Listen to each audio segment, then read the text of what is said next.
Begin transmission. This program is intended for mature audiences. Parental discretion is advised.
Mic on. There we go. Now you can hear me. Hey, what's going on?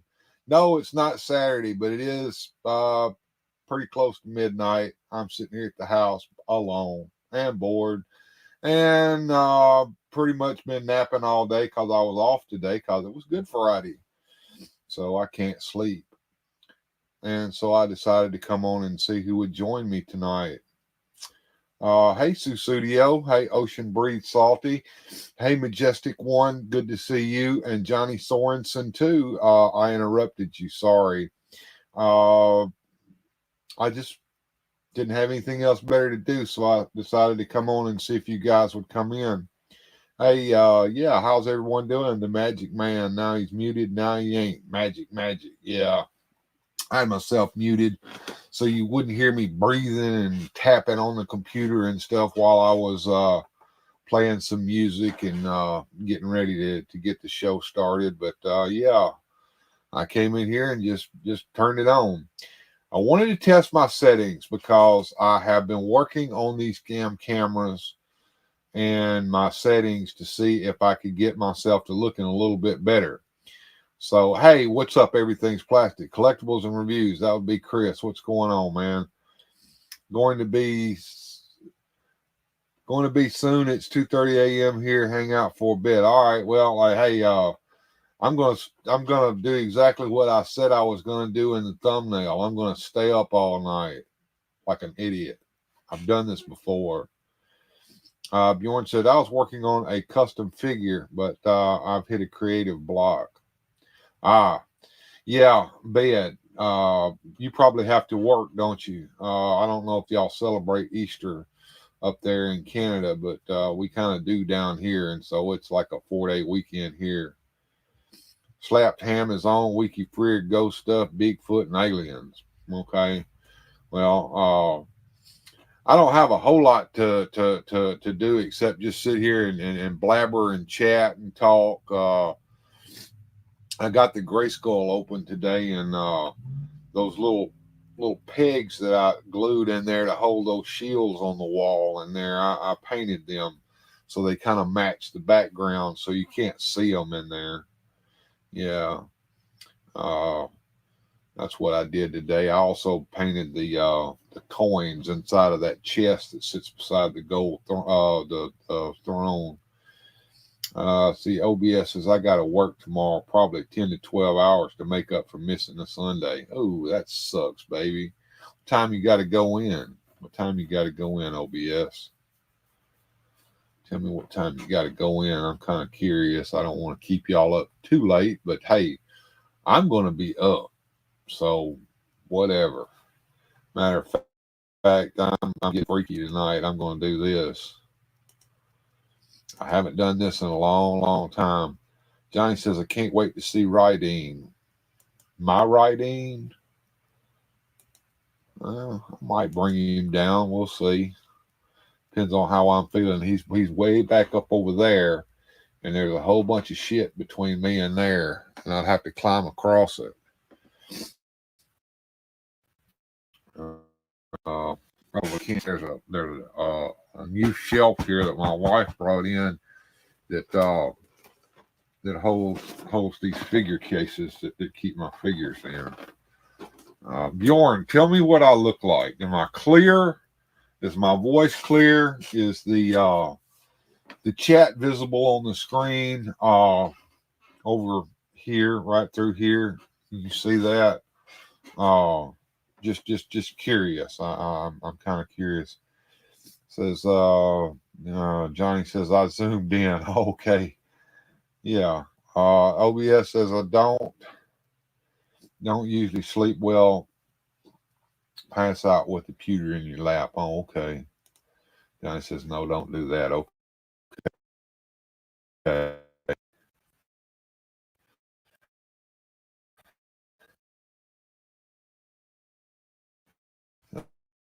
Bjorn.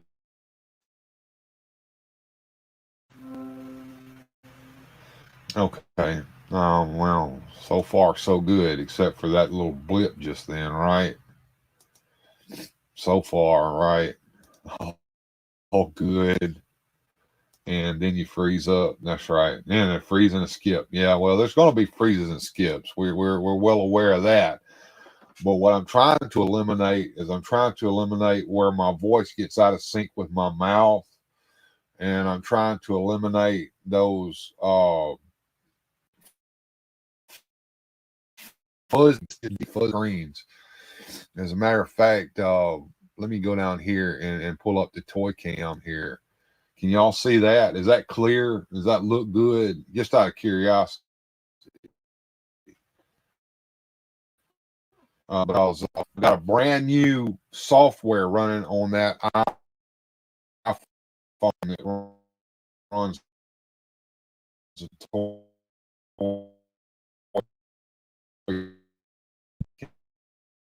cam.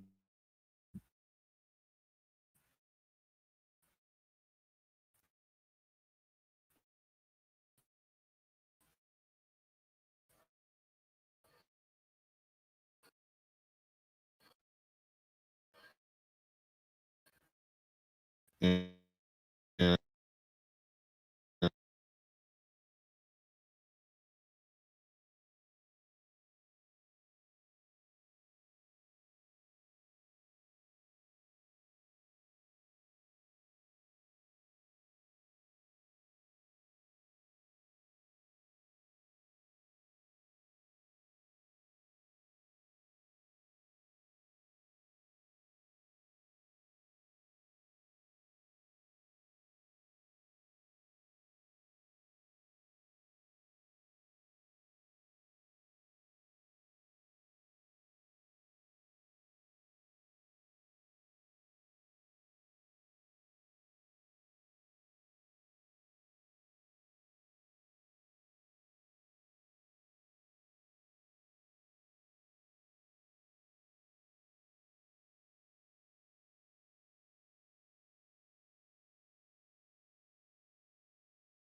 go to a different mic. All right, testing the mic. Can you hear me now?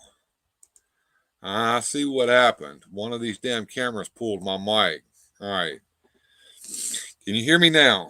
I changed the mic back to the default mic. Can you hear me? Still muted, says Johnny Sorens. Oh, here we go. All right, yeah, all right, yeah, and that's part of what this stream is about. I'm trying to stream to try to fix some issues. Yeah, thank you, Susudio. Yeah, I'm trying to. Sounds good. Okay. Yeah, I'm trying to fix issues. I'm trying to see if I can't get some of these problems that I've been having nailed down. Like I said, I'm trying to attract Rolo in here. If I can get him in here, he's going to get me up with Aaron, and Aaron may be able to help me fix OBS. The software, not you OBS, but the software OBS, so that I can make it work. Hey, Master Versal Toy Hunter, how you doing? Did that? I don't know if I posted that in there yet or not. Okay, let me put this in here. There. Anybody wants to join me can join me. I don't give a damn tonight. Nobody's going to be here but us night owls and crazy folks just hanging out in the middle of the night. I do have a few things over here that I have up. It's just same old stuff that we've always looked at. Some commercials, Orko's Magic Trick, a couple of Masters Universe commercials. Of course, I've got some funny bits in here too. Some stuff that I've done in the past. Drunken Sailor, the new version that I did recently. You know, if you guys want to see any of that, just let me know. I'll do whatever. How late am I going to be on? Until I can't stand it anymore. Up all night means up all night. I've done this before. Ask Bjorn Jorgensen. He'll tell you. Let's see. I'm hitting the rack. Boss got to work tomorrow. All right, Salzburg, you go right ahead. I don't want to stop anybody from going to work. I'm up just to fuck around, have fun, see who all's on here. Maybe even attract some people who've never come over here before. They're like, who's this son of a bitch and why is he up in the middle of the night? Let me go over and check him out. And they may subscribe to me because I've only got 10 subscribers to go till I get 700. So I'm begging for subscribers. Let's see. Clap. So have I. Okay. And yeah, I'm just going to stick around and have fun. StreamYard link there. I'm going to go ahead and I'm going to see if I can't make that tacked up there at the top. So any of you guys want to hit that thing and come on, you certainly can. I don't care tonight. Whatever happens, happens. It's just one of them nights.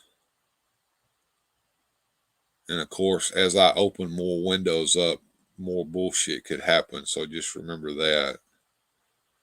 And let me go up there and see if I can find that StreamYard link. There it is. I'm gonna pin that to the top. There we go. Pinned up to the top. All right.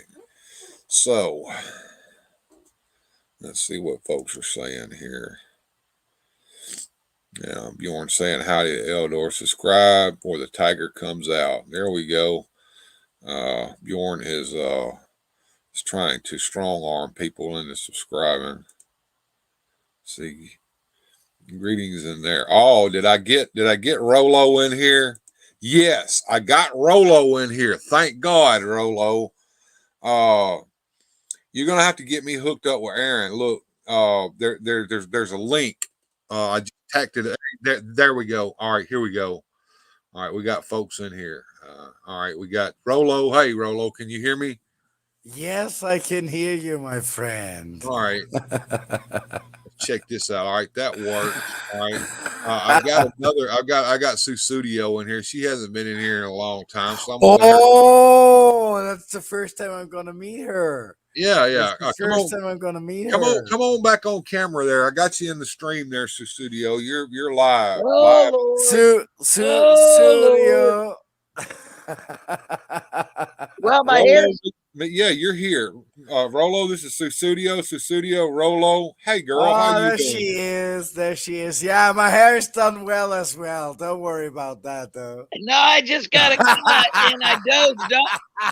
And she put like 8 gallons of hairspray in it. All right. And then and I laid down and this is what we got. Yeah, All right, yeah, all yeah, right, all yeah. right, all Lay right. down, hair. I But mean, I never even combed my hair when I got up this morning. I slept in because I didn't have to go to work, and I let my well, hair. look at I don't even have any hair anymore that I Did can you work shave it on. off? You went ahead and shaved that shit off, didn't you, Rolo? Yeah, it's partially one of this and partially one of that because the chemotherapy is treading in and giving me holes into the hair, and instead of looking like an old man wrapping around the stuff like I don't know what, I decided to shave off the rest. Yeah. Well, my dad did that. My dad did that too. He got tired of trying to, and then he started getting a buzz cut, and then he said, "Screw that," because you pay ridiculous amounts for the buzz cut. Yeah. So he just takes the razor and does the whole number. right. Whoever said that? You can't take off my sunglasses. You can't take off my suit. You can't even cut down my hair. But I'm still a player. I hear you, brother. Susudio, how is your dad doing? He's been sick here for a long time, I know, and I've been worried about him and Well, praying for him. he I think in the last 45 days, I think he's been in the hospital 4 different times. Okay. Jesus. Uh, he has AFib and congestive heart failure. Okay. See,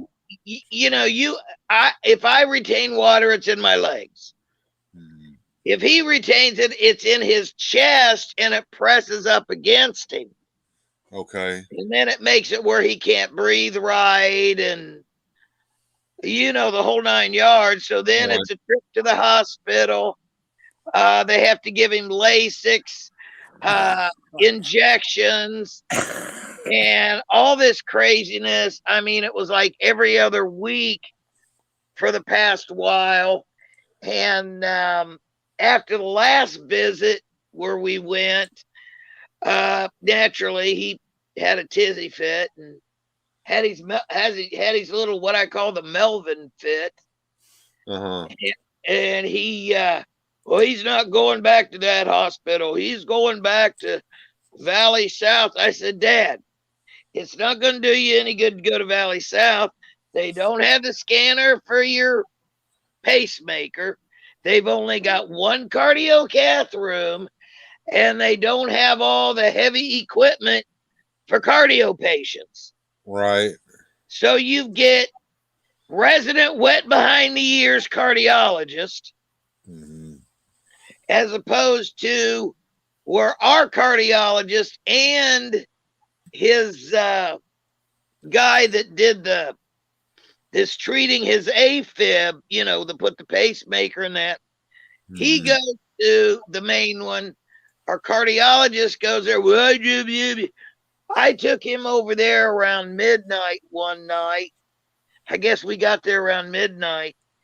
Dad ran me out of there at about 1 or so because I had been staying over at his house for a week. I'm going to turn the camera off because I'm kind of on the bed and it's plugged into the charger, and we're having a few technical difficulties, but not bad ones. At least Okay. you can hear All right. me. That's fine. Yeah, I can hear you. Yeah, we can hear you just fine. Can you I'm hear me going now? to. Yeah, I can hear you. I'm going That's a to that's put. a run that's a running joke. But anyway, what happened was I left the hospital around 1:30. I had been staying over at his house for a week because he called me on a Thursday, said that he wasn't feeling right. He thinks he was gonna have to go to the hospital. So I dropped everything, busted my hiney, ran over to his house, took my what I call my to-go bag, which is all my medications. Because I got to make sure I have all my meds Mhm. with me. So I go over there. Right. The nurse called in the meantime, and he wasn't answering the phone, so I had to deal with her. And then I guess she went over there, and oh, everything was peachy keen, and he wasn't going to go over there. He had some kind of stomach distress, which we're not going to get into. He didn't want to go over there and have an accident over there. Blah. I said, Dad, they get paid to clean up. Yeah. Okay, that's what they do over there. It's not like when they're treating people in a hospital bed that they haven't had to clean ubi off of sheets. So we're not even going to go there.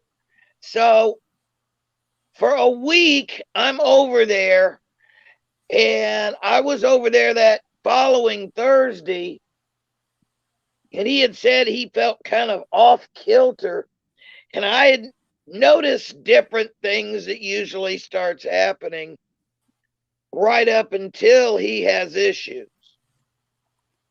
And I kept saying, Dad, are you sure you're all right? Oh, I'm fine. Blah, blah, blah, blah, blah, you know. The hard-headed toolmaker routine. You got me? Yeah. Oh yeah. No, the retired toolmaker who's 90 years old. So finally, we're getting the dogs ready. We're getting ready to go to bed. I go to take the one dog in, put him on his bed.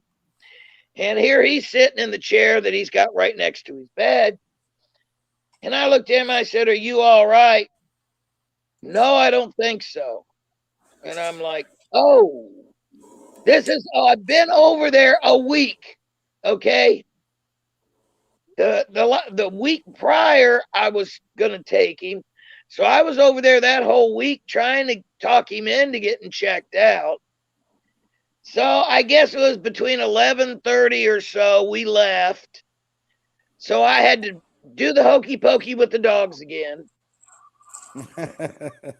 Take him to the hospital, set in the ER, and the room in the ER they had us in didn't even have these semi-padded seats. There was some weirdo hanging out around the emergency area of the hospital, which kind of made my skin crawl a bit. Tell me a thing. Huh? Go ahead. We're listening. But it was kind of odd. So I finally left. I think I left the hospital at 1:30. I had to stop by my house and get my injectable. By the time I got home, it was 2. There was a heavy windstorm. It started pouring down rain. I got home, sat down for a minute, drank a pop, and fell asleep. Wow.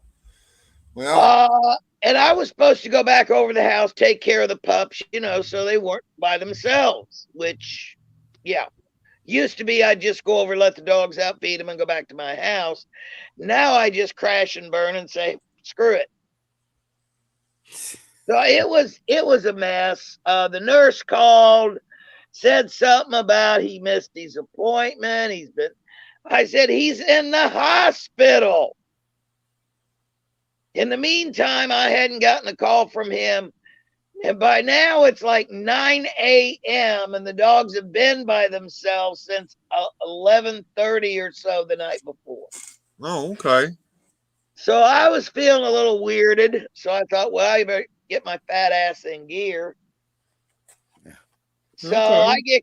I get cleaned up. I get over there, let the dogs out. Called the hospital after I got them out. Do you realize he was still in the ER waiting on a room bed?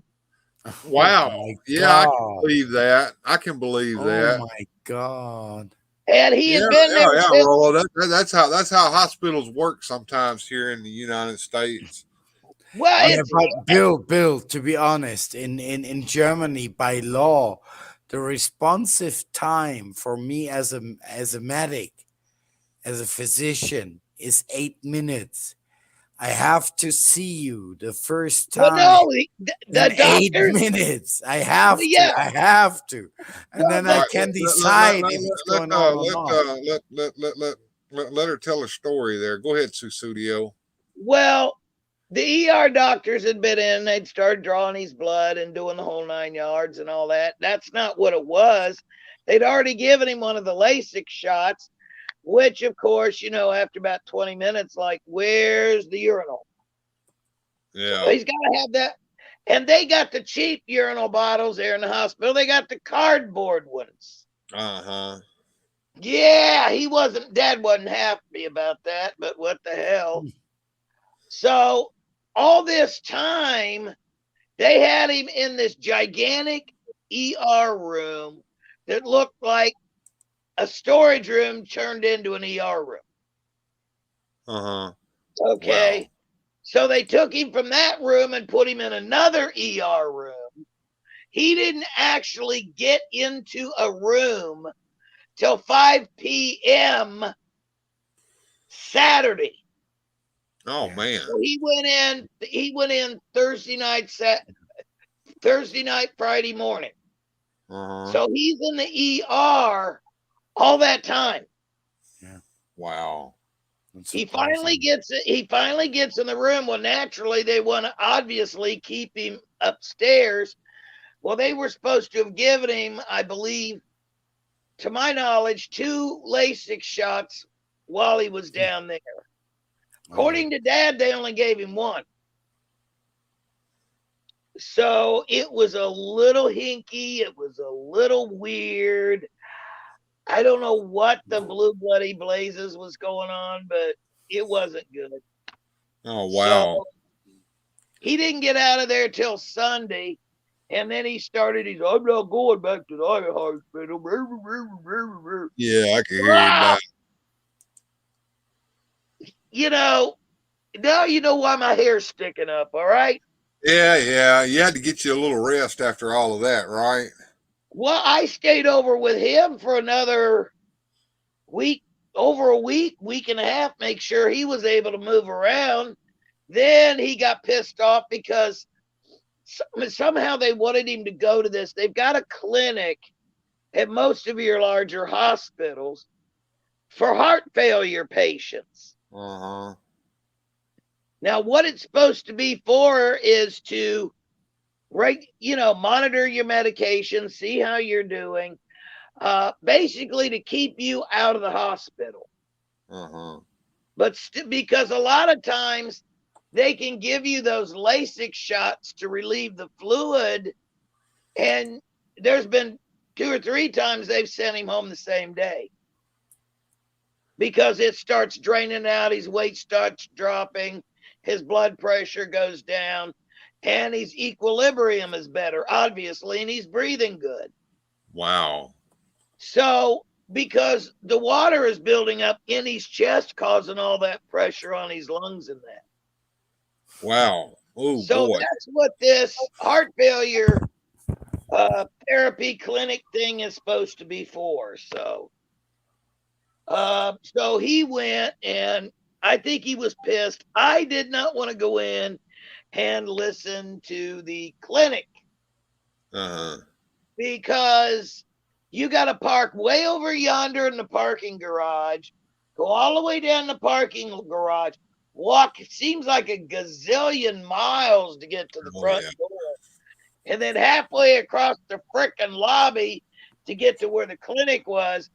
And I said, F that. Mm. So Yeah, I parked in the area where you're supposed to park to pick up and drop off patients.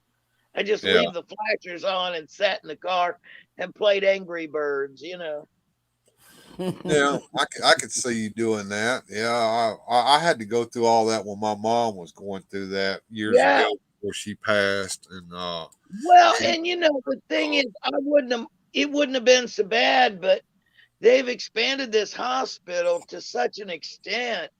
Now they've got a connecting breezeway, but honey, I've got a bad back, and I have a preponderancy of getting like where the nerves in the legs like want to go nighty-night on the right leg. Yeah. That's neuropathy, probably. Well, no, I was supposed to have had spinal surgery, so okay. it's not a neuropathy. It's just it's pressing on that nerve, I the got sciatic you. nerve in my spine, and it Well, goes into my hip. now let me When it, interrupt you. Let me interrupt you. You brought up a good thing. It seems to me like every time that I've ever had to go to a hospital for any reason whatsoever to visit somebody or to take somebody I to the, get sick. the hospitals are in a constant state of construction. They never finish building the damn Oh, hospital. Jesus. Have you ever Well, noticed that? yes. It's always something that they're Well, building. see, this hospital is a little bit older hospital. I mean, it's not obsolete by a long shot, but the main building is a very old hospital. Yeah. It's been there for years. Well, Well, I'll tell you that one. but see, That what one I'm at saying is Clarksdale. they keep adding on all these wings, but when they're doing it, they're not busting out a wall to connect the halls. Yeah. Well, So that one you over there, gotta go here. that one over there in Clarksdale is like 100 years old, I guess. Yeah, But yeah, yeah. the original building, you can't even see the original building for all the extra construction that's gone up around it. Oh But it's yeah. still in there somewhere. Well, the thing is I can understand building and upgrading as technology advances and all that. But Jesus Christ, there are certain areas in the hospital that you have to go down a corridor and only take a specific elevator to get to the other side of the building because the halls aren't connected. There is no like a side door or or No. no. You have to go down. Well, you've got to go down and take elevator D, take it up to the second floor, You gotta learn your shit. Yeah. and then Well, you the got to thing go about down it is you get lost in there because of what she's talking about.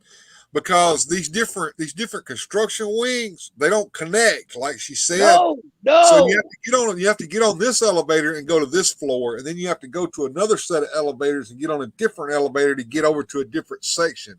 And Yeah, that's kind of true. But in the same way, we're trying to advance your medical treatment. Sorry about yeah, that, but you get lost in sir. the hospital and you can't find your way to where the hell you're supposed to go, or once you get there, you can't find your way back out again.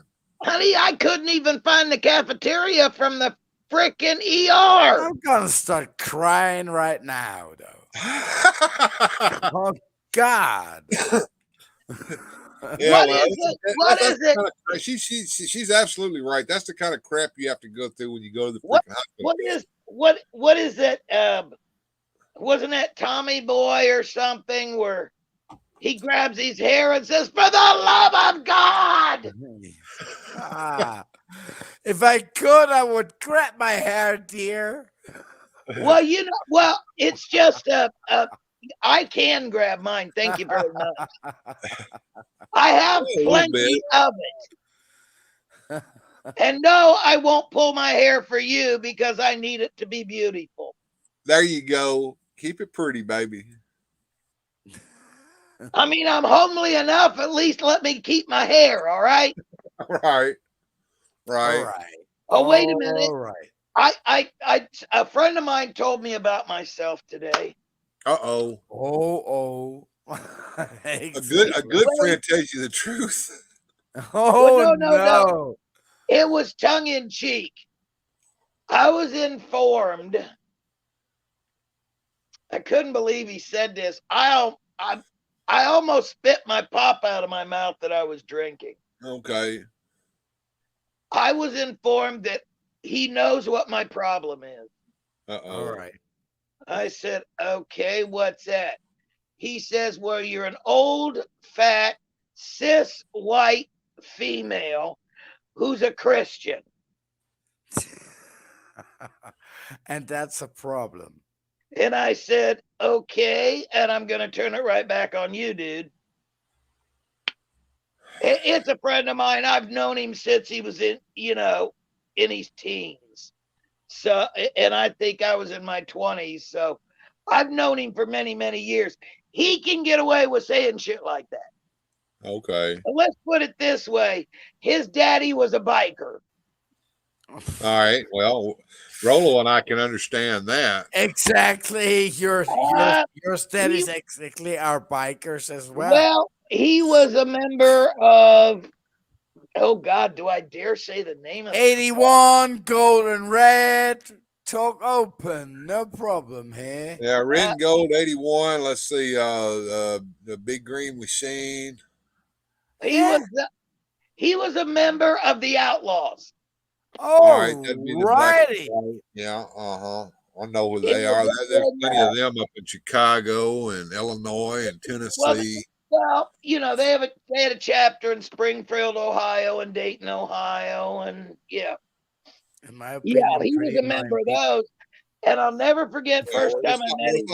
let's not voice our opinions on the big four there, Rolo. All right. But it was rather funny. First time I met his old man was a stop and Here I go go. store. One of these days I'll tell you about it. Go ahead and go with what you know. I'm listening. Yeah, well, let's see who we got in the chat here. We got Ben Stutley on the show. Hey, Bill, we're Fantastic Toy Adventures and guests. Hey, Rolo, and all in chat. Just saw this and wanted to send you guys all the best. Well, thank you, Ben. Y'all be sure and hit the like button that those of you who are passing through. And hey, Salty D is in the house. Hello, everyone. She said. Salty, welcome. Hello, Salty D. Salty D. I saw on Salty D's channel, she gave us a St. Patrick's Day shout out here back last month. So that was kind of neat to see what she looks like. She's a pretty lady. Can I ask a question? No. Oh, yeah. Excuse me. Yeah. Go ahead, Rolo. God, it's just going off the rails already. I'm just gonna suck the answer that I'm gonna usually give on that kind of comment, right? And say, are you gonna show us some toys? I can. Just tell me what you want to see. So.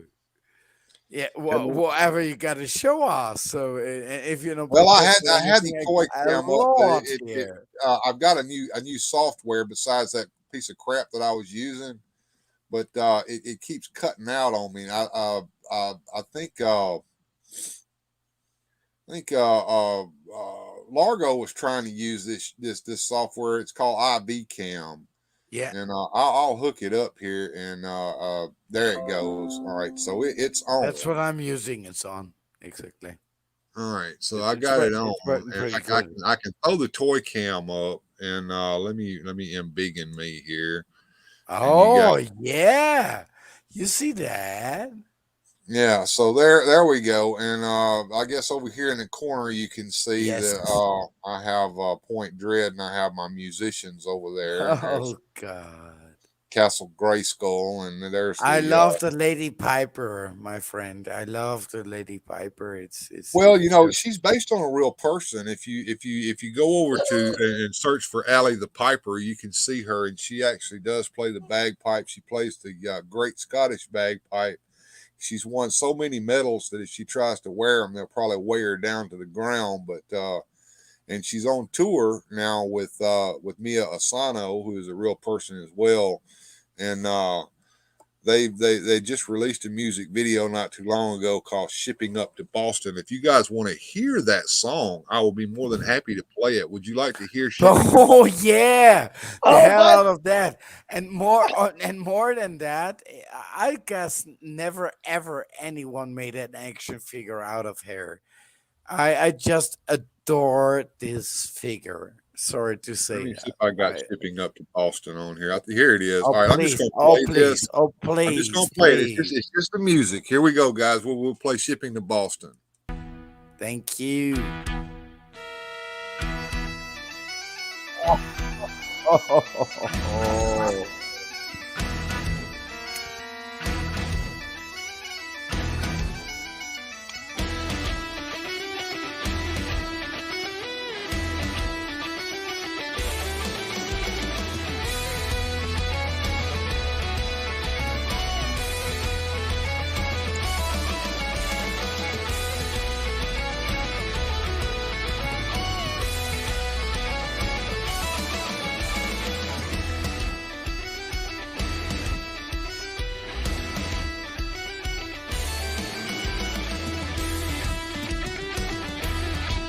we go. We can see our girls there.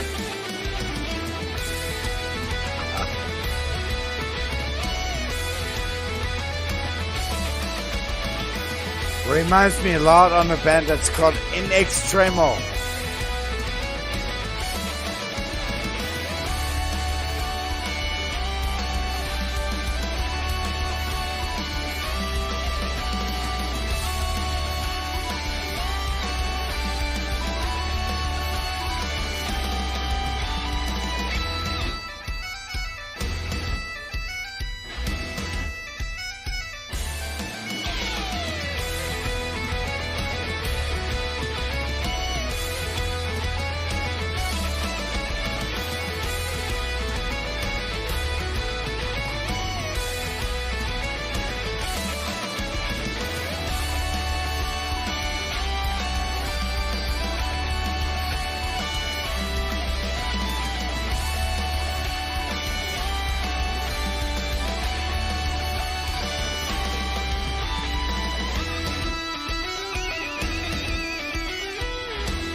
Night, Chris. You have a good night, man.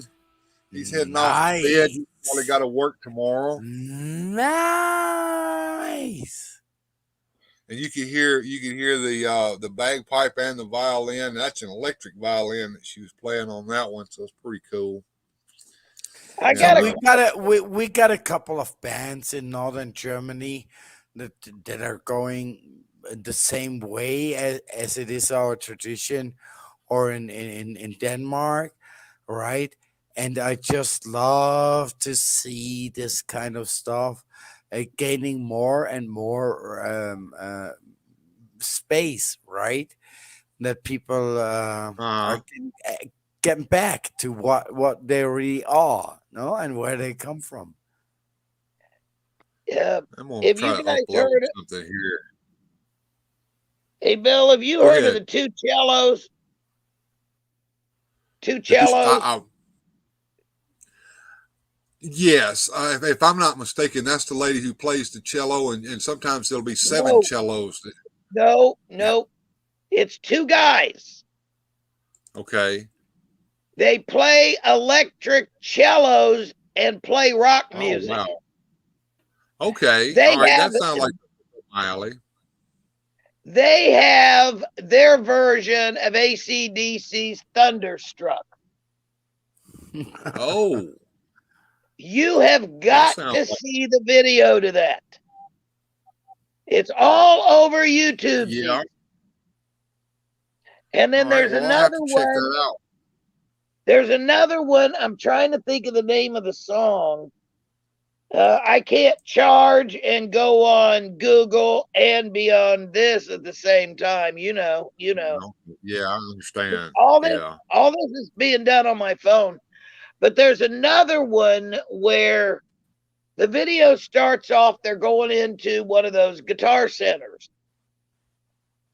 There's an autograph session with the guitarist Steve Vai. Uh-huh. And he's got all these people gathering around him. He's signing autographs. And they just kind of look at him like, They go in the back room and they're looking at all the different instruments. And here's these two electric open cellos, where it's just like the shape of a cello, that's it. Uh-huh. And the next thing you know, I forget what song they were playing. And all of a sudden, all the people left Steve Vai and went in to watch them. Oh, okay. Huh. So Steve Vai goes in to investigate it. Steve Vai. And he's watching it. And the next thing you know, he pulls a used guitar off the shelf, plugs it in, and here you got a jam session. Oh, wow. Okay.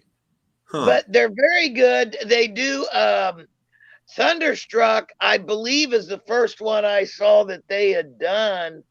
They have one where they come out in your traditional colonial Mozart-ish looking outfits, hair tied back in a ponytail, the big flowing coats and all that. You expect them to have powdered wigs. They come out with the cellos, and and they start off playing like a concerto, and the next thing you know, all hell breaks loose. And they play so hard on those, you can see the fibers coming off of their bows. Huh. I had never seen anything like it. And I'm a big fan of Jean-Luc Ponty. Right. He plays the electric violin. First time I ever heard him was on Elton John's Honky Chateau album. Okay. He played on that album. But he's got some real good stuff. There's one song, it's called New Country. It's on the Imaginary Voyage album. Honey, you'd have never known that this guy, I believe he's French. It sounds like a hoedown is what it sounds like. Uh-huh. Huh. And it's on an electric violin. It's pretty cool. It's pretty good. I like all kinds of music, so I'm not a snob. Well, I draw the line at certain stuff that just annoys me beyond belief. But other than that, yeah, that friend of mine that called me those terrible names. Huh.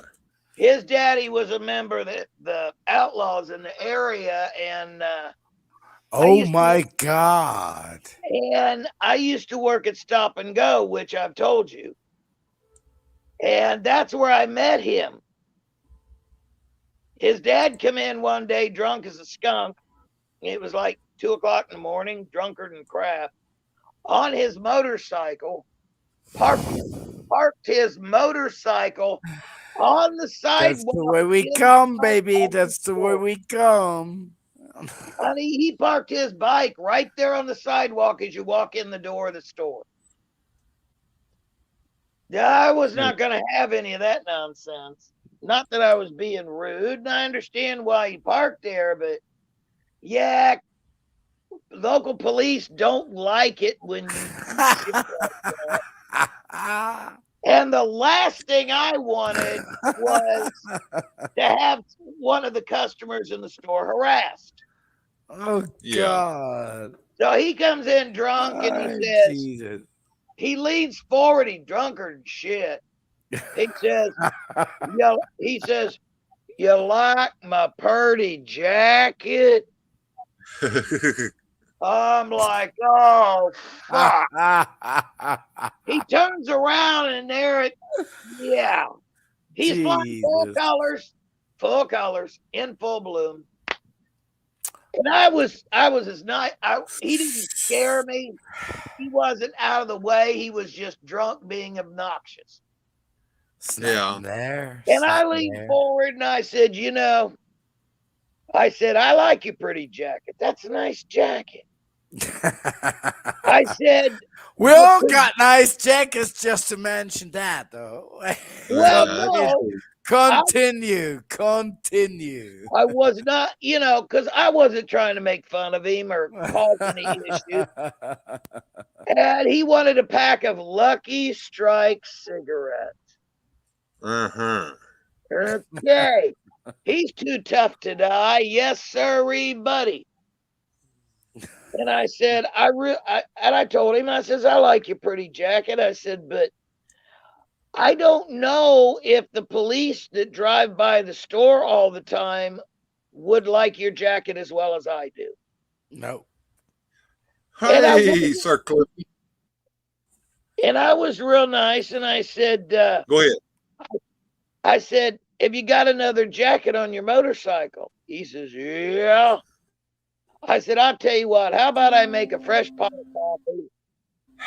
And if you could, change your jacket. And I said, could you put the motorcycle in the parking spot in front of the door? I said, because I don't want somebody walking up on the sidewalk and knocking it over. Boy, I was lying out my ass, wasn't I? So he gives me a funny look. He gives me a funny look, and I said, dude, I don't want anything to happen to your motorcycle. Exactly. So he actually did it.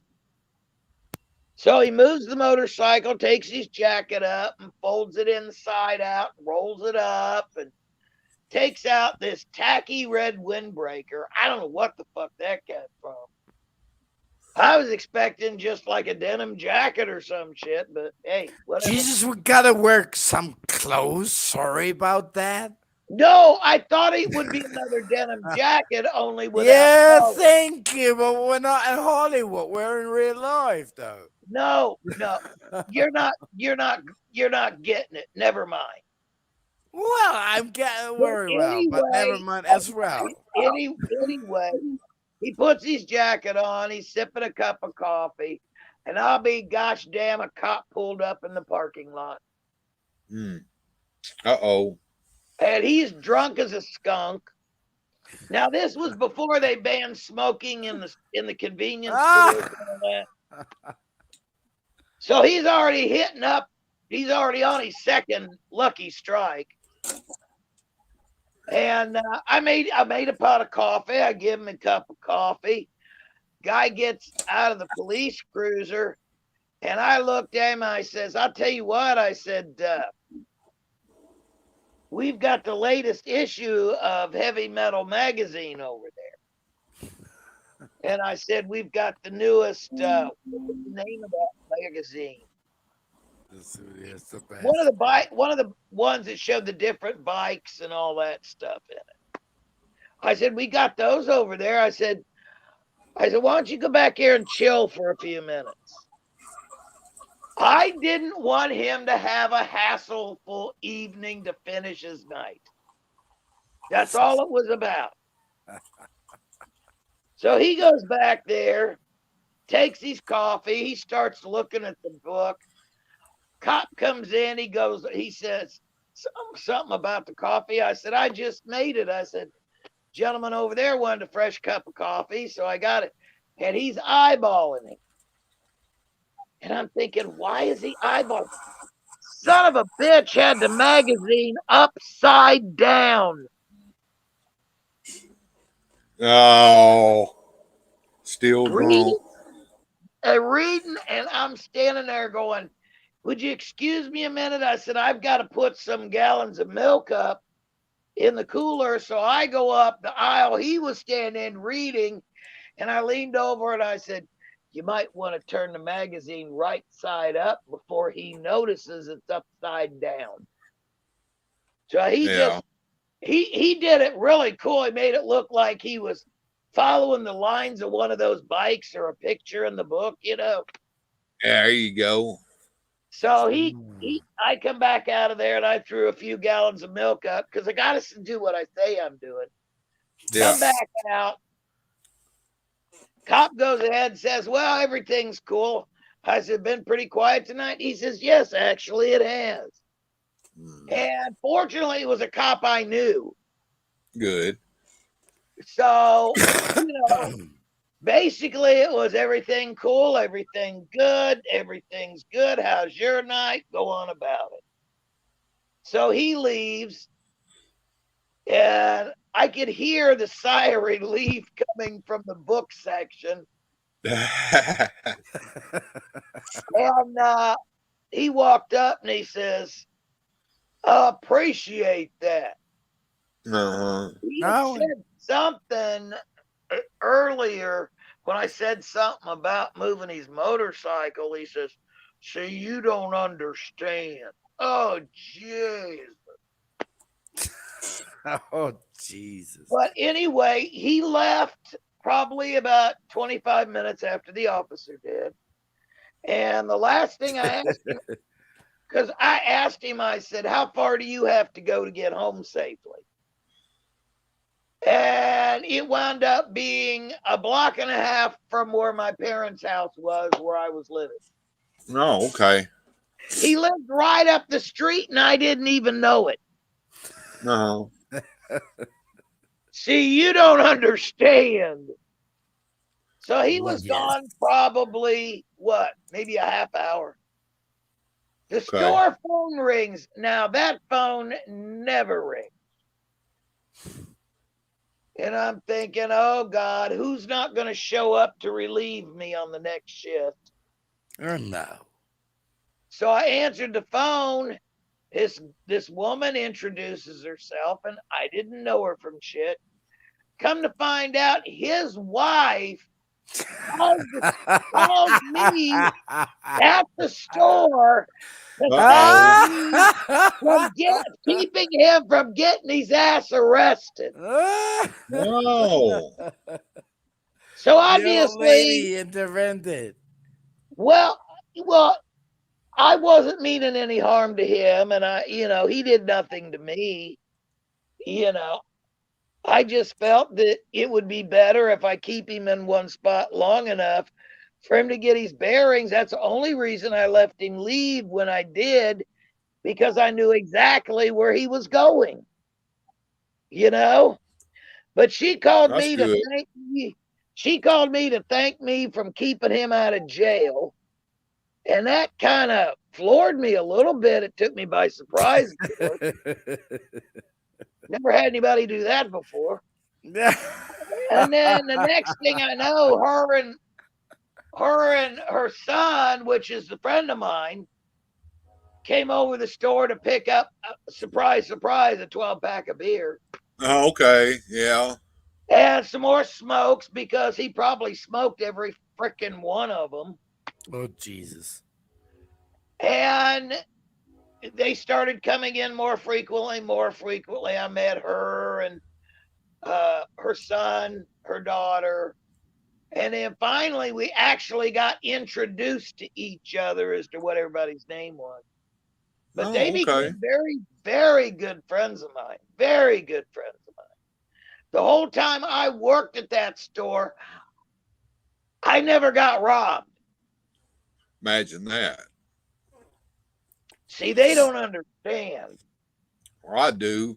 What Well, happens? What happens, Rolo? What happens, Rolo, when say a major motorcycle club decides to open up a clubhouse in a really, really shitty neighborhood? What usually happens in the immediate vicinity of that clubhouse?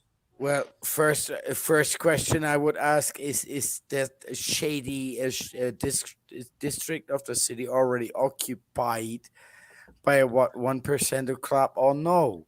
That would be the first question that I would ask. If not, Uh-huh. well, we go and overtake the game, right? And Uh-huh. straight away up to the police and all and everything that is included. I'm listening very tight what Shady has to say there, right? So studio Uh-huh. is right up to a certain place, right? But that's already like well, the thing is, soft playing. That's already soft playing, my dear. well, the thing is where I lived and where he lived and where the store was in the burbs. All right. They That's lived in the that's burbs. where they that's where they let us rent places, right? They usually don't rent places to us in the middle of the center of the city. They don't let Well, us, even if we could pay up that, well, but usually they won't let us. They just let us rent a couple of shit there in the backyards of the city. Yeah. he worked a full-time job in downtown. There is no I'm question trying to about think that, my what he dear. did. I have studied six No, years. he I'm a physician. I'm a no, physician, but in the same way, I'm a one percenter. I'm not trying to argue with you. No, I'm no, trying no. to He's No, say my German. dear, Neither he's he had no, a German. You got to no. understand. he He's had German. a He just talks that way. Yeah, he yeah. had a real good job. I don't remember if he was a programmer or if he worked in a print lab or which one it was, but he had been there for a long time. And their family was originally from North Carolina, Oh, okay. and they were good people. I mean, I really liked being around them. I liked talking to them. They were good people. Hey, This Rolo. Here I am. Uh, when Susudio finishes her little story there, I think I've got a video of you dancing in the streets of Germany back when you were a young man. All right. Well, no, I'm pretty much done. I'm just saying that, you know, I was very sad to find out that is gonna that's that gonna be traumatizing, right? what was it? His dad and his mom and his sister have all passed away now. Oh, okay. And Yeah. he's the lone survivor in the family. And he said, I'm the closest thing to family he's got left. That's supposed to be. Oh, okay. And he tracked me down. I had been trying to track them down for years. I lost touch with them. They moved to California for a while, and then they moved back to North Carolina. And his dad, I think the drinking pickled his brain. Yeah, probably. Because I think he basically shut down and I guess he must have had a nervous breakdown. Okay. Because he said he was never the same. But anyway, guys, I'm going to get off here because this phone's not charging. Jesus, you're going to leave us with all that. All right. Well, Susudio, we'll see you again. Thanks for coming on. I love your stories, baby. Well, like I said, I'll probably peek back on. That's why I asked how late you were going to be on. I'm gonna try to stay up as long as I can. If I start nodding off, I'll probably go ahead and cut it short. But I think I'm gonna stay up for a pretty good while. It's already been an hour. Well, yeah. We're gonna do that, Bill. We're gonna do that, Bill. We're gonna do that. Check out those two cellos because you will love those guys. All right, I'll check them out. I might even try to stream it on here if I can. I've done that before, and I don't think they're copyrighted as far as I know. Very bits of success. It actually streaming another YouTube stream on my stream, but I'll try and see what happens. But it was good to have you on there, Susudio, and we'll see you again. Okay. Well, I'm not going away. I'm just going to get off of the StreamYard for a while and try to let it catch up because remember, I'm using twice the amount of battery as I normally do to listen in. There you go. Okay, baby. We'll see you. Okay. Okay, I'll be here on the side. Bye. All right. Bye-bye. Love and kisses and hugs, my dear. Oh, you just go on, don't you? What the heck? I lost everything that I had, including my hair. So if I say love, kisses, and hugs to you, this is okay. Wait a minute here. One last. This is what I mean. Let me beautify. There you go. Good night, gentlemen. I'll be on the side. All right. I'll be listening in. So, as I said the last time, I'm going to keep an eye on you guys because don't show no more sex ed tape, boys. All right, I won't. Learned that lesson before, though. All right. I won't. But if I ever do, it'll probably be a military one. Oh, now Order. Yeah, Bye, guys. I'll be on the side. All right, babe. We'll see you. All right. Now we're back here again.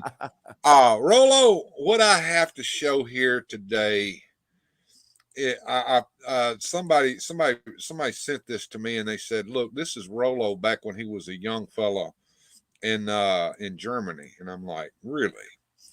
This I have to see for myself. So, Jesus, who was that? I don't want to know, but anyway. No, you don't want to know, but here we go. This is Rolo, everybody, when he was a young man in Germany.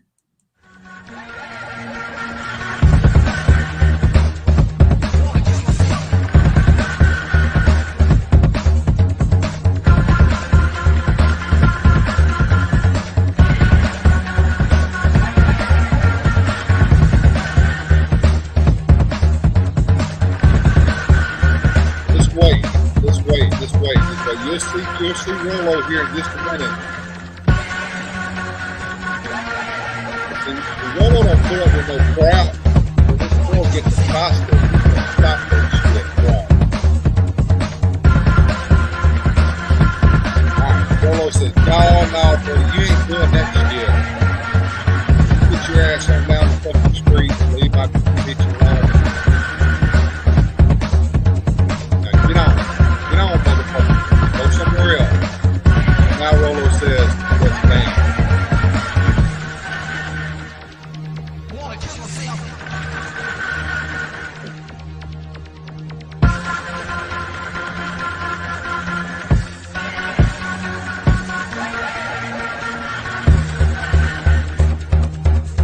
Dan.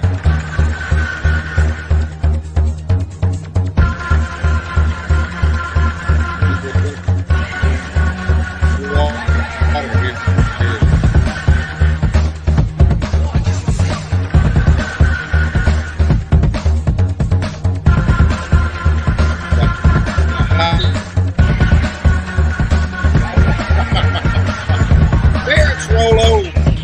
Dance.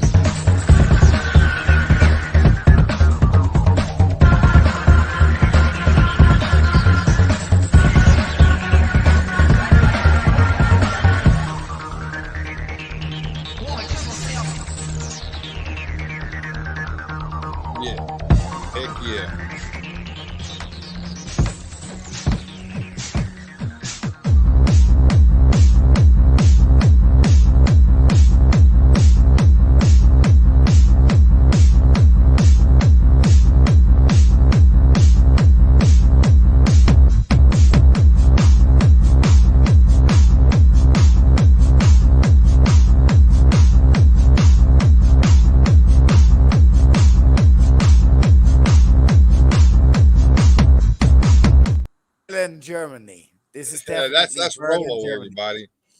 Rollo, when he was a young man in Germany, dancing. Man, really. Don't provoke that I put on a real video of that period of the time about mine, because this is also on YouTube.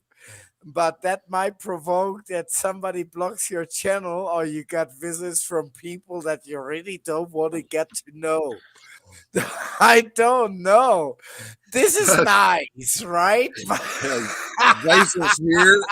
Ocean Breeze Salty is laughing her ass off at that, and Sergeant Clark says that's how I leave the office. Yeah, Exactly. right. That's And, very hey, look! Check it out. The Great Eye of Eternia has brought in a very good friend of ours that hasn't been on the show in a while, and I'm going to see if I can bring him in here. Here he comes.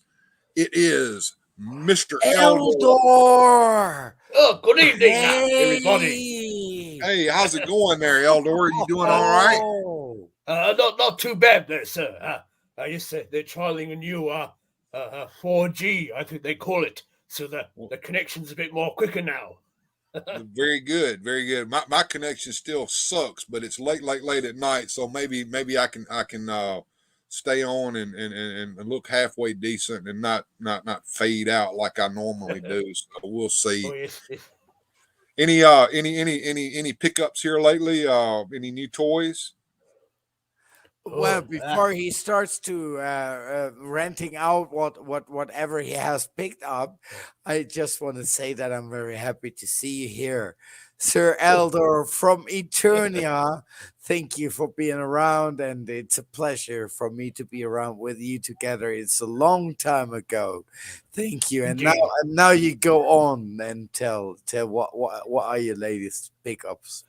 Well, first of all, I suppose I say I hope you're doing well there, Rollo, and everything's, in order to get you sorted out there with the old health issues and things. So it was good to see that what's it called? The benefit for life there went in your favor, sir. So that was good news indeed. And I hope the doctors on Earth there get to the bottom of that quickly. So I'm still expecting a good few pieces in the mail there. You know how it goes when you pre-order a couple of years prior and nothing shows up, kind of thing. So Right. Yes, I'm still waiting there in a few Masterverse and old Burger King Randall there. Uh-huh. The first Randall, mind you.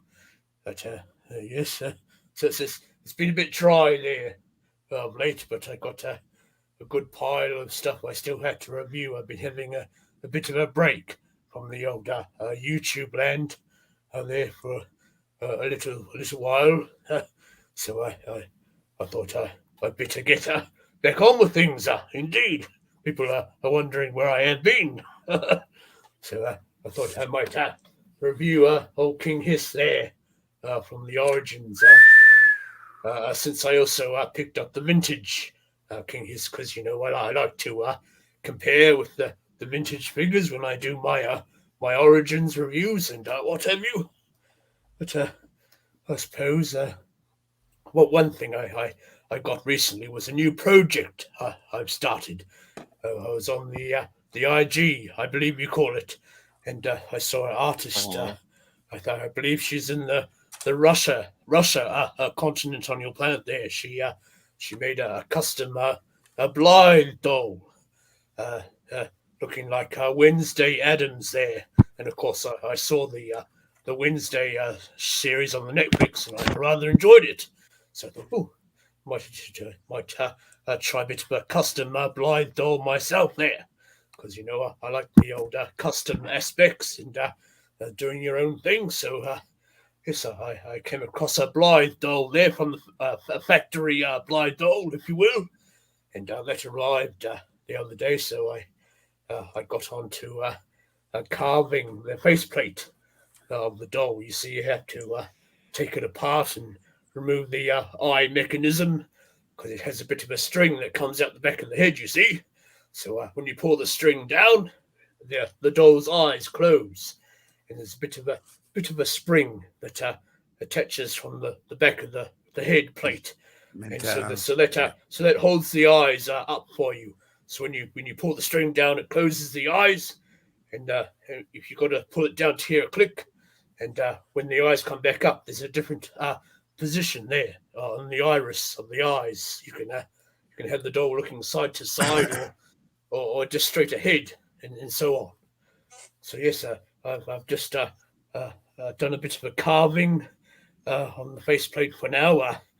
Just modified the lip area and gave a bit of shape around the cheeks and the chin and so forth. But yes, still a few pieces I have to get on with this one. You can also take the scalp piece off the top there. It's just held in by one screw, just about there. But it's the wrong hair color, you see. The doll came with sort of like a ginger hair color. Of Oh, course, okay. So Wednesday Adams, her hair is more of I suppose, a blacky brown color. So I had midnight to black. by yes. Midnight So, black. Yeah. so as black as her heart, you might say. Or as my feet. No. Oh, gross, Rolo. We don't need to hear about your nasty old black feet. You wouldn't want to see my feet either, sir.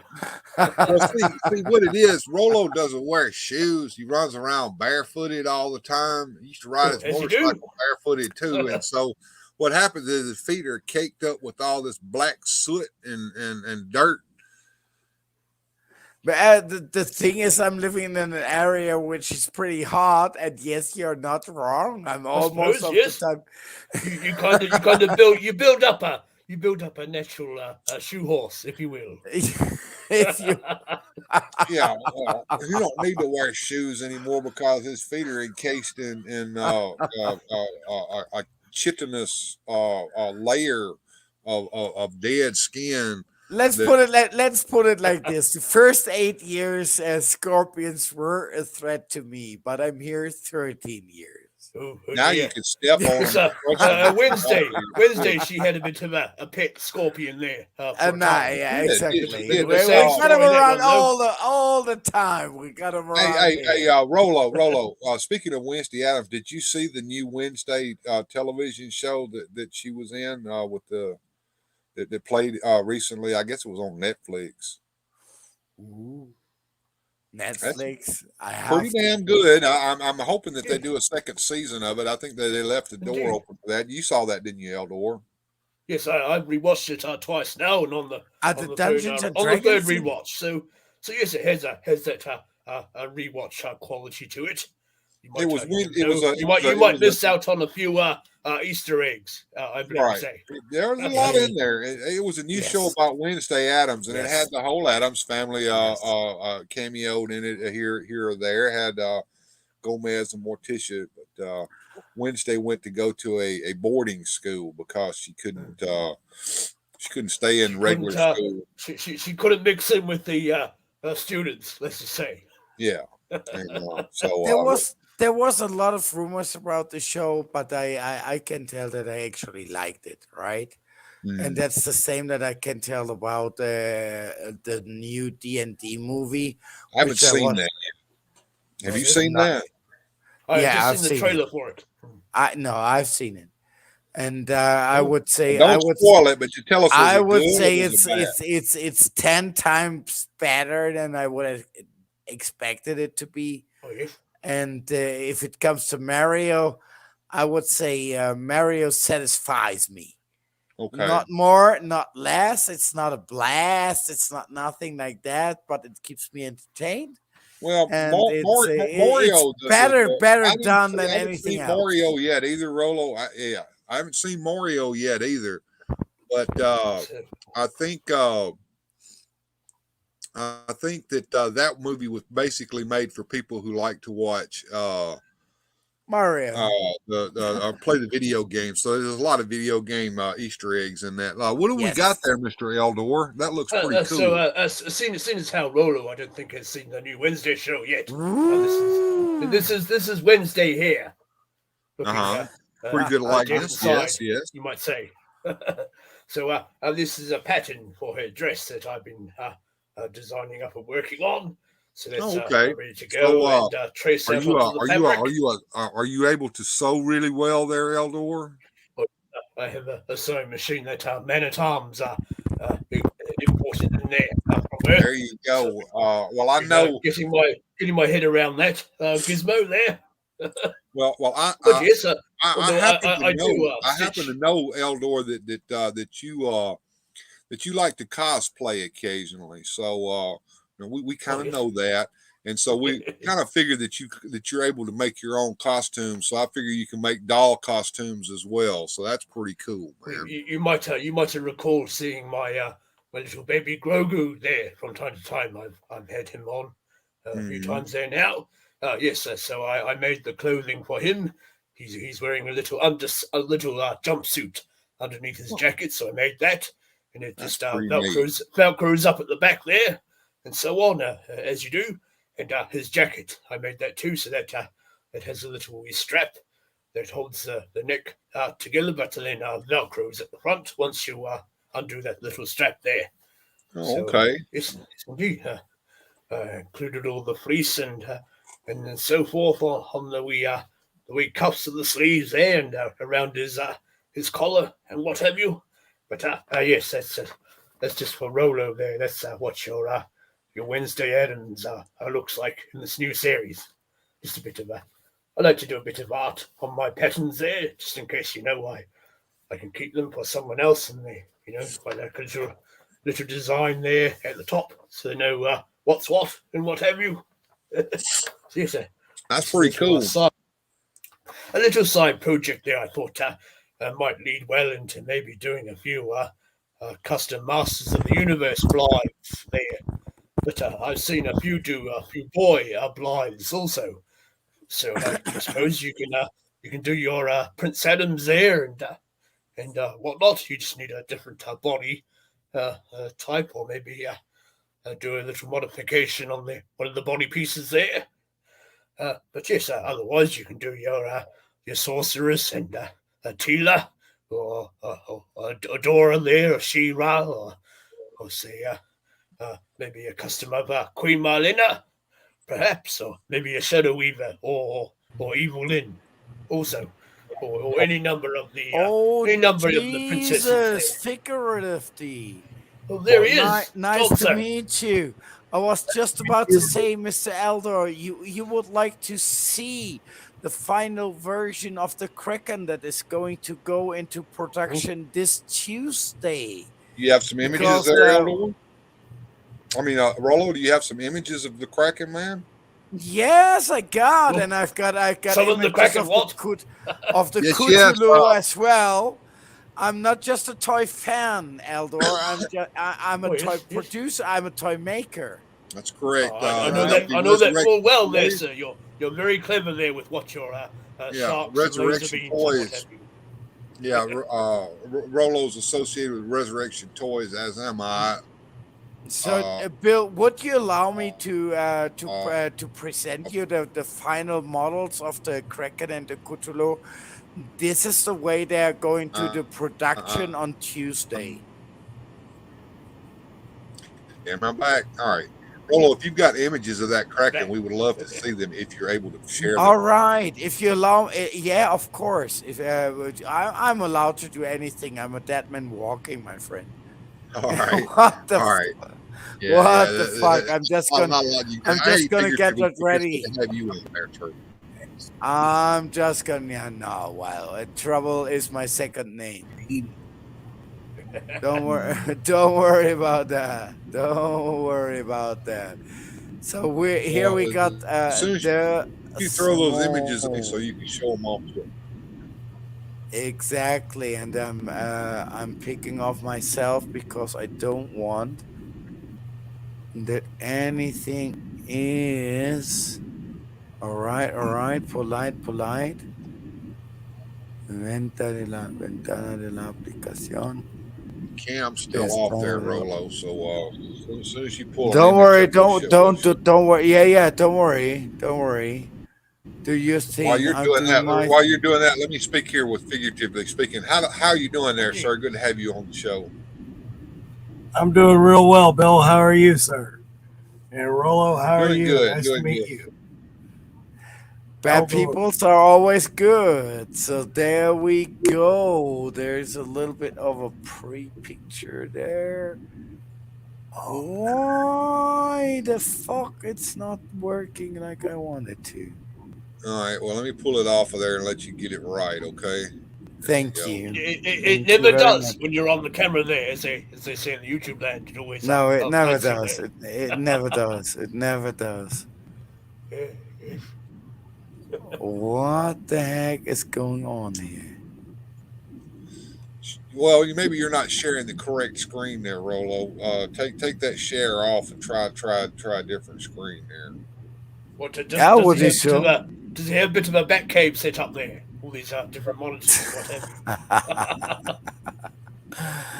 I will get that done. Don't worry about that. Seek All right. on with your nice conversation, people, All because right. technique is something that is really difficult to me.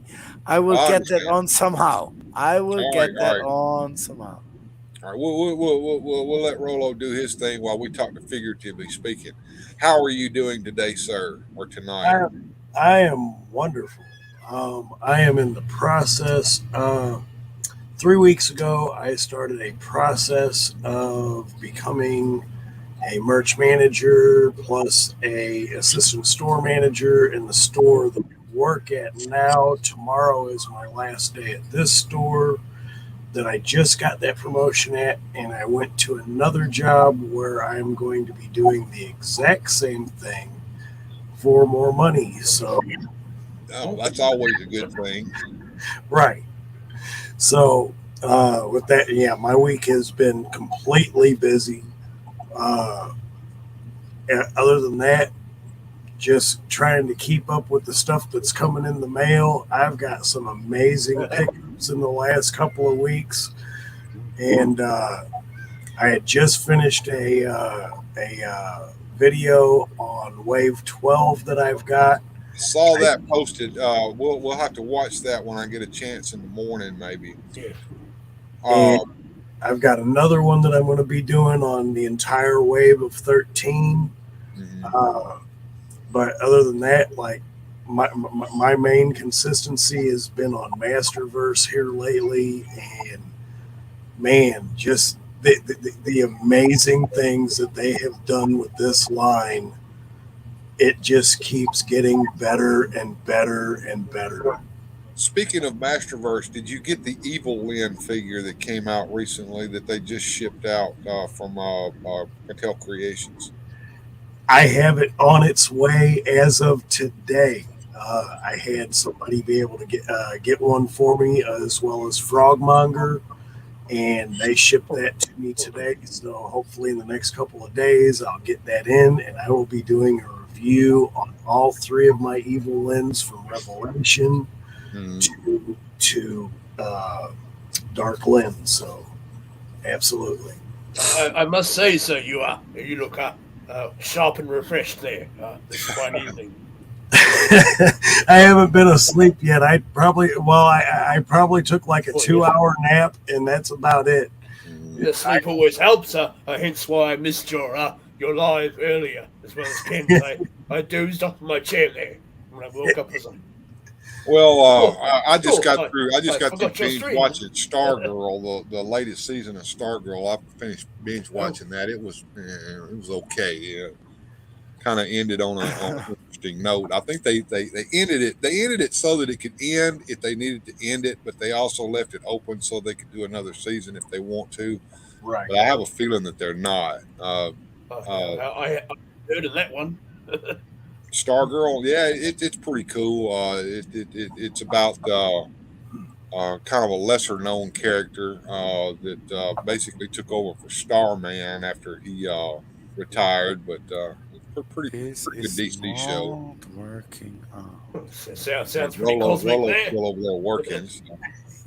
But I saw my friend. I'm just gonna send you right now to the job master on Discord, so that you can show off the pictures, please, because I don't find another way. Okay, that means I got to open Discord on the computer here. That's going to be a mess. But a little bit stupid with that.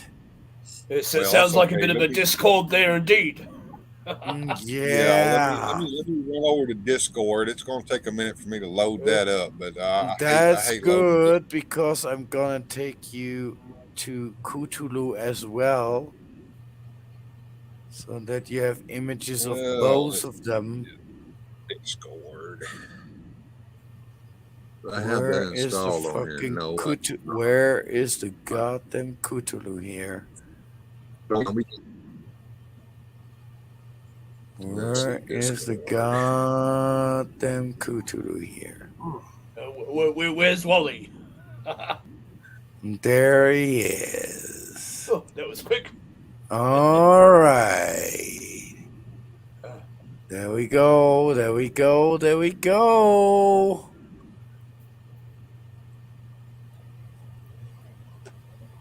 All right, I'm loading up Discord here. Yeah. My expectations are high there.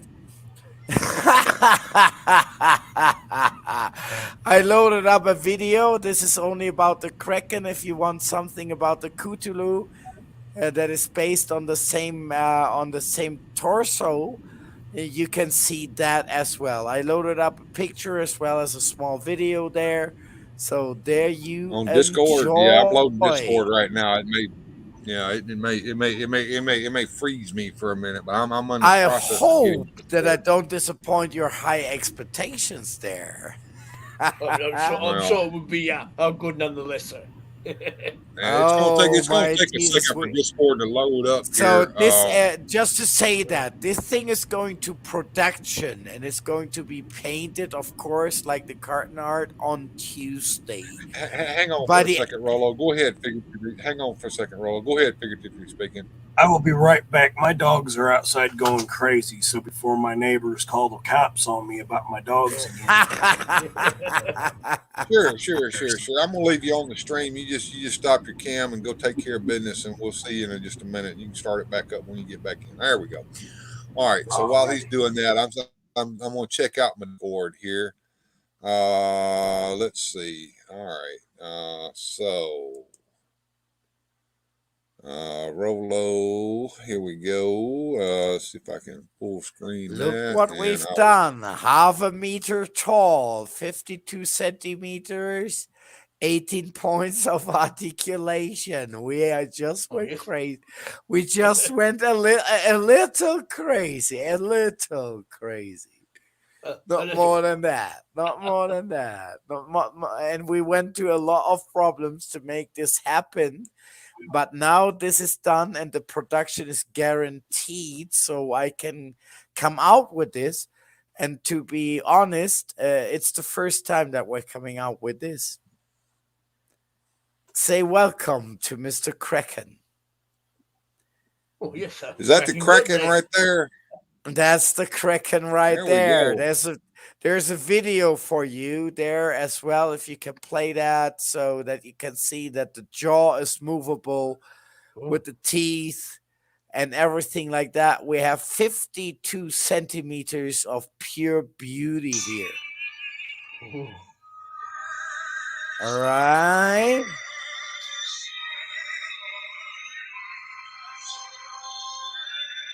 All Wow. right. This is nothing less than Bad. Resurrection Toys. And this thing is going to go to production guaranteed on Tuesday. So by Exciting. the end of the next week, I'm hoping that I have the first prototypes in my hands. This is going to be hand painted. Bill, you personally know the paint job that's going to have because it's the artwork of Mars. No, so it's like green, jelloish, ocean deep. I've been a Yeah. 1,000 years under the water thing. So I'm really proud that this finally, after all the obstacles that have been put in our ways, is going to goddamn production. 18 points of articulation, 52 Yeah, well, we've centimeters been we've been waiting of we've a been waiting damn on this thing. Kraken for 6 months? we've been waiting on this Kraken for quite a while. And Susudio, Yes. hold on, Susudio, you know my email address. So if you want to email me a link, just go ahead and email it there. I'll get it. I've got my email going down here, so I can get that real quick if you do send that. Okay. And Ed5 shows up in the house. Hey, Ed5, good to see you. Or Hello. ED5. How do you pronounce that? Yeah. And we're waiting on Figuratively Speaking to come back and get his dogs back in line. And we just got through looking Let's at the let Kraken. the dogs a wall there. Do you want to see Yeah. the Cthulhu as We're- well, or is that not just Cthulhu, yeah, an go ahead and interest? show us the Cthulhu. We would love to see that. Just send it in the Discord. I've got it open. I'll throw it up there from Discord All if right, all right, necessary. all right. So I'm gonna send you the Cthulhu as well, my friend. The Ace. Cool.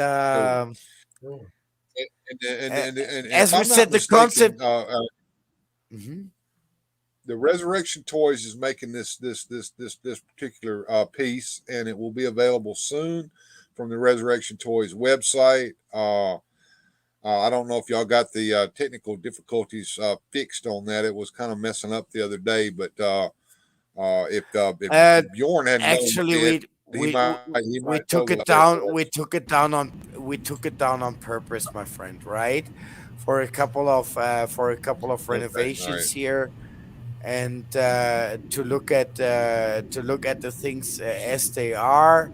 And right now we're on a good track here, and everything's going good. So just let me take the chance to download Right. you Well, you a just video. of Oh Cthulhu. no, I don't. Now, Of figuratively speaking, Cthulhu. you didn't There get it to see is. this a minute ago, Rolo. So I'm gonna put this back up there. There you This go. There you is right go. There I now what we're got it. looking at here. The Kraken, and we will have interchangeable The parts in different paintment, crack that we're just like working with on Resurrection Origins. Toys. So you can make two figures to one figure if you want. I have charged it down. I will show you the Cthulhu right now. So where it is. All right, I'll put that up in just a second. I want him to take a look at this figure, and then there's a small video here Yeah, I'm uh, just sending you the video, right? Because that's the that most I easy should be thing to able to do play here, here. right? Hold on. Oh, some more singing. Yeah, there we go. That's the Kraken. Oh, That is Yeah, there the you go. prototype. It hasn't been painted yet. It's going to production on There we- Tuesday. It's going to paint it green, yellow, grayish. And there you go. And just one, Well, two, yes, three. I've been under the water for that long. You There's keep the it green under the Cthulhu. gills. There's the Cthulhu, Bill. oh wow. This guy is 58 centimeters high and 62 centimeters long. Nice. And it also comes with 18 points of articulation. I love to say you that. I love to say you that. Oh, Johnny, Because all this is handmade. Because all this is handmade and about hand this. painted. Yes. Looking good. Dankeschön. Gracias. Fantastic. Lots of time and work and detail into that. Oh, And screw your it took feelings us a in the couple house. of Good to say. away. You can't play the video of the Cthulhu? Oh, yes, there it is. Well, there's Oka to look up there. Oh, dear. Yeah, Uh, I'm gonna try to. so that's the same. Trying to play it there, Rolo, but the No. problem is I think I've got too much crap over here. All right. Don't worry. You seeing that? There we go. All right. Well, I'm gonna have to shut Discord down. It's got too much going on here, but there y'all get a chance to see what we're working on there at Resurrection All Toys. right. There we are. There we are. There's the guy standing. It's a complete different torso. It's a complete different design. We just based it on one thing and advanced the idea, right? These are the prototypes. And these all gonna be hand painted, right? These all gonna be hand painted. We have the carton It's going to design. be a big job, too, doing all that. Oh no, Elder, really. It's believe fun, me. though. It's fun, though. Exactly, and jumping the obstacles that we had in the way to get the thing manufactured are far higher than just sitting down and painting for you hand painted 80, 100 or whatever you want. Right? That is easy. That's the easy part. That's the easy part. It was very, very difficult to find manufacturers to convince to produce a figure that niche with that high details in that measurements, right? That was an obstacle that had us kept up like the last 3 months. We coped it, and this one is going to production on Tuesday. On Friday, we're gonna have some prototypes in our hands. Okay. Very good. Very good. Indeed. And congratulations, sir. Thank you. And I'm pretty proud. I'm pretty proud of my baby. It's ugly like mine, but I love it. Oh, jolly good. Yeah, I love that attention to detail. That's fantastic. Look, figure. Well, here not too long ago, I think I had Rolo and our sculptor Marcos was on my Patreon, and we were working on some laser strips that night. And here a few months ago, back when Rolo was doing his Twitch streams over on Resurrection Toys channel on Twitch, he had Marcos on there, and we got to see Marcos working on the Kraken some. So it's been a long road to get here. We've been waiting, I guess, almost a year. No, my friend. We've announced it the first time in October last year. Well, it So was. We it's were half. hoping to. We were hoping to get it in production in time for Halloween, and that just didn't happen. That's true. That's true. So like I said, it's been a good while, 6 months, I guess, or a little less than 6 months. But we're working on it, and I'm gonna slip up and say something else. I probably shouldn't say this, but we're also working on some toys for the Never-Ending Story. Someday those will Yes. be in production. Oh, And that's not someday. We got set things straight. Let's say it like this: production wise, as well as distributing things and stuff like that. As any new company, we have to learn some things. We're in toy indeed. production for many many years, but we have never been into international distribution and produce on a scale like that, and still maintaining the quality and yeah, and the expectations you guys have, right? So that's Mhm. basically what we're confronting right now, but we have resolved it all and we're all about going forward. And actually it's not been that far away that we have been doing a stream on Twitch. We just did a stream about the Cthulhu and the Kraken today, Marcus and me, about painting these guys because on Tuesday they're going on production. So it's not that long ago. It's not. You say a never-ending story there, Bill. Sir, I know a collector All right, over in the I believe the Canada parts there. She'll be right up into all that. Elder, Laura Legends, I think her name is. Elder. But The yes, thing has she loves the never-ending story series. She wasn't the able to find much of it, mind you. A few bootlegs and one or two, I believe. But Exactly. That's the thing about the Never Ending Story. The Never Ending Story is a German movie. I'm a indeed, German. And factually, as you said, there has never been an official toy line produced at all about this movie. a shame. Everything there was some Brazilian bootlegs in the early 80s. So I had the balls to say like this, Elder, to contact the production company directly in Germany and to ask them what is going on. We're approaching the 40th anniversary and we would like to make some figures. And they said I we believe I believe that the writer of the book he didn't like the movie No, or something. Michael Ende didn't like the movie at all, but he also subscribed to sell it all off, and he got paid very well. He also wrote Momo, Oh, of as course. you probably know, and everything else. But yeah, that is not a thing that I have to deal with. And they didn't give us the permission to do like one to one reproductions of the actors.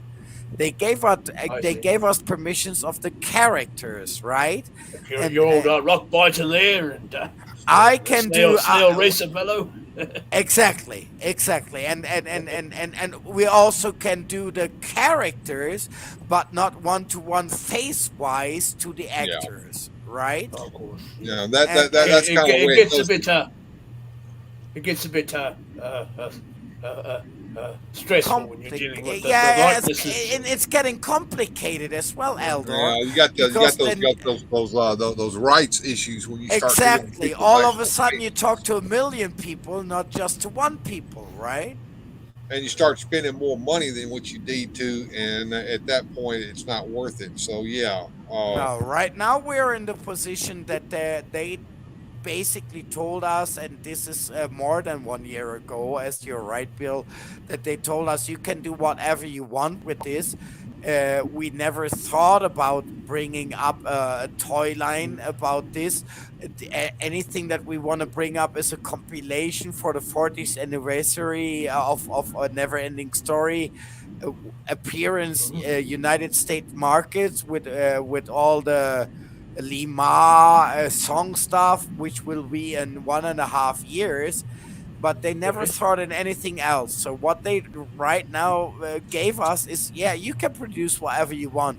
You just let have us look through give us the chance to say yes or no to it. And if it really sells, you give us a royalty of 3% right now. And Not bad. And no, look, I've seen some proof of concept sculpts of these figures that they're oh working yeah, on, and that they are absolutely gorgeous looking. So I mean, oh I've yeah. been waiting for these forever, and my wife, of course, that's her Oh, favorite. you want to see Fuchur? I can tell you Falco. I can show you Oh, Falcor. Falcor. Oh, my favorite. Well, I can show you Falco. I've got Discord shut down right now, Rolo, but Okay. unfortunately, I probably won't be able to show those tonight. But what I do want to show for Sue Studio, because she sent me the link. Oh, yes. You guys want to see this? We have two cellos playing Thunderstruck. You know, I want to watch that. I don't Oh, know how good this is going to work. Thunderstruck! I don't know. Listen. I want to get expectations set here. I want to set these expectations. Of This course. may not look very good because I'm actually going to try to share a YouTube stream on my stream. So we'll see how Oh, it Oh, the streams. Jesus. if it works, it works. If it don't, it don't. Y'all let me know in the chat there, and we'll see how this works out. So Well, I'm gonna, if not, you'd been thunderstruck, no? right. So we'll put this on the screen here, Just, and we'll see just how don't let all this YouTube works strike you out. there. Will they strike me? Probably not, but you never know. We'll see. I've been Okay. You I've have been YouTube struck. I've had the stream stop before when we played a damn Say goodbye movie trailer. before. I love you, Bill, and your channel didn't deserve We'll to see. be bad. Hey. When I played Shogun Assassin, they did kill my stream for a few minutes. I know. They let me back on. So This is why I'm saying we'll see what happens. All right. All right, here we go. Here's to 9 lives there, chaps.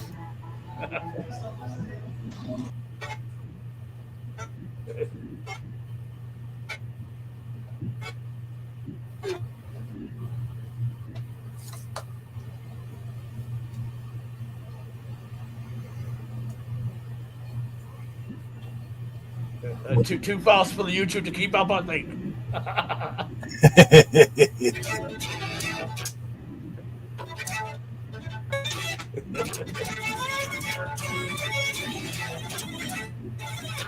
Come over here.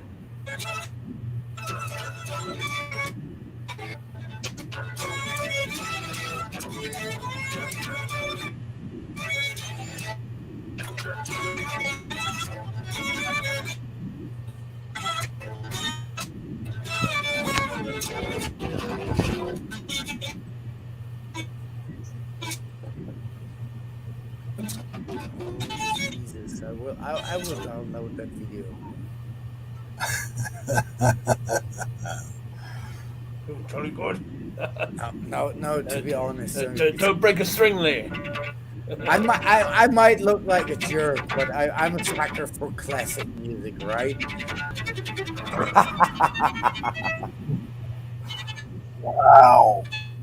Exactly. Just looking at those fingers moving, it's giving my arthritis. Oh, mames. Come on, aquí en México, no mames, güey.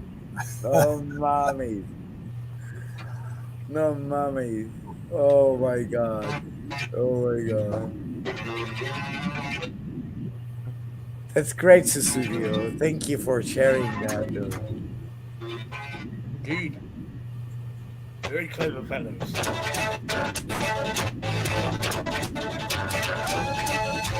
Oh, dear. Kick the ass! Right. They're full of beans indeed. Once we were young, Elda.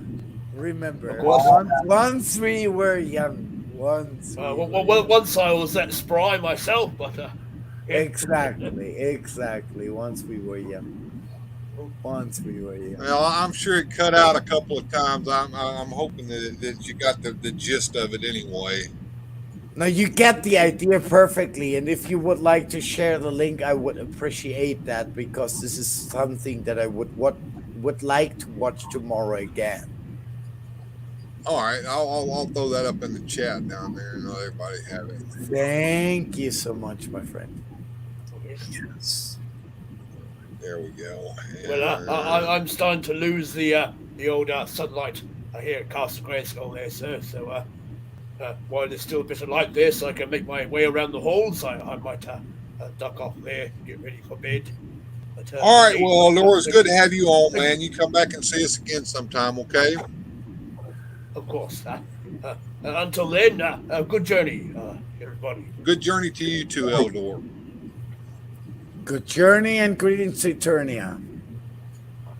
There we go. So Eldor came in to visit for a little while, and we checked out Thunderstruck by Two Cellos. There's the link there to that video there on the screen, as you guys can see. If you want to copy that, please do, and check them out. And yes, they do have other videos there, but I just wanted to show that one. And of course, hopefully with us superimposed on it, and with us chatting over it as we were, maybe it won't strike me. I hope not. I didn't go black. Thunderstruck! Well, you know, there's a bluegrass band that does Thunderstruck. Have you ever seen that? No, but I love Thunderstruck in any version. That's what I can tell you. You know. Yes. That's very Aussie, and I really love it. Right? I used to look like that. Here we go. Steve N. Seagulls is the name of the band that does this, and let me see if I can pull them up here. I'm going to do this. We're just having fun tonight. So let me pull this up. And, no risk, no fun, it. honey. No risk, no fun, honey. If you never enter that house, you never will find out. That's true. All right, add this back in the stream, and we'll see if it'll play. All right, so. Ooh.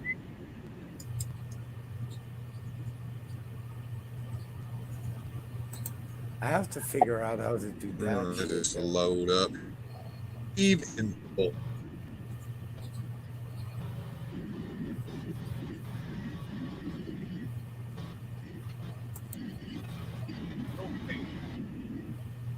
Now I'll take myself out as well.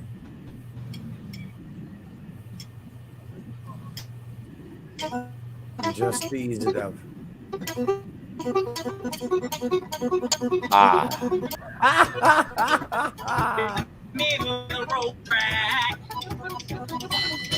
Let the hillbillies go. And I knew there was no return.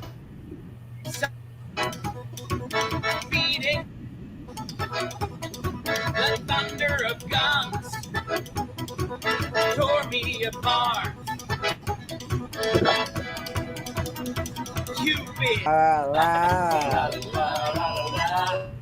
I got that microphone, nothing. Guy. Absolutely fantastic. No words for that. None. No words for that. No words. First of all, I know personally that banjo, that's a hard instrument to play. There was no amplifier all around. There was no amplifier, no microphone, not.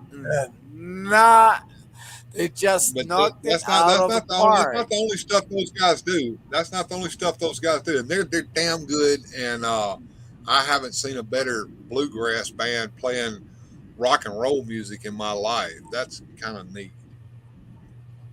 Yeah, That is more than a little neat because, as I said, these guys know their instruments, right?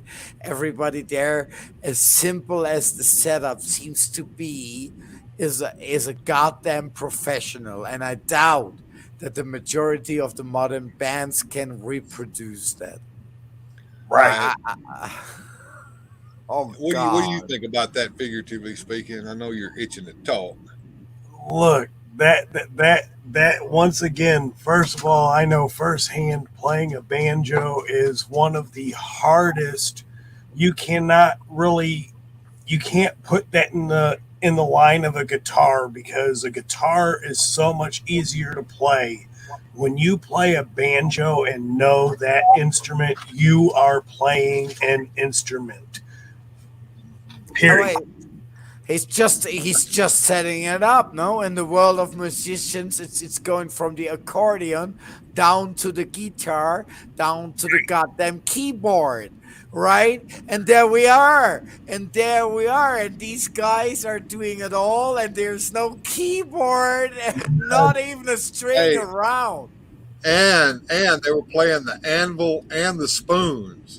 Yes. Exactly. It's all a composition, and it won't work without any of those sounds, Bill. That especially with a song like Thunderstruck, it won't work if there's a hit missing, if there's a bang missing, or something like that, because this is a very driving song, right? Yes. So to transport that drive into just handmade music, that is crazy. That is crazy shit. Absolutely, it is absolutely amazing I what love some it. musicians can do, and I've come to the conclusion that almost, if you can think about it, somebody's doing it on the internet somewhere, and that can go pretty deep. I'm not going to go there, but you well know that if somebody's doing it, somebody else is paying to watch them do it, and it can be anything you can imagine. All right, you're right. Oh, And and so Studio said it's weird how that video played, but not the other one. Well, the other one did play, but I've got these spotty internet issues, and I'll always have them until I can do something different, and that may not happen for a while. So yeah, and it's gonna. I'm a German. I'm almost dead, and I can say anything. He has gonna have that internet issue until America is great again. all right, yeah, well, or until I get enough money to upgrade my internet, or until we get fiber here. Yeah, it's going to All right. be a mess. But Largo suffers the same issues down there in Guatemala. But Yeah, sometimes, but he's in Guatemala and I'm in Mexico. We're not talking about you, my yeah, but guy. see, I live in the great state of Mississippi, which is like a third world country here as Exactly. well. No, no, no, no. We have all the damn rights in the world from Guatemala, Mexico to tell you why our internet is not working, but tell me your prescriptions there, Why my excuse? Mississippi is my excuse. Um, I will not doubt that, though. I'm lucky to have internet, Rolo. It's better to have internet than alligators. I see that.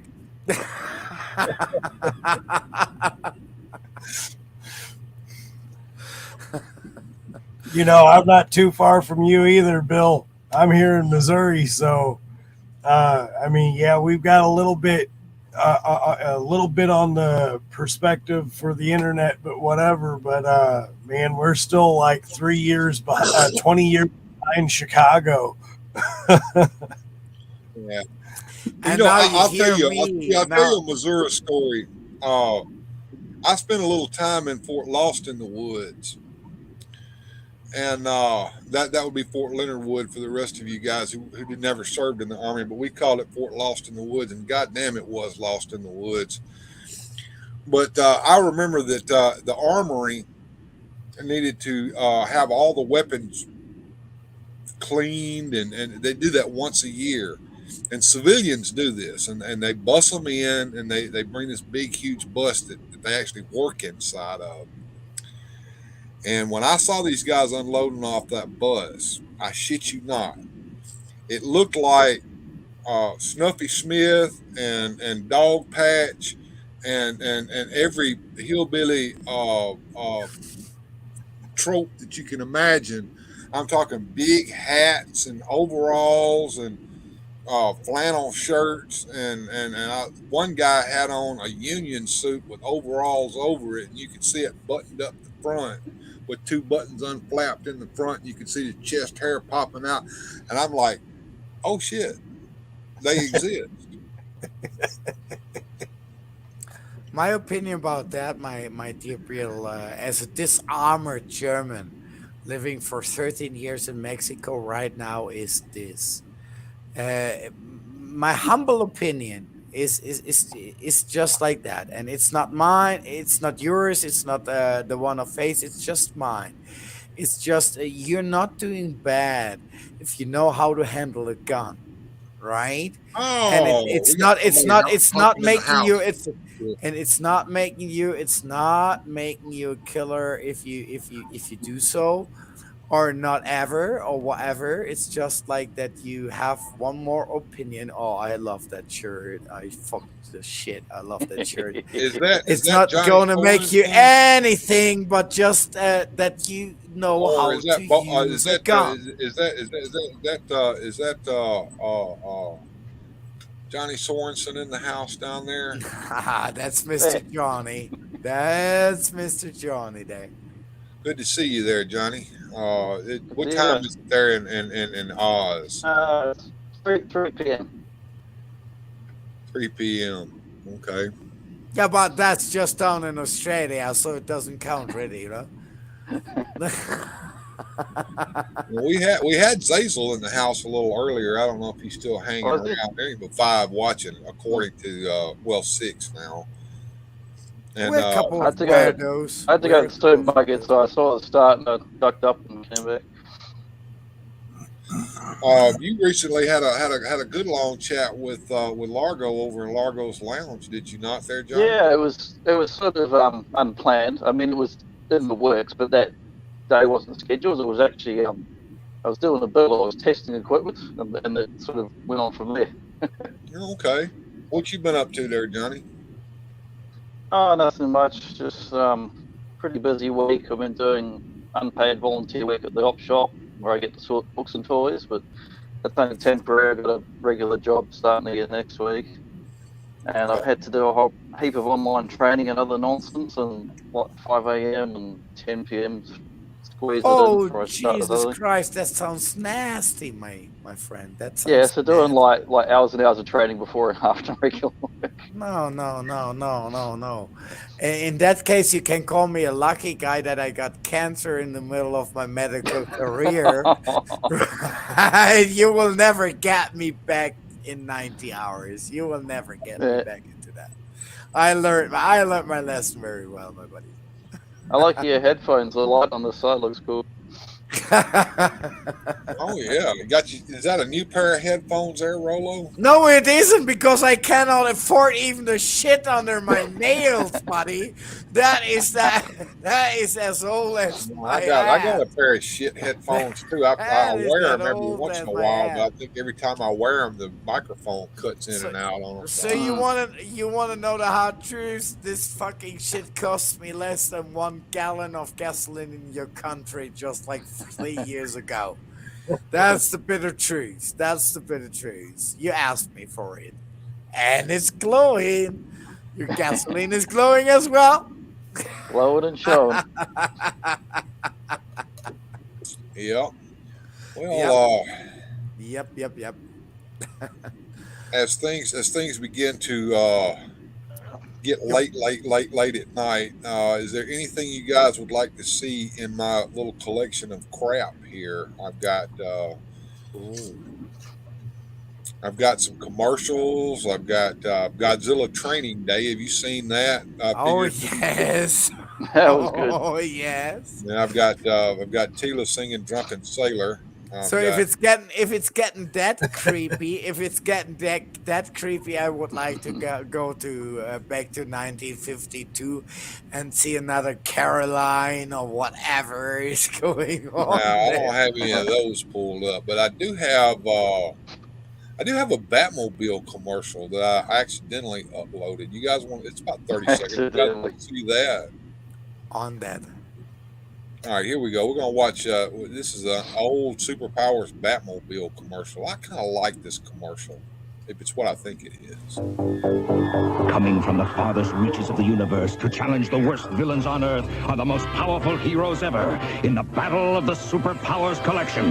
Hark! Batman being called to stop a dastardly deed? Got you, Joker. Don't laugh yet. Release the wall. It's a trap. Activate Batarang. Trouble, Batman? Not my Batmobile. Unleash Phase 2. Is this the end of our heroes in the Batmobile? You decide. Batmobile and Superpowers action figures all sold separately. Didn't you guys always wanted to actually play with your toys in the living room with all those boxes and shit for buildings? Exactly, and more though the ball bath that they scrapped out at the end. I mean, if that was not a dream for anyone within the house, Yeah, I and think it was 80s or 90s. No, the brick wall made out of blocks. That was pretty cool. everything on this commercial is cool. Everything is cool there. I like the original one. You know, that had the ticking time bomb where you had like sticks of dynamite with a little egg timer on it. That was kind of cool. I always found it funny that a lot of times when I was playing with my toys as a kid, I'd specifically use the boxes and I would cut like little what we call dioramas now, but back then, hey, you know what? This is my whatever. Get that big old box, make it a skyscraper, launch Superman down from it. Oh yeah. Yes. Oh yeah. Get a bunch of boxes together and make buildings out of them, cut little windows in them. Hey, and cool. shit. Yeah, I used to do that too. Yes, me too. I think this is something that unites us all of here, right? And there was a little talk about what is the future of collectionables or whatever, right? And even on the Twitch stream that we had today with Marcus, which is our main designer of Resurrection Toys, that he was bringing up, what is my future, right? And I just told him, you don't need to be worried about the future because your future will die with us. And that is a good 60 years away, right? Of course, the world is changing around us a lot, right? But it's also that my grandfather kept on collecting electrified trains when they were not popular at all anymore.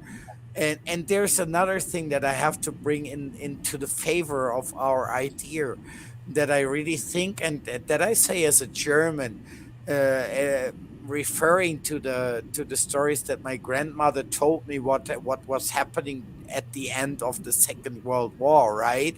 Vintage is a thing that people always will connect to, no matter what it costs, because it brings you that 3 seconds of a good world that you still remember about back, right? So and these two things combined together with a thrive and with a drive of doing the things better and offering them for lower prices, I'm not afraid about the future. I think we're gonna thrive in the future because vintage is something that myself keeps alive and happy. Well, I'll tell you what. If there's ever a future where there are no toys, I don't want to live in it. I'll tell you that. Oh, Through Your Feelings says they don't even make toy commercials anymore. No, Well, that's not exactly true. no. they do make them, but you don't see them on broadcast television. What you do see them on is on freaking YouTube all the time. But it's always something like LOL, the little LOL dolls, whatever those are called. I hate that shit. But they show up every once in a while on my YouTube feed to interrupt my favorite program while I'm trying to watch it. So I'm very sorry to say that, but here in Mexico, they're played on TV. CGI is played on TV. CGI is very successful because it is widespread, present, and stuff like that. So in one or another place, we're still living in the '80s with all the dismisses that the '80s has, but also with all the benefits that the '80s had, right? So that's Mexico nowadays. Here, TV has Jesus. Woo! You can't beat the classics. Yes, the great Ric Flair. Space Mountain, baby, the oldest rider, the longest line. Be the man, you gotta beat the man. Hell yeah. You know, talking about toys, I recently saw a lot of jibber jabber on the internets. Hasbro recently decided in their ultimate wisdom to do away with window packaging and do windowless packaging. Which yes, they will. They have reversed course. We're bringing the window packaging back. Imagine that. Yes, they will. Yes, they will. Yes, they will. Better than now. Try. Cool. Right. We're gonna build that up tomorrow, Johnny. An octagon. We're gonna build that up tomorrow. For the premium YouTube no ads. Well, I'm paying for so much crap like StreamYard and all that other stuff that I have to go for the free YouTubes. He's here. Boba Hicks in the house. Hey, Boba Hicks, what's going on, my man? Good morning to the UKGB, as I learned, to the United Kingdom of Great Britain. I'd pay extra if Bill would do like some fake ads for toys, just some fake ads. Fake ads for toys. I wish I had a few fake ads. The only fake ad I had up here was a fake ad. How you call them, my friend John? And be honest on that. Isn't it something? How you call the Brits? Come on. Brits, what, the Poms? Exactly.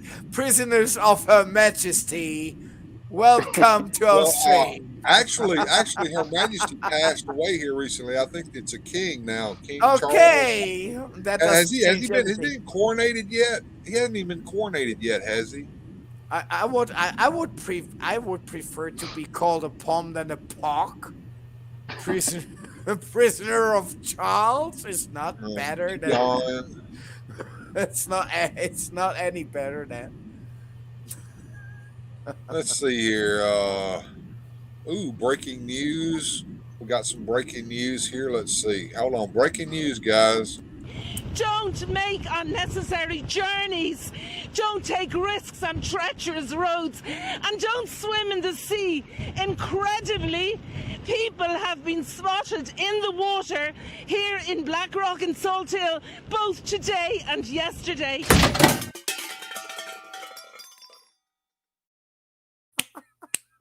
Technical difficulties there. We'll have to get back to her later, but apparently I was in the sea this morning. It's too late for me. Don't send help. Pretty damn bad weather going on out there. The only thing that was so bad in the sea last week. I found a dog. Boba Hicks put you in your place there. He's in Ireland.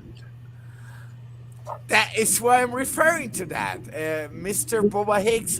Him in person. Great Britain. No, that's why I'm saying. That's why I'm saying the UK in the GB, the United Kingdom within the Great Britain, right? He told me that himself, and I promised him that I will never make the same mistake again and just talking about the goddamn GB, bro. And that's why I did. That's what I did. That's what I did. Yeah, let's say she should We have just got her hanging out, hair done hanging, before, having right? fun. Now, I think she's okay, but we'll check back later, I guess. She was not okay before that shield had her head, right? I want to see her spinning around in a cyclone with sharks and cows flying off. Laser sharks. You got the laser sharks in a cyclone are deadly. Laser sharks. That would be amazing. What was it? Wouldn't they make a movie about the cyclone or tornadoes? Sharknado. Sharknado. Yeah, there we go. Sweet people. I think We're they made a working second on one. more in the background that you're thinking that we're working on, but we do that too. Actually, I saw someone did a cosplay years ago of Sharknado, and they had the whole like the swirling on top of their head going up like a kind of like Bride of Frankenstein here, but it was a tornado with the sharks in it. When I wake up every morning, the first thing I do is say thank you God that I'm still alive, and the second thing that I do is say, God, please never make Johnny meet Marcus, because if that ever happens, my whole idea is crap, right? Oh God, oh God. These You have two to. people Do you together, follow the no. safety? Yeah, do you he follow won't the follow you safety up. drills there? He will No, follow but do you you up. follow the very important safety drills there? They teach you if you live in Mexico, you have to duck, roll, and cover to get under the laser beams from those laser sharks. Duck, Get below, roll, go, cover. or get under your desk. No, we're gonna stick on with that narco problem. Thank you. But they can smell blood, so yeah. yeah, we do that, but just occasionally, not in that wasted way.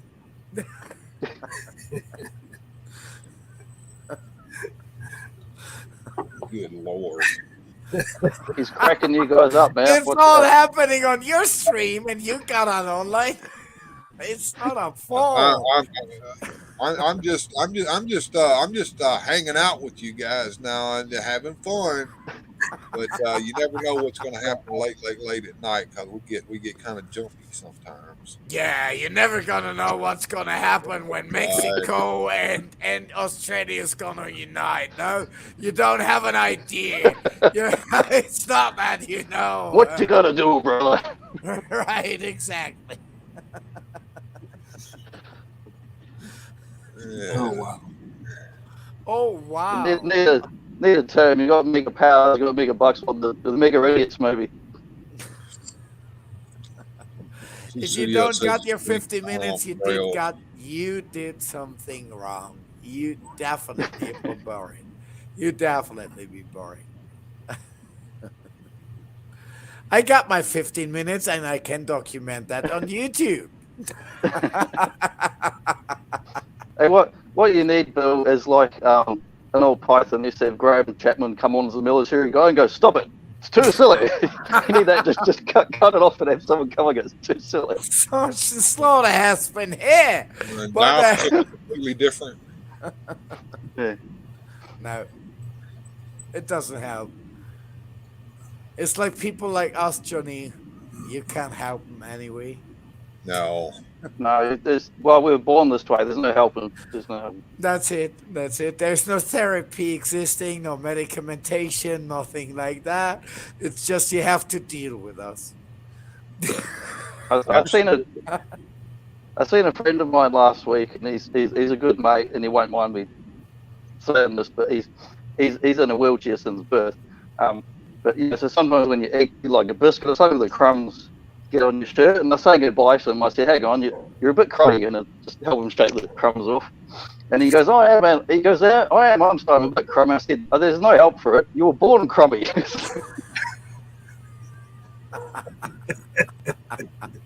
He lost it. He just pissed himself laughing.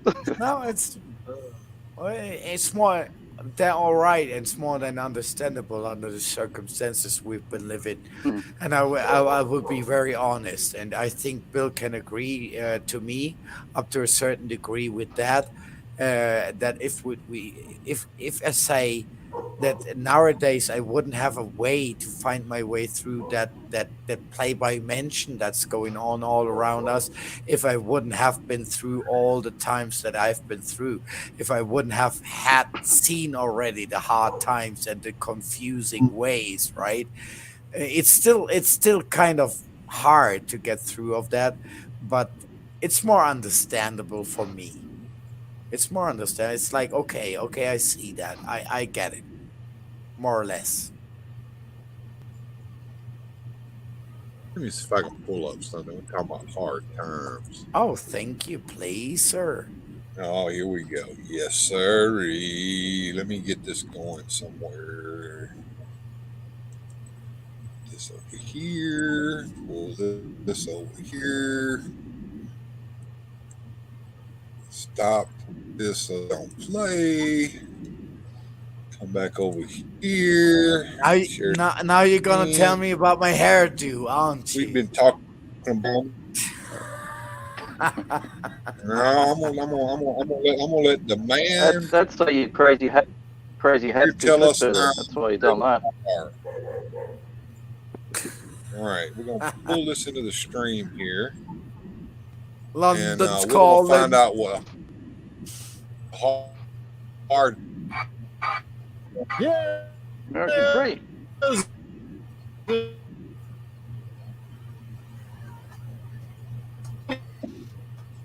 Hang on while the damn internet clears up. I'll get my camera out.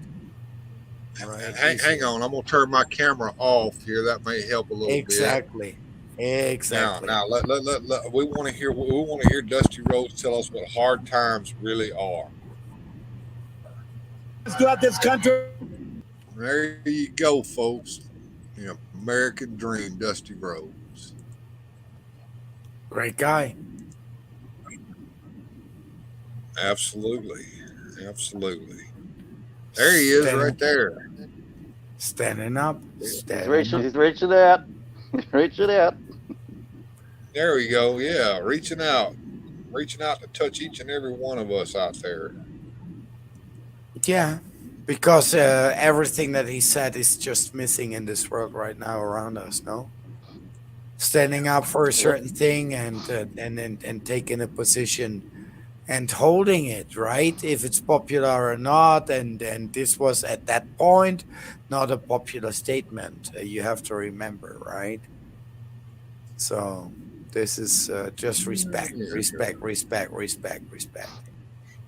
Since we're talking wrestling, let's see what I've got here in the old grab bag here. I've got some cool stuff. That's what I need. My back always itches with them. I need one of those.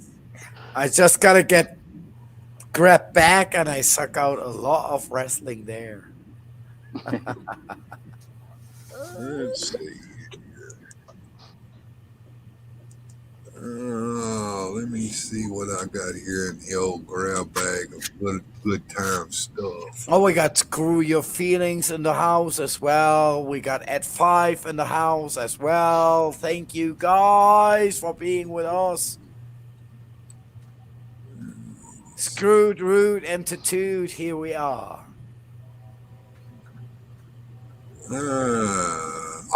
Wrestle Fail. Let's check out what I've got here. I'm going to see if I can play this. No.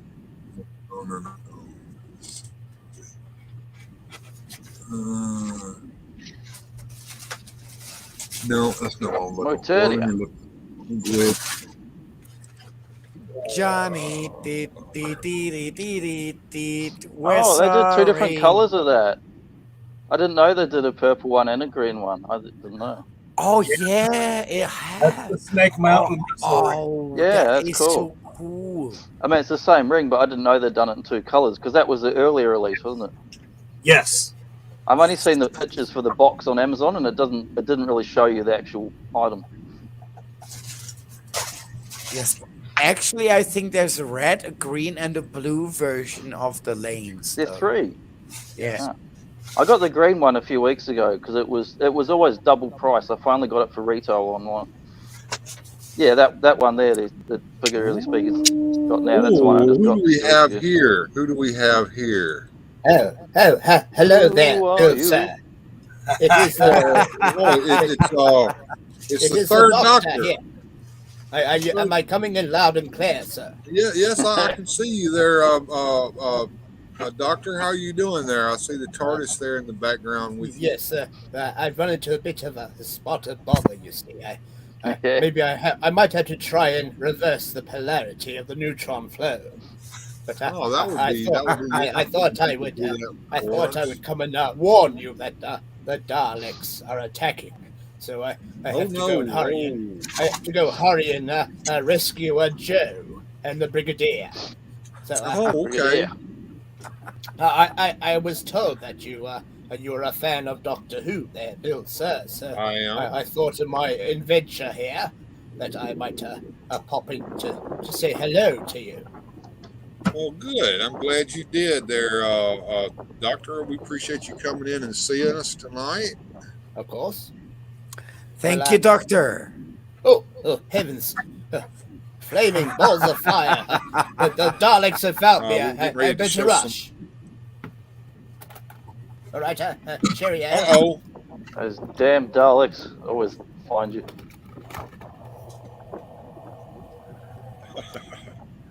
Damn Daleks stole me the red shoes that I wanted to buy in my youth in my neighborhood, right? Exterminate. Uh-oh, Dalek. Doctor. The Doctor is We don't know where he is, Dalek. the Daleks. Quick, fly the staircase. You are Doctor. He nipped up the stairs. Your images do not compute with the code Oh appearance God, they've of the learned how they're Doctor. that big.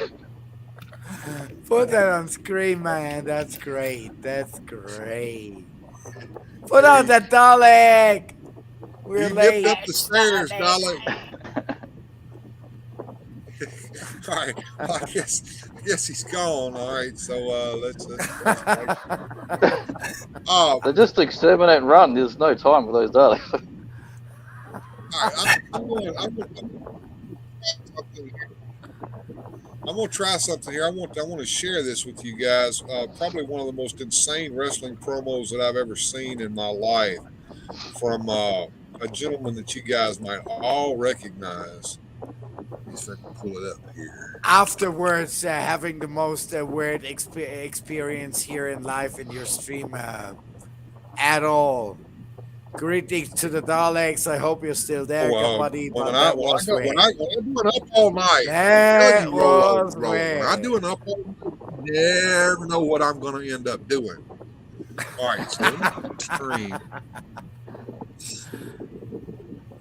From my Channel 5 wrestling back in the day. Cop Here we Mount go. with the video. He was going to run him. The action.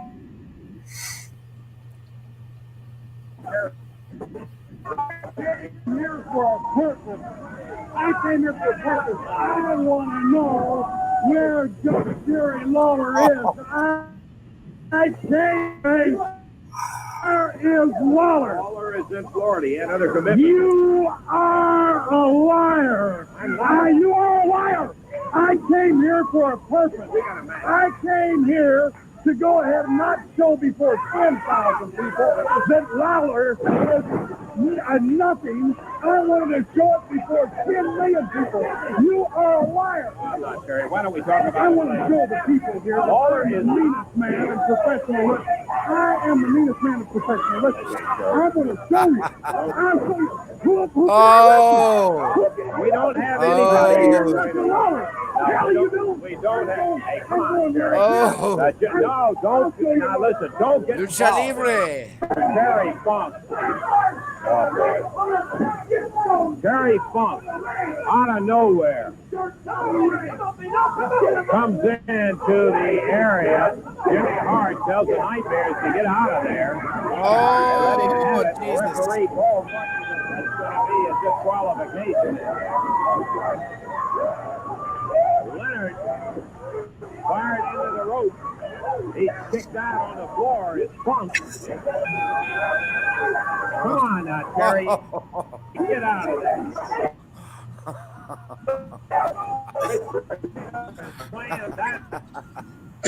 No business. Oh my God. Oh, some random guy. Yeah, yeah, yeah, yeah, yeah. Come on, come on, come on. Get it on, get it on, get it on. Former NWA World Heavyweight Champion. Jumped over, slam. Out of the ring. Bye bye. Into the camera. Nice. Pounded on words. Hey, can we get Out of the let's ring. get Bye Funk out of bye. here. Very Funk speak with Lawler has nothing to do with a young fella like Tim Leonard up there. Now Funk attacks the Nightmare and says, "Come on, Terry. Hey." I love Terry, can we just take it on out and we'll talk about it later. Lawler is not here. Now, I can't say it any plainer than that. Where is He's in Florida. I'm going to tell you something. Let me tell you one thing. I am the meanest man in professional wrestling. And you're on Lawler's side. I'm not on Lawler's side. I just don't want the trouble with you. The referee's on Lawler's side. You idiots are on Lawler's side. And evidently, the airplane people are on Lawler's side because they informed him that I was coming here. Now, I'm going to tell you something. I am going to Yeah!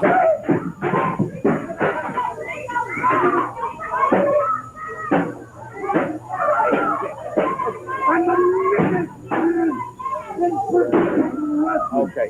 And I'm not only going to show him, I'm going to take him out. I'm going to take him out. I'm going to take him out. Not for his shorts. I am going to take him out. Come on, please. I moved here. I'm moving here. I'm not leaving. I am here from now on. This area is horse country. And believe me, I am going to be the biggest that around. Okay, we'll talk about move him out now. I'll tell you what we better do. Let's take a break and we'll be back.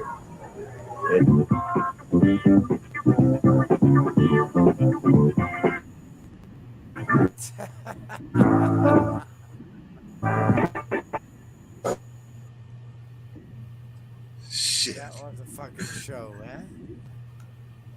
Terry Funk. Terry That was a Funk. damn show. That Well, was you know, that was back when wrestling was real, Jack. That was back when wrestling was real. You know, to put that into perspective, the reason Terry Funk had a patch over his eye was because they had just a week or so before had done the empty arena at the Mid-South Coliseum where Terry Funk and Jerry Lawler fought each other in the wrestling ring in an empty arena with nobody there but Lance Russell to witness the thing. And apparently Terry Funk had attacked Jerry Lawler with a piece of wood and stick it into his eye. Yeah, he stuck it in his eye. Exactly. But this is exactly, Bill, why I'm sticking so much with Lucha Libre here in Mexico, because this is still the same thing going on. Lucha Libre is wrestling, but it's still a kind of a transformation of pelota. So the guys take it really seriously. And it doesn't matter if it's a mixed match or whatever it is, girls or whatever. Everybody's taking it very seriously here. and it's acrobatic up to a certain level, but you're gonna get hurt. And if anybody gets a hold on you, if anybody gets a hold on you, you're gonna see people getting beaten up on stage, but badly, badly. Like, I remember. Sir Clifton says I need to show. Go ahead, figuratively speaking.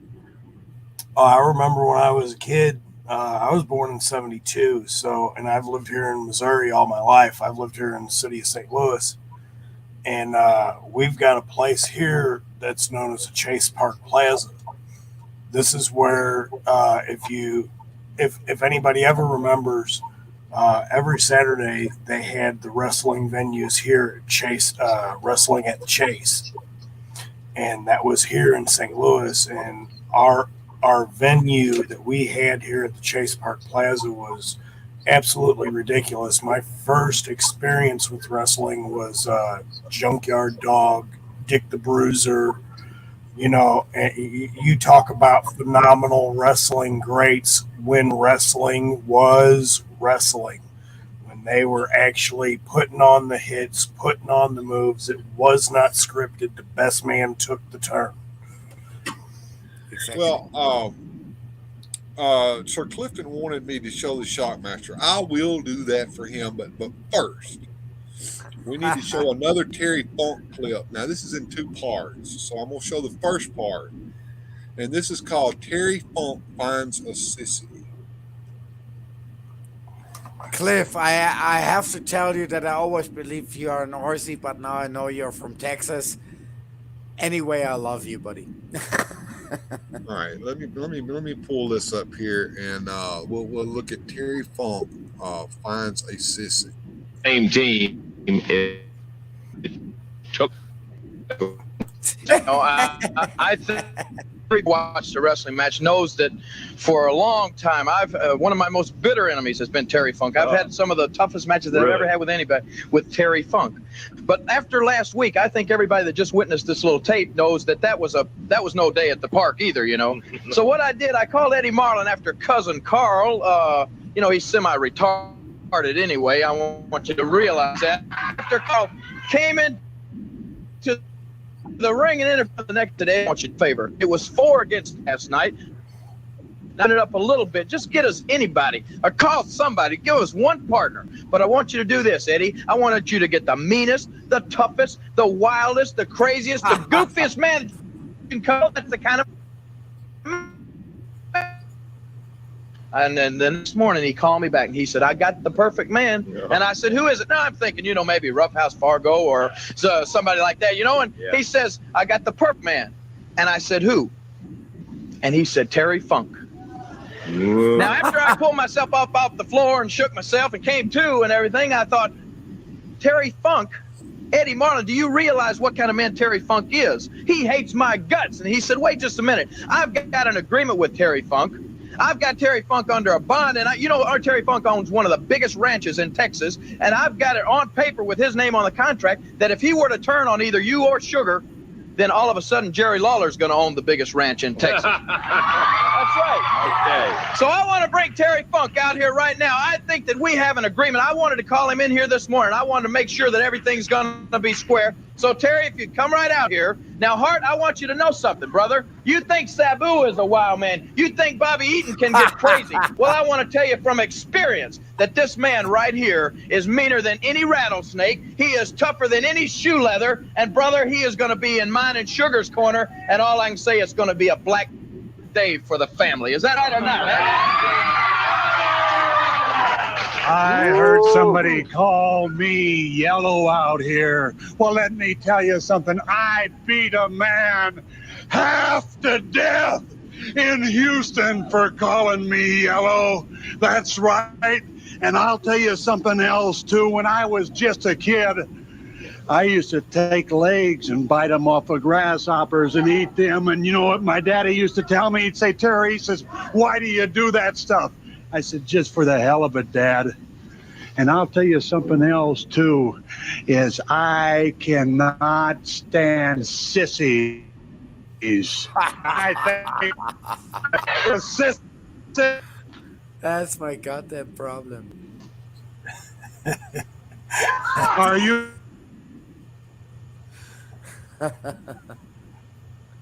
Well, do you think that you're tougher than I am? Oh, I didn't say that. I just said I wasn't. Well, I don't think that this man right here is a sissy either. And I think that you're just pretty damn tough and one of the toughest people that I've ever wrestled. And I'll give a devil his dues and I'll pay him to him, Lawler. You're as tough a man as I've ever met. I don't especially like you. And I want to ask you something. Are you a sissy? Are you a sissy? I think. Let me say something, Lawler. Are you a sissy or not? Oh, hey, come on. What does that prove? That's what I like, Lawler. That's what I want you to do. And I'll tell you something. If you'll do that, I'll show you how to take heart in them. You talk about wild people, Lawler. I want to face him just like I faced you. And after we finish with the Come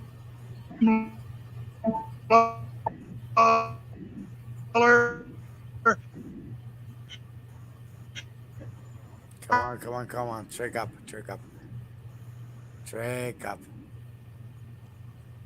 There we go. Yeah, whatever. And I want.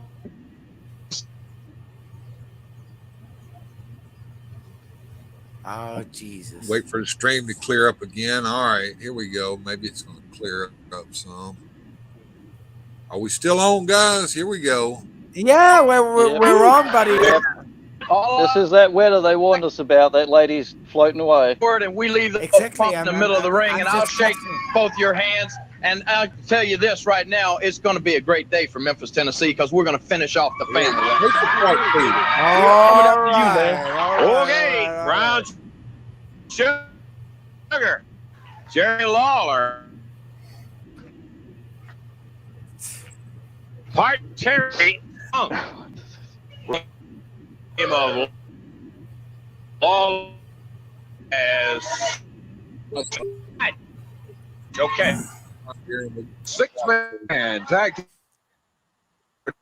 You like my comment or you don't like my comment, but this is manhood, right? This is what manhood looks like. That is ugly, that is raw, that is direct, that is nothing that you want to look at. But that is manhood. That is manhood. Sure is. Trying to dig a hole in the ring. Terry Funk coming out after him.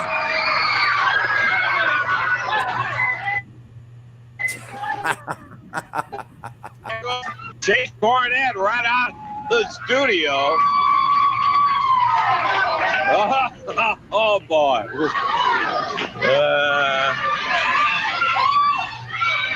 Button down everything. Everybody knows that man ought to be locked up. You go locking up, Jimmy. How about that? The whole group, including the referee. Let's see, where were we? Total weight 687. The Marauders at Jesse Barr. Jesse from Portland, Oregon. The Marauders. And across the way, the total weight is 711 pounds. From Union City, Tennessee, Sweet Brown Sugar. From Amarillo, Texas, Terry Funk. And from Memphis, Tennessee, the King, Jerry Lawler.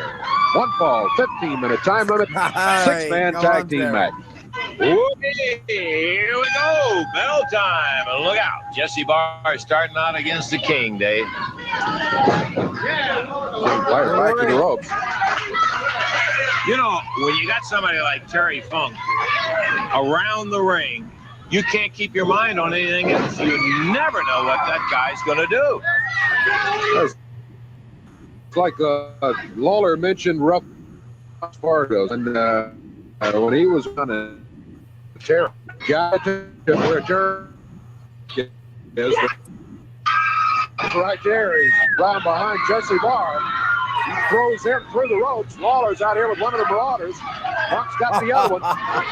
Jesse Barr being worked on by Brown Sugar down on the floor. Sugar throws him back into the ring. Lawler Funk throws Barr right out of the ring again. One after another. One after Former world another. heavyweight champ. Oh!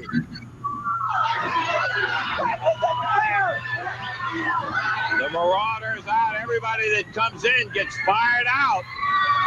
And there goes the referee. Terry's already in trouble. Lawler pitches him a chair as if he needed that, Dave. Ring the bell. Yeah. Good night. Terry Funk hammering away with. Ooh. Well, then you would. Get away from me. Don't be standing around me. Funk going after Jimmy Cornette. Now he's caught between Sugar and Cornette. Oh, Terry's got him. He's ripping his pants off.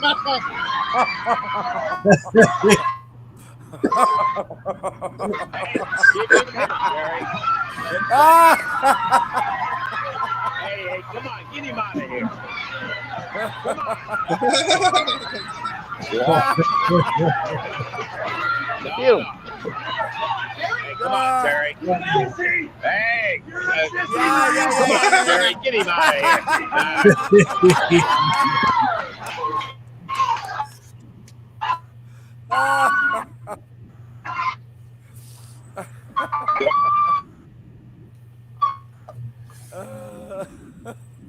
Room, but all the way. And close the door, please. Yeah. Well, they ended up losing the match, which Funk doesn't really give a whole hill of beans about. Minute 23 seconds was the time.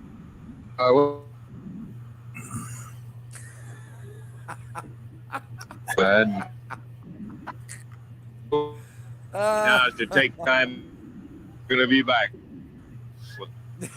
Yeah, you're gonna be back for sure. Well, there we go. And there is a part 2 now. There is a part 2. So that's unbelievable. Let's see if we can. That is real That is real wrestling, right? That happened. Okay, our time. We don't have time for another one. We got about 30 seconds. Just stand here and talk to me. If you want to hear about Dundee, you're going to hear about it in about 2 minutes. First of all, fuck! I hate you. I don't care how bad.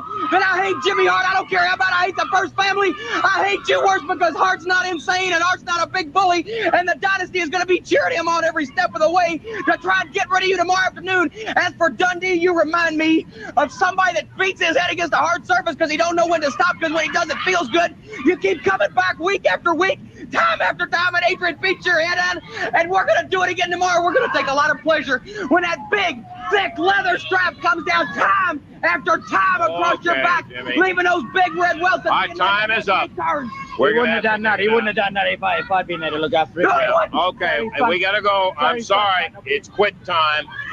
We've got to get out of here as our time is up. We don't even have time for a recap. We'll see you next week. And until then, for Dave Brown, Lance Russell saying bye-bye, everybody. There we go. Well, I think that's the end of it there. So that was yeah, I just love Harry, it. I Harry just Funk sees a sissy. Now if I'm not That's my manager in his suit. Cornette He didn't see nothing illegal going on there. Oh, that was Jimmy Cornette there, folks. And if you haven't subscribed to Cornette's channel, he is still a hoot to this very day. But Yeah, his podcasts are great. Funk tore his damn pants off. That's hilarious. Now, go ahead. Yeah. Well, we all know that under certain circumstances, anything like this nowadays never would happen, right? But it's just hilarious. It's just hilarious. I love it. I love it. I love it. Going I down, was watching. here. I do have a video here for Sir Clifton since he asked for it. Sir This is Clifton. if he's still in the house, Sir Clifton. Here you have the unforgettable debut of the Shockmaster. Let me go ahead and share the screen here, and we'll get it going.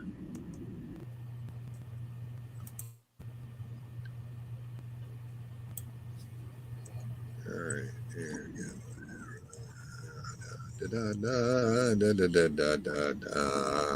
Bring that into the stream and cut my camera off. And oh Jesus, that was wrestling, my man. That what it was.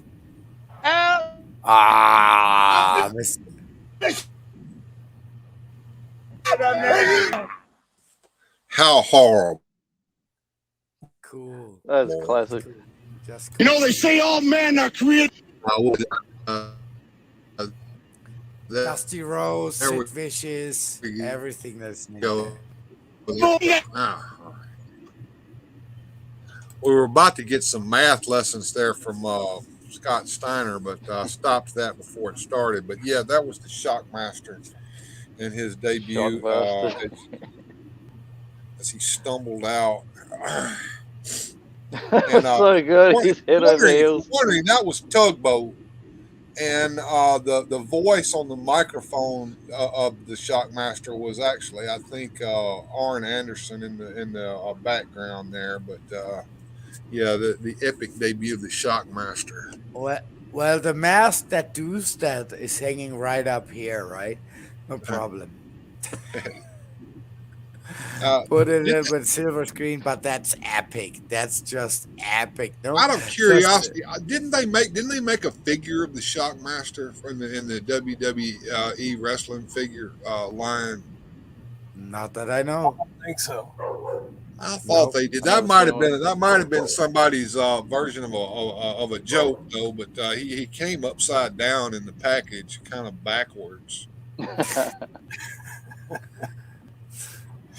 Yeah, it sounds like a custom because I wouldn't get away with that Stormtrooper helmet. Someone would glitter on it. Come on now, the glitter on it kind of makes it 20% different, right?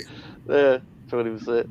For Europeans, Canadians, Northern Americans, and whatever, where you are in Australia, here in Mexico, we care a shit about that. You want a Shockmaster, you get it tomorrow.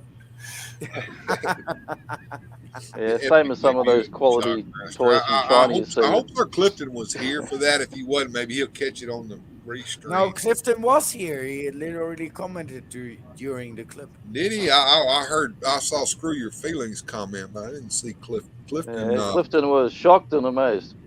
Exactly, Mr. Clifton. Sir Clifton says, "My dad got to meet Jerry Lawler. Jerry asked Dad who his favorite wrestler is or was, and Dad said, I hate to say this, but not to disrespect him, but it's Terry Funk." And Dad asked Jerry Lawler, and Jerry Lawler said it was Terry Funk as well. So I believe that. I've met Lawler myself, and I do believe that. Terry Funk is epic. I was watching the documentary the other week with Lawler and playing all those old all the Andy Kaufman bits and that, and then when he's on Letterman and that's so good. Oh yeah, that was hilarious.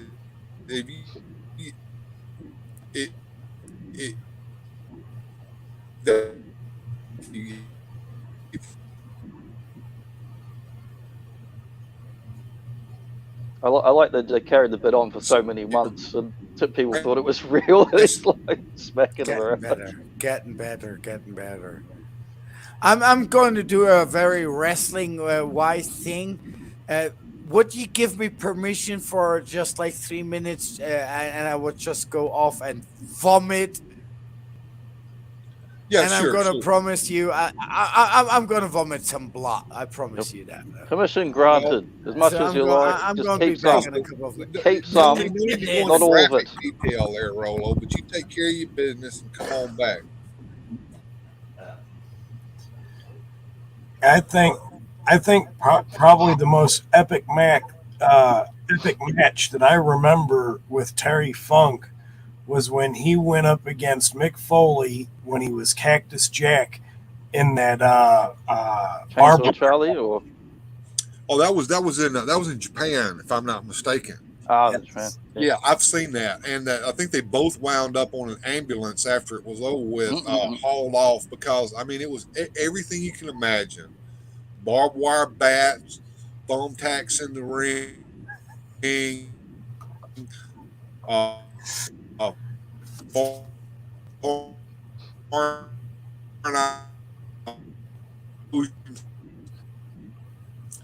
even the ring ropes were barbed wire, if I'm not mistaken. Yeah, I haven't seen that one, but I read Mankind's book where he describes it all. I've seen the match. I've seen it in its entirety, and it's pretty epic. It's on YouTube. You can find it. I'll look it up. There's so much stuff that's just not like the WWE Network had a lot of the old territory stuff and the video libraries they'd bought up from the Mid-South and all that. But things they've changed now. A lot of that they've got it, but it's not up anymore. You can't really annoyed. I don't know if it's still on YouTube or not, but I wish somebody had it on YouTube. I'm sure that WWF goes around and tries to get that stuff off of there, but it's a bit of a sticky issue when you start talking about the stuff that was from Channel 5 and the studio wrestling and all. Most of the pre-2000 stuff they didn't really bother people on YouTube. It was more anything after that as far as copyright and that. A lot of it they just kind of ignored. And if you had like Pat Patterson, Sergeant Slaughter, that wasn't getting copyright struck. The older stuff. Right. Yeah, because after a certain time, it becomes public domain. So. But yeah, I was really annoyed because I just started watching a lot of the digital WWE Network last year, and so I could watch 80s, 90s wrestling. They had the full catalog of all the WWF shows, Superstars, Raw. They had all WCW Saturday Night. They had Nitro, all the events like Starcade, Sold Out, or the World War III, and they had a lot of early territories stuff that was just different libraries that they'd bought out in their various purchases, and there was heaps of really good stuff on there, and there was about 30 different documentaries on there. Now, a lot of that stuff doesn't even exist. The live studio. Well, yeah, only they have it like they've uploaded over several years. And, various. None of it is broadcast quality anymore. It's all degraded, Yeah. Well, yeah, they transferred all the tapes to digital so that they could, save what they could of the older stuff. Yeah. Of what they had, I mean, not what they didn't have, obviously. Yeah. Right, and then of course there's some really really crappy stuff on the internet too. If you like some of that old ECW stuff, there's some of that stuff out there too. And God dog. There's some crazy stuff out there, like the mass transit incident. Have you ever seen that? No, I haven't seen it. Oh, yeah, I was watching some of the old like 80s, early 90s stuff on YouTube, and then I saw on the network, because it was the original tapes, they had much higher quality on the network of stuff I thought was only really low-fi, but it's from the original cameras that they filmed it with. Okay, all right, guys, I'm going to pull this up. Yeah. This is I'm going to warn everyone now. When I start this is very very graphic. Okay. We're going to be vomiting there. Very graphic.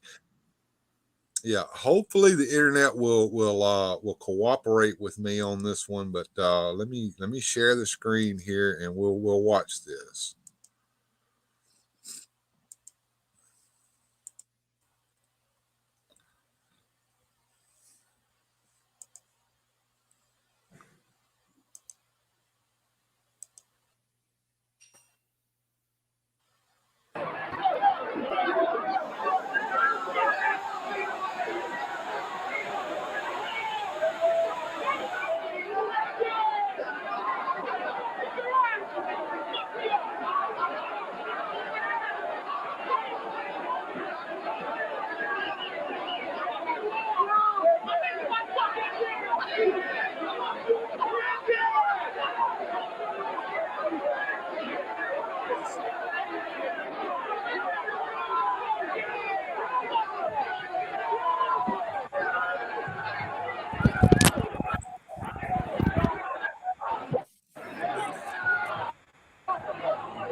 Ha!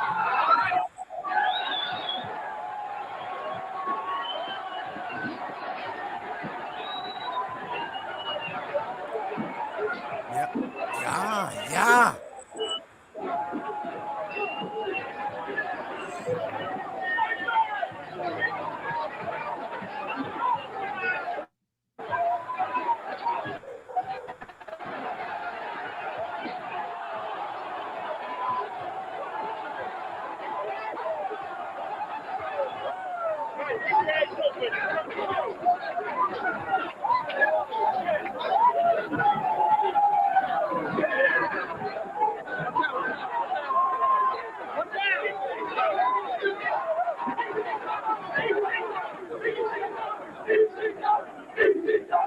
Yeah, yeah, yeah.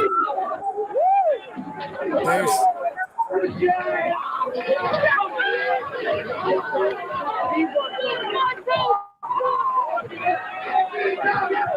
it's just great.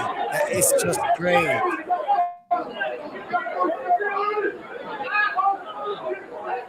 I think you're right. Screw your feelings. Look that shit. Look that shit. Look that shit. Oh.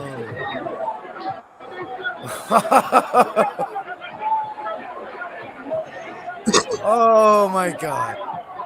Oh my god. Look that shit. Look that shit. Everything is goddamn destroyed, right? Now he's shaving his goddamn head. He's shaving his goddamn head. No, he ain't shaving his head. He's wiping the blood off of his fucking head where he damn near got scalped. That's even better.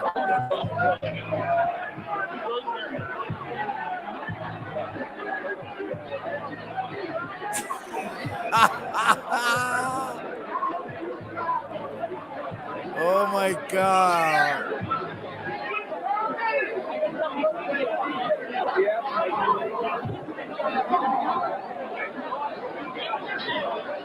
Yeah, that's New Jack.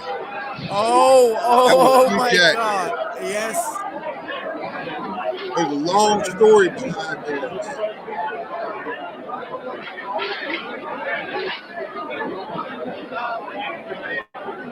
New Jack bladed that son of a bitch. He cut his head one side of the forehead all the way to the other side, all the way down to the bone. That's emergency. That's emergency.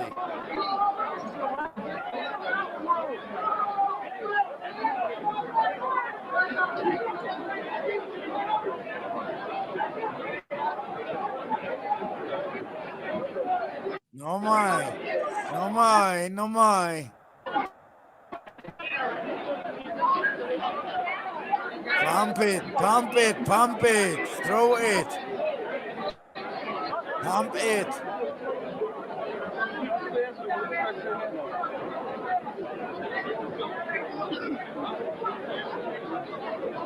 Jesus Christ.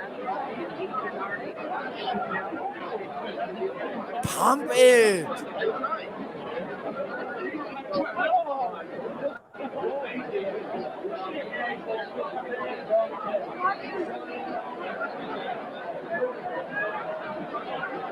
Cops on the run. Cops on the run.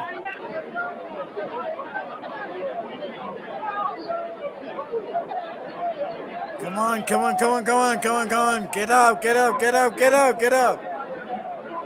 He can't get up. He ain't gonna get up. He's dead, no?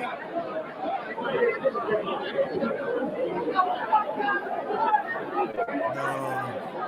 That's it. Too long, too long, too long. 3 minutes. Too long.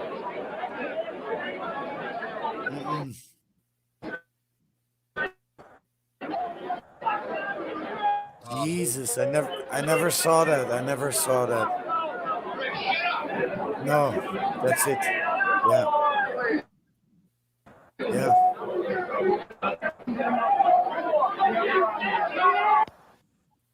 There, it's over with. Yes.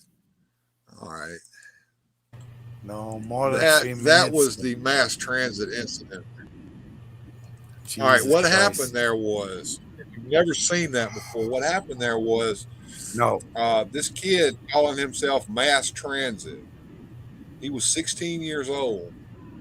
He showed up to an ECW event, told Paul Heyman that he was a wrestler and that he had trained under Sputnik Monroe. Oh.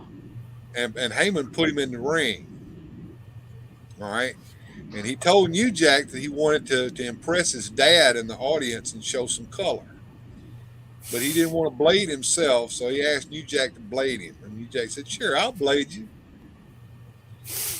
And New Jack pulled out a razor blade and cut his forehead from this side all the way over to this side, all the way down to the bone.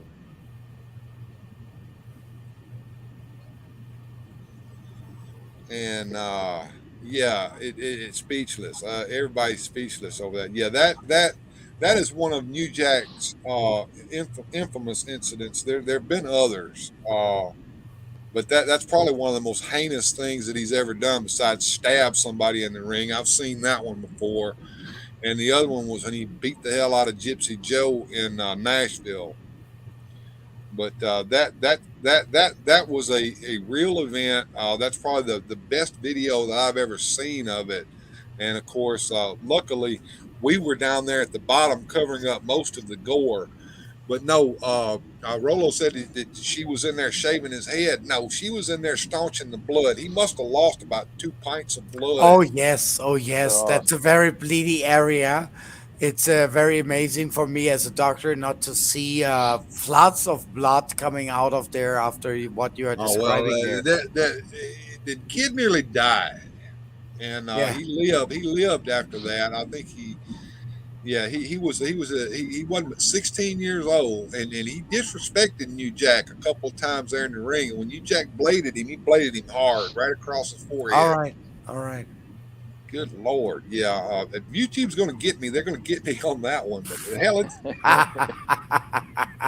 give a damn. It's like 3:00 in the morning. If there'd been a ninja in that wrestling, pow. Have you, Johnny? Have you ever seen that incident before? Sure, gun. That's pretty rough. No, I haven't seen that one. No. I haven't seen. I've heard about several incidents. Like I've got that ECW to this documentary and that, and they kind of talk about some stuff. It's like, yeah, we can't show you that footage for reasons. Oh Jesus! What'd you think of it, figuratively speaking? You're speechless over there. I have not seen the full rendition of that. I heard about it. And of course, this was after the whole Chris Benoit incident with him and his family.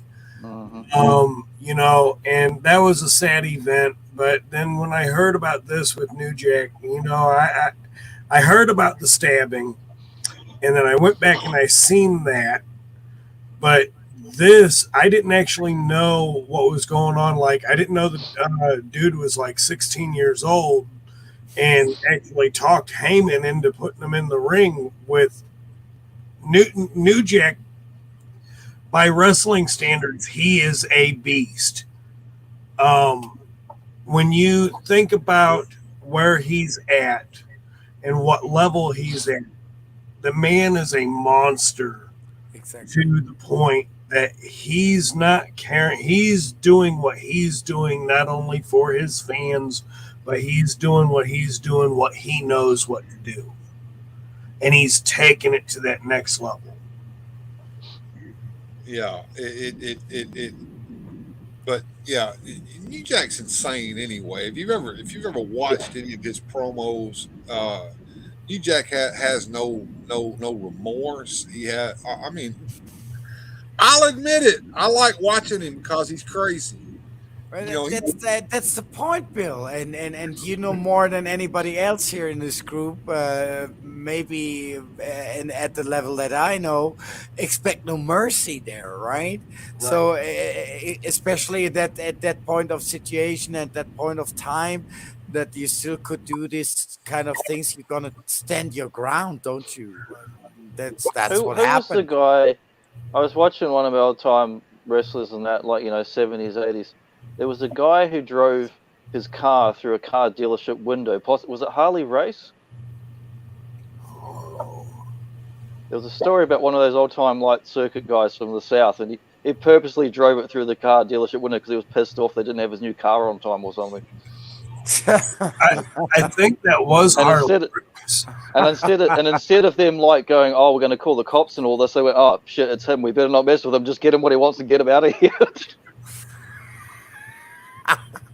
What do you want to call the cops on that shit? That is so 20th century, man. Well, I think apparently he stood on his car and pissed all over their floor as well. All right. And they were like, let's just cooperate and get him out of here.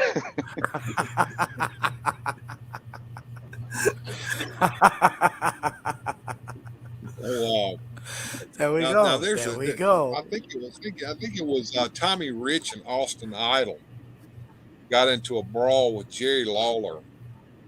It might have been somebody else involved. I can't remember, but it was in Channel 5 studios on Studio Wrestling, which was live on Saturday mornings at 10 o'clock or 11 o'clock. And the brawl went all the way out into the parking lot of Channel 5. And they you were can out smoke at 11 o'clock nowadays on TV. they were beating the shit out of Jerry Lawler in the parking lot out behind Channel 5, and they were filming it on the camera. And the people watching wrestling called the Memphis Police Department and said that Jerry Lawler was being assaulted in the parking lot behind Channel 5, and the cops actually showed up. That's somewhere here on the internet, too. I've seen that before. Yes, Bruiser Brody did die a terrible death in Mexico, if I'm not mistaken. You're right. Yes. Yes. But yet these guys were tough sons of bitches back in those days. They really were. And the most dangerous people were not the wrestlers, but the crowds. Well, the crowds were worse than the wrestlers. Yeah, the ones that chase them across town and smash them in their car and stab them with stuff. They didn't drive to the wrestling studios in their personal vehicles. They rented vehicles or drove a piece of shit vehicle because people would go out there and vandalize smash their it vehicle out of the hell. Exactly. And that is what I was remembering on about the 80s in football stadiums in Germany, for example, that you told referee, we know where your car is parked, right? And that's what you go out and beat the shit out of that. That was the times. That was the times. It was a hell of a time back in those days. It was a hell of a time. That was it was shit. It was shit. It was what it was, right? It was like you know what, like not like talking about I'm gonna beat you up. There was no sense about talking about that. You want to do that or you don't want to do that. If you want to do that, you stand up the shit, or you better go home. It's not like today, like you're making a lot of announcements, and then in the end you're gonna end up to stab anybody in the back. Well, right? One of the things I used to hate back in, I guess, the late '90s or mid to late '90s on WCW was the fact that they spent more time in the ring gabbing than they did wrestling. Oh, that's true. That's true. Yeah, they were doing that on both shows then. They were getting more and more talky. Yeah, but back when I watched wrestling when I was a kid, we thought that shit was real. And half the time you really didn't know whether they were shooting or not, because a lot of times they get pissed off at each other and they'd start shoot wrestling. Exactly. the shit got real a lot of times, like it still gets here in lucha libre. And what you're talking about is the change that we witnesses on TV between the 80s and the 90s. That also has to do with a lot of the liberation of the TV laws coming to the beloved cartons that we have there in the back of the mind. But then that was when the shit changed. But wrestling, and this is what people love to forget, just like boxing, came up in the dirty way. And that's what we just saw. People are not endorsing till today the show, right? They endorse the real moments. They endorse the real shit. When you see, okay, here they are leaving the script. Here is one getting angry on another, and they're really taking it on. That's what we want to see. Is it pretty? Well, No. it progressed over time from a wrestling show to just a pure show, and that's what the studio is talking about here. But wrestling started out basically in carnivals and stuff like that. Exactly. Yeah. And you would have a guy that they would call a hooker, and the reason they called him a hooker was because he could hook you. And when he hooked you, you were going to lose. Period. No matter how good you thought you could fight, if one of those guys got you in a hole, that was it. You were over with, and you were done. And a lot of times, what they would do that anybody could go in the ring with this guy. Exactly, and you paid for that. Yeah, you paid fucking $20 to get beat up. I did that. I did that 3 times, right?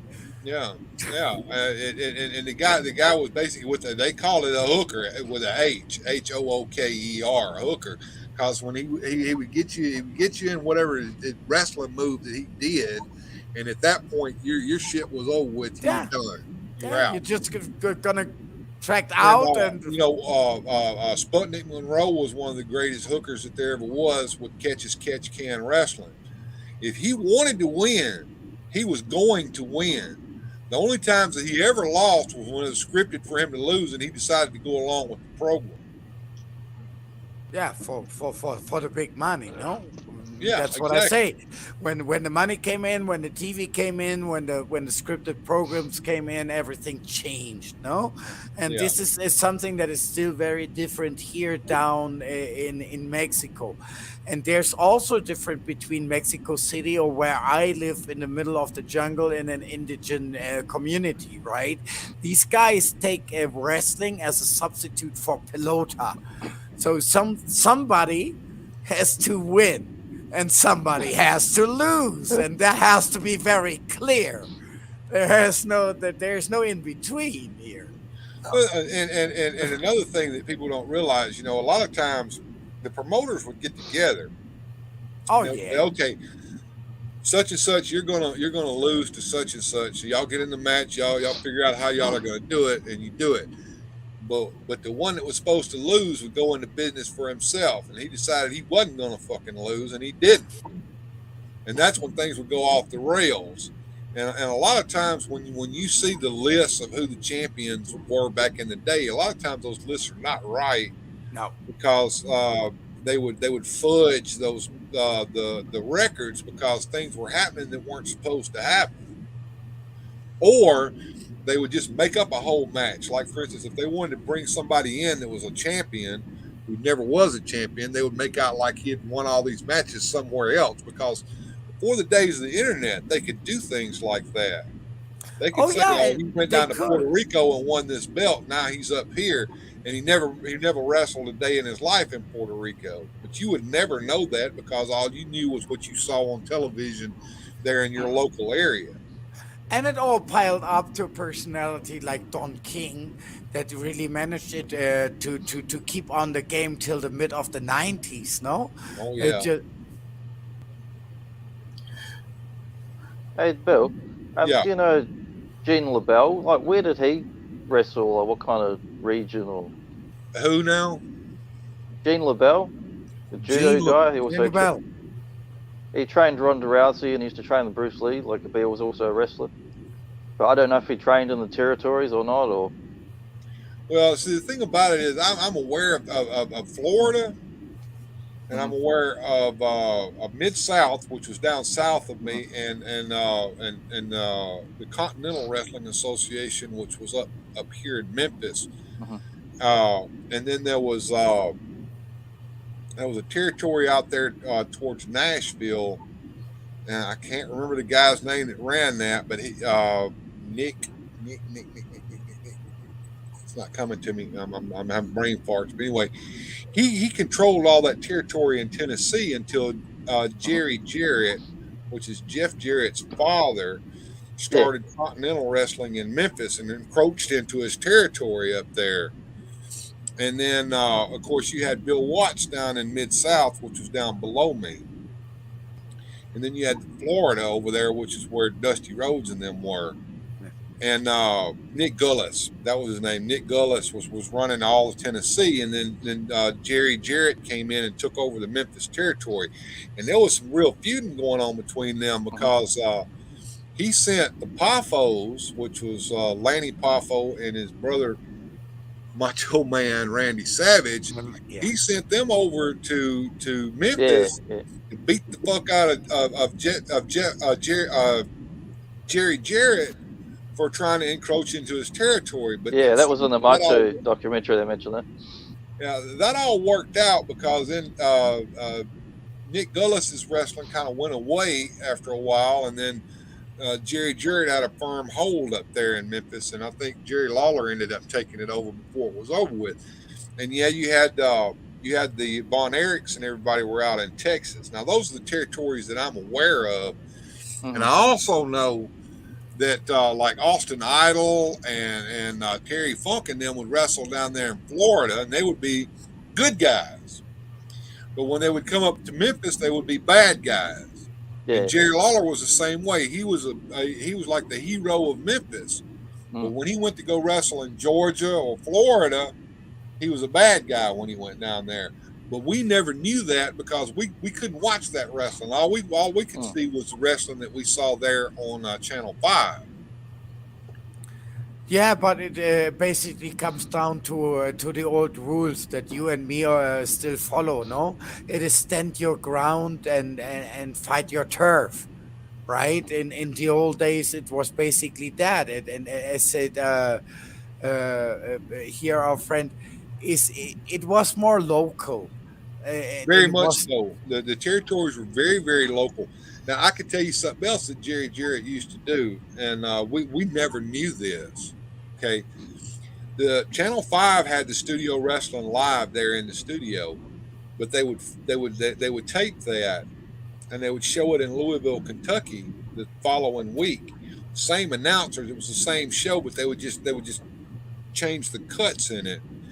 And they had on Monday night they had wrestling at the Mid-South Coliseum, so you could go pay to see the wrestling live at the Coliseum. Whatever show or program that they put on at the Mid-South Coliseum was the very same program that they would do at the Louisville Gardens the next night. Still pretty much the same thing how it works here today.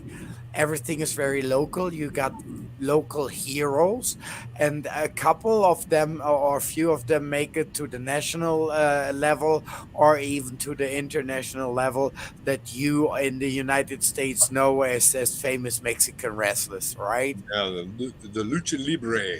Yes, but this is still here in the barrio. This is still a very raw thing, and people try to come up or try to step into the footsteps of their fathers or whatever, right? And again, I repeat, you're spending so much time about discussing intersexual or intergender things, right? Here it doesn't matter the shit, right? If the fat lady comes up to conquer the guy, she's gonna get the shit if she's not able to give the shit back. That's what it is. That's what it is, right? Now I have to take a break, guys, because I've drank way too much coffee. If you know what I mean, so I'm going to step away. Don't worry. See. My thing is nowadays, just watching any type of wrestling, what I really miss is the cruiserweight division. Mm-hmm. Like All right. Eddie Guerrero Where and all that. is the cruiserweight division? You know, go to Mexico. You're not going to see it, are you? Back in the day, we had phenomenal cruiserweights. Sin Cara. We had, Psychosis. Man. Skinny guys, but really able, right? In what they were doing. Mysterio right? is still going, but Yeah, Rey Mysterio still will go with that, right? Rey Mysterio. Man of a Million Outfits. Yes. All right. Or Las Tinieblas, the Man of the Fog. These are great athletics, right? These are guys that can stand up against anybody, and they would, and they did during their career against guys that are far more huge, far more muscular, or whatever. But they still could play them because the athletics that they had and the knowledge about the sports, and what I give the Mexicans is the never-ending will. To not give in, right? It doesn't matter. As long these guys can stand up, they will stand up once again. I like that they pushed the cruisers in the early to mid '90s on WCW. You know, they were kind of like the beginning of the show nearly every time, and they showed them off a lot. But then when it went to the whole Outsiders and Hollywood Hogan, they hit that ceiling where they just couldn't progress and really get better main event stuff. You know, they would keep holding them back really. But then there was a few who actually did progress in that, and one of my absolute favorite wrestlers of his time, and I am so happy I have lived in the time to watch his progression from when he started to, unfortunately, his time of death. Eddie Guerrero. Eddie. Oh my God! Viva la Raza. Yeah. Did you watch him like when after the buyout when he did like the Latino Heat and all that? Yes. Yeah, I like that he got to really shine. Not that he didn't shine in WCW and ECW. Everyone who loved him knew how great he was, but he had a bigger stage, and they really did give him a push and give him a chance to shine. You know. Yes, absolutely. And Eddie and all the was shirts what and that, he'd come out with that Scarface one on himself, and he's like. So Eddie really was what they call here la raza. No, that is a very very. He's the next figure I'm after. Him and Jake the Snake are the next ones I'm getting. Yeah. It's not even a word that is very well tainted in our language, no, la raza or whatever, no. But here it is more a signal for somebody that puts himself together and gets up under whatever condition, right? And proves himself and reproves himself. This is what Mexicans understand under this word that for us sounds like bittersweet somehow, right? And I like when they teamed him up with China, and he calls her Mamacita. ¿Qué pasa, mamacita? Vámonos. And he's like, I'll give Vince his props though. When Eddie passed away, you guys know as well as I do, the wrestlers don't have insurance. They don't have crap. No, and they care about the family. They leave their families in the lurch when they. That's right. Like Vince that. took care about the family. You're right. Vince did take care of the family. He allowed Guerrero's wife to come in and be a manager and wrestle to take care of herself, and that was all that was, and it was good. It was good that he did that. Absolutely, absolutely. And I'm still very unsure, especially after that videos that you showed about the latest developments about some joint ventures that are going to happen here between UFC and WWE. I'm still very unsure about all that shit. Well, but apart from that, you have to give that to Vince Vaughn, right? Well, Vince is smart. He sold his company to this conglomerate that owns now both the UFC and the WCW, Yeah. which we know may allow a little bit of cross promotion to happen. But from what I understand, things are going to remain just exactly as they are today. WCW is going to be separate from the Yeah. UCF, and Dana White's still going to control all of that, and Vince McMahon's still going to control that.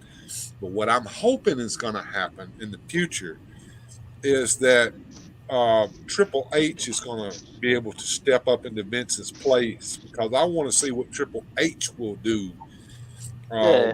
with it, because when he was running what used to be Florida.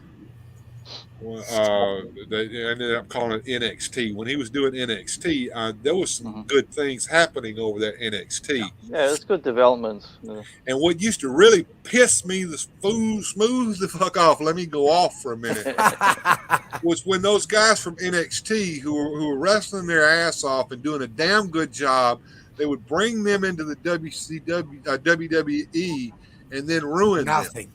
Yeah. They would ruin them. They would either take their gimmick away from them, or they would turn their gimmick into something stupid. Yeah, putting them into position. Let's say it like be that. the ringmaster.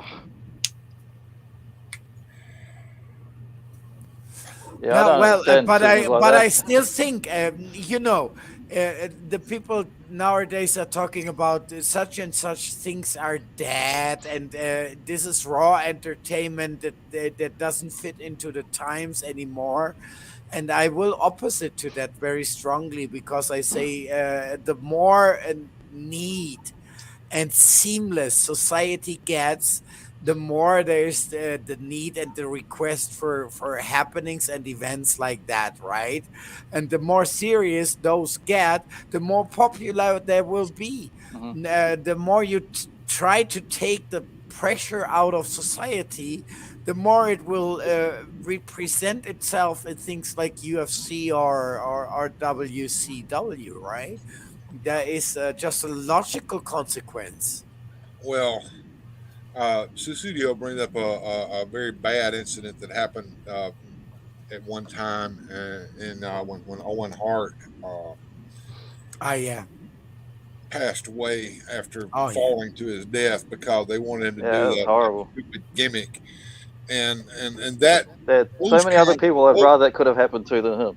yeah, those kinds of things are one of the reasons why you don't get to see some of the shit that we used to see anymore, because shit like that happened. That was uncalled for. It shouldn't have happened. But And the crazy thing is, you had Sting doing that every week safely for several years. Yeah. So Oh, yes. someone really fucked up not doing, like, I've done rock climbing and when I was in my 20s. Someone really fucked up not having the right equipment, safety standards, checking it, everything. They didn't fuck up one thing. They fucked up every possible stage of that. Exactly. Of course. Well, Vince Russo, we all know, is a piece of excrement that never should have been in wrestling in the first place. He didn't know anything about it. If you want to hear the real story about Vince Russo, just listen to Jimmy Cornette. Jimmy Cornette will tell you all you need to know about that piece of crap. Let's say that was the first showpiece of wrestling, all in history, right? It was just a show, nothing more. And then things turned around with Vince Russo as well, no? And it did in the development for further days, and going to what we're seeing today, right? Well, everywhere Vince Russo went, he sowed destruction. Right. When he got into WCW, he was one of the main reasons of the downfall of the WCW. And let's see what Sir Clifton has to say here. He says the moral of the story on the sale is the fact that Vince can keep his job. That's exactly why Endeavor bought UFC from Dana White. Both of these guys can stay in position. Endeavor won't slap either hand. I'm thinking he's right on that. This is all just a way of injecting a little bit more money into things so that these two companies can continue to do what they do. I think the other side of it too, that a lot of the real hardcore wrestling YouTube channels, there's been so much conspiracy theories in the last 6 months about who's buying this and doing what. But over on the Eric Bischoff one, his podcast, he talks about the business side. It's also about who's got the best distribution networks globally. It's not just about America. It's about who's actually got the networks to partner up with and the companies and money to actually keep doing it 10, 15, 20 years later, not just the next 12 months. And I'll say this to help the those watching at home. The kinds of things that we're talking about now, back when I was a kid, you had to get what was called a dirt sheet to find out about it. Exactly.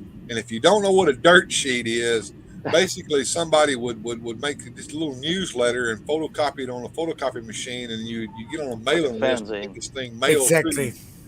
It was sticked anyway, and was the same. It was basically the same in collection, no? Yeah. If you really wanted to find figures that were the nerds, and you need to get it into a back room behind the train station, together with a lot of really spooky people that look like that you really never want to be alone with them just 1 second in a back room, right? That was collecting in our days, and that was wrestling in our days as well. Yes, the same with boxing. I don't know. I don't know that there are any dirt sheets in existence anymore. I think all the dirt sheets have moved to YouTube. Yeah, well, before YouTube, they made it NFCs, but they are still in existence, my friend. Yeah. What was you saying there, Johnny? I said before the YouTube, it was blogs was the equivalent. Someone might have been on the ground on the day and put something up, and then it became video blogs and then YouTube. Yeah. Thank you for that. I take it as a personal WWE Magazine didn't give you the dirt. You had to get a dirt sheet to get the real dirt. WWE Magazine was just a promo. Do you know what's annoying, actually, watching some of the I watched my Royal Rumbles like 88, 89, 90, and they're good fun on the DVDs this week, so I got a big set of them. But some of those goddamn photographers get out of the way of the fucking match. They're running in and that's what it's for that magazine and that. They get really annoying sometimes when there's too many of them. Exactly.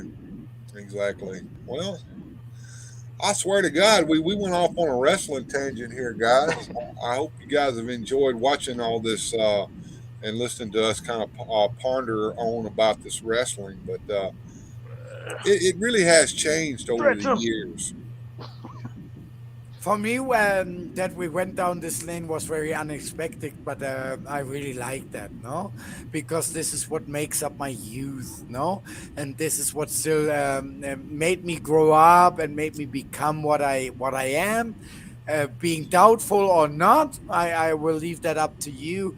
But this is what is my background. So I really love to dig into stuff like that. And the videos that you showed us tonight from the 70s, for me, it's eye-opening. For me, it's the core, right? I think me and Rollo better tag up, and then Ken from Toy Connections, we're taking that belt from him. He's not keeping that. Thinks he's so good. Ken.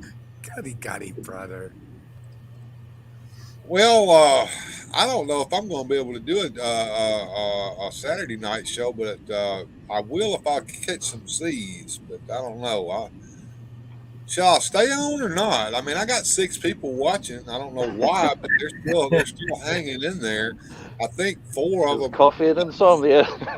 I tell you why, because here are 4 beautiful people right in the screen, and starting with you right up the left lane upstairs there. So yeah, that's shall I get my Adrian Adonis outfit going?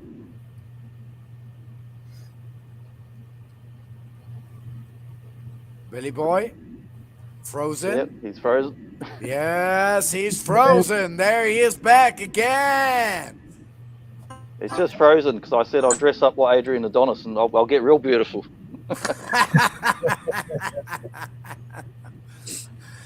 You should see me in my kilt, right? No, it's not necessary. Kilt's a manly thing. I mean, come on, that's Piper. They are. They goddamn they are. They goddamn they are. I was watching. He was doing a commentary. I think it was 89 or 90 Rumble with Jesse Ventura. And sometimes the camera goes low, and you can see he is not wearing any underwear. Well, he was just doing commentary and just commentating, just let it hang out. He was taking a scientific approach on this video, explaining gravity. All right, Sue Studio, you go to Sleepy Bye Bye, and she remembers when Jake the Snake put that snake on the Macho Man and it bit him. Oh yeah, I remember that. And he told him to do it. Yeah, that was the Cobra. In fact, before that match, Macho Man was so scared that he was going to be envenomated by that. He was literally forced him. He forced Jake the Snake to let that snake bite him first, because when a cobra bites, they don't just bite and let go. They bite and they gnaw. Hold on. Exactly. They it's like some animal that could tear your skin more than the. They like hook in, all right? We have a lot of cobras here Yeah, around. like a hook. Exactly. They stitch down and then they pull back, so they are hooked in. You can just not pull it out. It's not that easy. And if you try to pull it out, they will get loose the tooth, and this is when the things really get bad, because this is where all the venom is in. And when you pull them out, they just let it go instinctively. We got a lot of this shit running around here. You yourself, Aussie. I think we're the most two countries that have the most venomous animals running around the house. Though. Yeah, the most deadliest thing here is the desert and the heat more than the animals. The most deadly thing in Germany is Karen. Karen. Let me speak to your manager.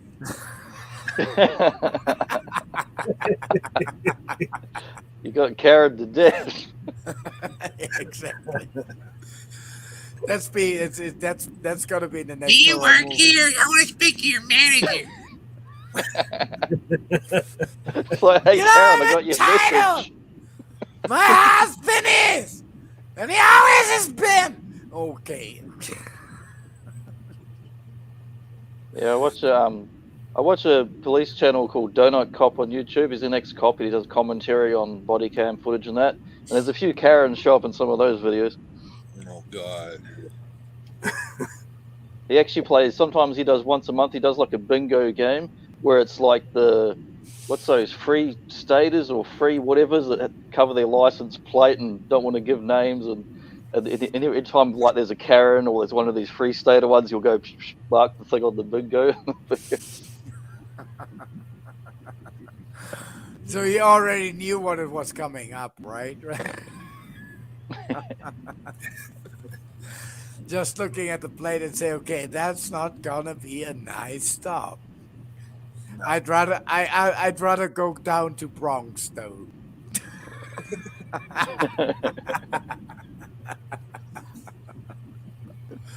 That's the real deal, at least.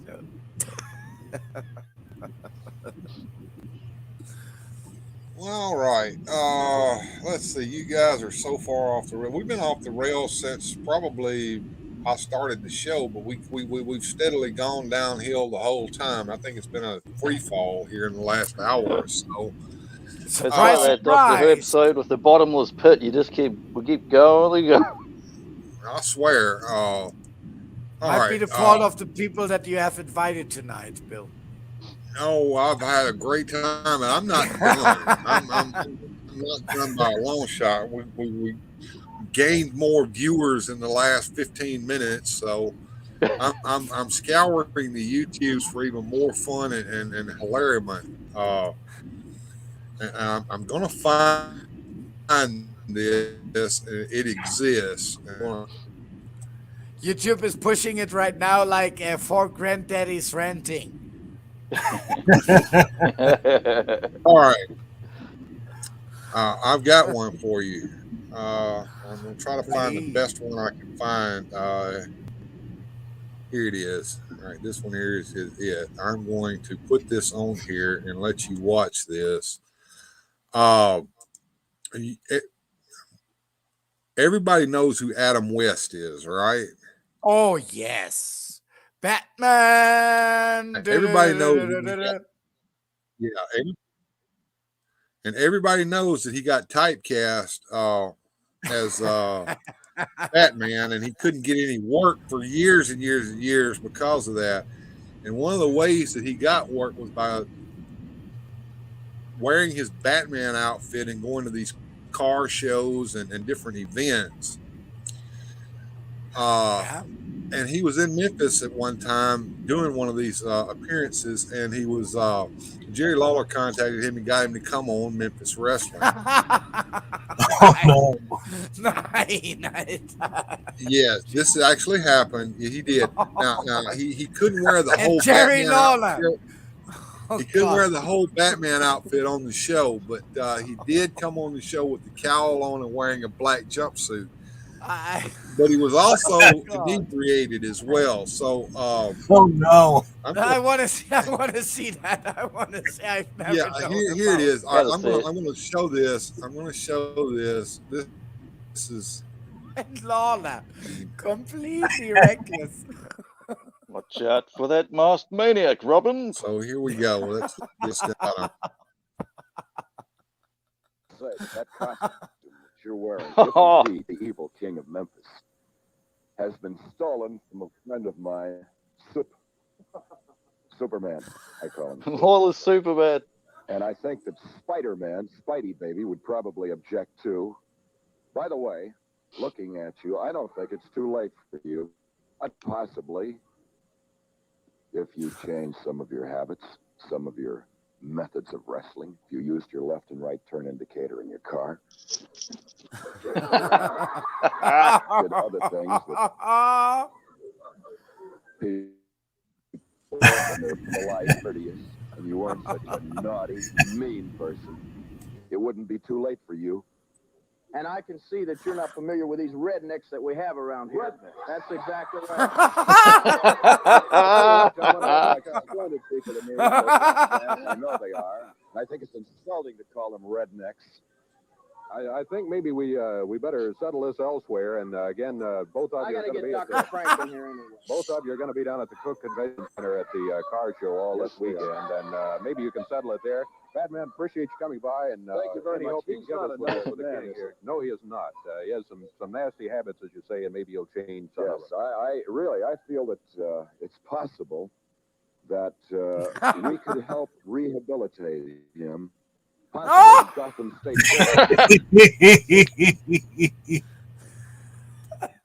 Everything's possible. No problem. Yes, we can. They're off to wrestle the Scoutmaster. I hope you got to see the majority of that, but that was Adam West there making a guest appearance on Memphis Wrestling. Never seen that. It was awesome. No, I've never known about that. Oh yeah, there's more of this out there, but yeah, Lawler is a mega Batman fan. As a matter of fact, I think he owns a Batmobile. Yeah, it was in the documentary I watched that last few months ago. I don't think that is contradictive in that situation, especially in that time frame that we had there. I just think that is a great piece. I'm just happy that I watched this. Hey, Bill, do you know when Lawler, like in sort of 80s, early 90s, where he does the odd bit of wrestling, but he goes more into commentary and occasionally he appears in an event. But sometimes he has little graphics on his pants. Do you know if he drew those himself or not? Yes, he was an artist. Yeah. That's what I was talking about. Because I only recently saw some of his art, but I was wondering about his pants and his ring stuff, if he designed some of them. He probably did. I can't say for sure, but yeah, Lawler is a very damn good artist. Yeah, he was. I watched that whole documentary, and they show him like a proper artist easel and see close-ups. I was like, wow, he's great. And he wrote a book here several years ago called "It's Good Oh to yeah. Be King." Oh yeah. And if you ever get a chance to get your hands on that book and read it, it's a damn good read. Actually, that was another thing. Another thing they had on the network, they had a Jerry Lawler story time thing where he was doing these like kind of audio stories and stuff about old time, like those legends of Mid South and just old time crazy stories and stuff. One of the nice things about living here and being able to get Channel 5 on television, I don't know if you guys knew this or not, but Jerry Lawler had a Sunday talk show on Channel 5 called The Jerry Lawler Show. And distinctive political discussions, let's say on a late Sunday morning. That was not easy stuff to do, and not easy guests at all. Yeah, he had that, and here several years ago, he kind of revived studio wrestling in a way. He would bring in guys like Sputnik Monroe and Jackie Fargo and people like that, and they would sit down and they would talk about some of these classic wrestling matches that happened, and then they would show what existing video that there was of it. And they would do that on Saturday mornings in the time slot that old wrestling used to be on. So it's kind of interesting. Wrestling has always been associated with Memphis, Tennessee. Yeah, I watching last year those the Broken Skull sessions, and it's all Stone Cold interviewing all these different guys, and then they cut to bits of matches, and they talk about like their whole career and what was going on behind the scenes and their family and that. Well, a lot of people don't realize that back at one point, in order to make it big in wrestling, you had to go to Memphis first. If you didn't get nowhere. And all of the major stars went through Memphis before they ever got. Yeah. Before they ever got. What wasn't it even called the Memphis Mill? I remember was called that phrase. Yeah, it was, and I'm talking Undertaker. Yeah. There was a fellow by the name of Terry Boulder that you might know better as Hulk Hogan started. Ay, Jesus. Thank you. Like Junkyard Dog, Jake the Snake. They all went through Memphis at one point or another. Now, Junkyard Dog was he was big in Mid South wrestling with Bill Watts. Yeah, Mid South. I mean, sorry. And I'll tell you a Junkyard Dog story. And it's funny how they would copy each other. This started down in Mid South wrestling with Bill Watts' promotion. The Junkyard Dog, he lost a loser leave town match, or he got suspended, or whatever it was, so he couldn't wrestle anymore. But the very next week, Charlie Brown from out of town showed up with a mask on, and he called himself Stagger Lee, and came out to the Stagger Lee song, and wrestled, and he looked just like Junkyard Dog because he was. Oh, what a surprise! And this went on for quite a while. Well, Jerry Jarrett copied the whole steal up there in Memphis with Sweet Brown Sugar, who we all know better as the Birdman. And he did the exact same thing. He got suspended, came back with a mask on, called himself Stagger Lee. It was the whole same program that they did all over again. And the same thing with the Fabulous Ones. If you guys remember Stan Lane, Steve Kern as the Fabulous Ones, they copied Fabulous Ones several times, in different promotions with different guys playing them. Well, that's a general thing that you, in my opinion, can say about wrestling where it is nowadays, right? Especially in Western cultures. I think it lost a lot of its spirit, but in the same moment, I think it still has a lot of a show, right? So that's athletics at the highest point where you can get. Those people who could compete in different diversions of any Olympics. I'm pretty sure about that. And okay, it has changed from the raw attitude of the 70s and the 80s, becoming further like a well dedicated and edited show, but still it's a high performance, no, Yeah, athletic there's a lot wise. more. They treat it like no different than someone plays footy or goes to the Olympics, where they've got professional level trainers, proper recovery and stuff. So you got less drug addiction, less sleep deprivation, less Yeah. driving off the road, people dying just trying to get to their next match. Yeah. There's better stuff like that behind the scenes. No, oh no, that's And gone. That's gone. Susudio brings up a good point. The Charlie Brown from Out of Town bit was also done with Hulk Hogan very famously as Mr. America. Yeah, they made a figure of that too in the Mattel line. I just don't. I just wish that you never have mentioned the name of that motherfucker. Sorry to say that. Don't mention it again. No, don't mention it again, so that I don't get deeper into the issue, please. Oh, okay. Are we talking about? I like when Macho loses it and goes off on. He thinks Hogan's trying to touch up his wife, and he's like, "What are you doing?" Runs into the back room, starts beating him up.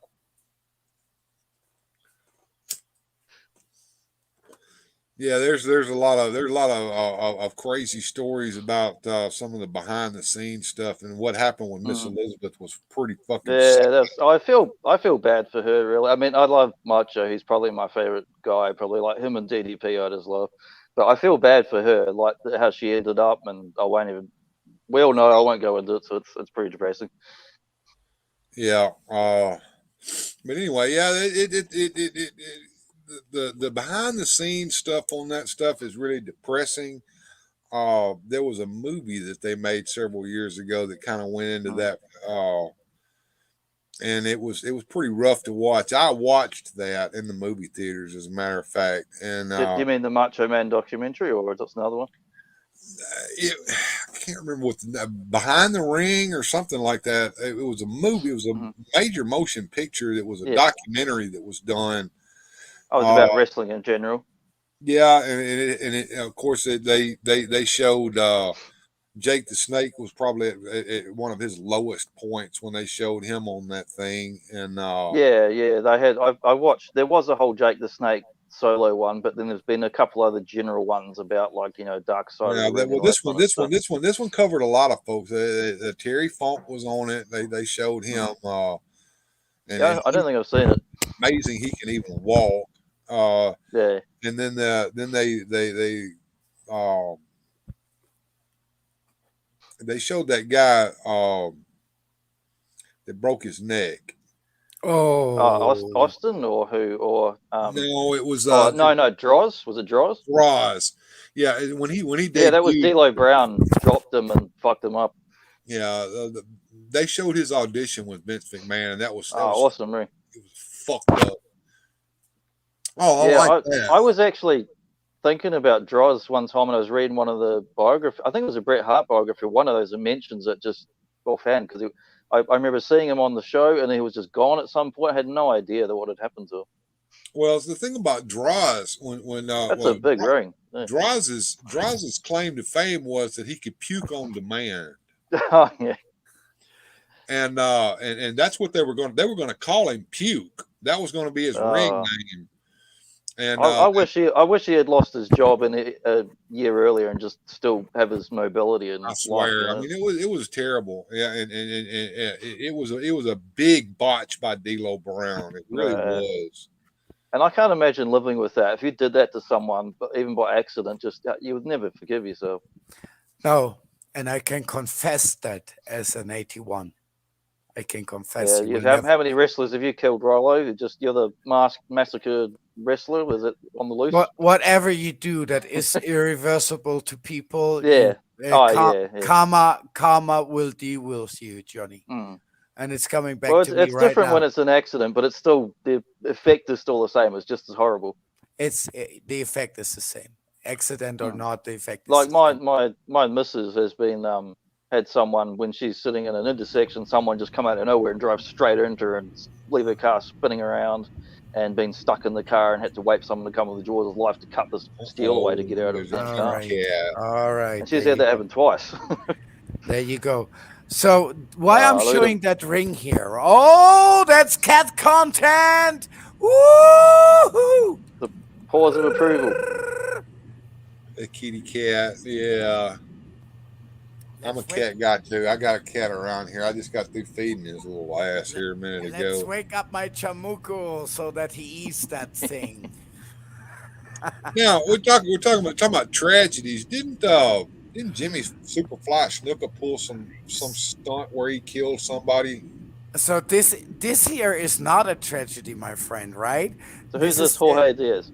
Jorge Diaz. Jorge Diaz, El Vikingo. This is the original ring of El Vikingo, a legend in lucha libre and Mexican wrestling. It is a personal present that I received from him. Wow. He is a friend of mine. He has been a patient of mine long years. Now he's only a friend.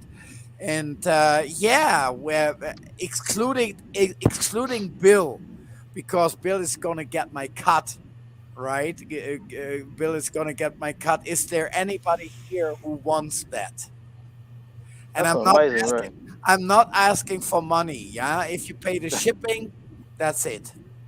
You got it. Hell, shipping from Mexico is about an arm and a leg nowadays anyway, isn't it?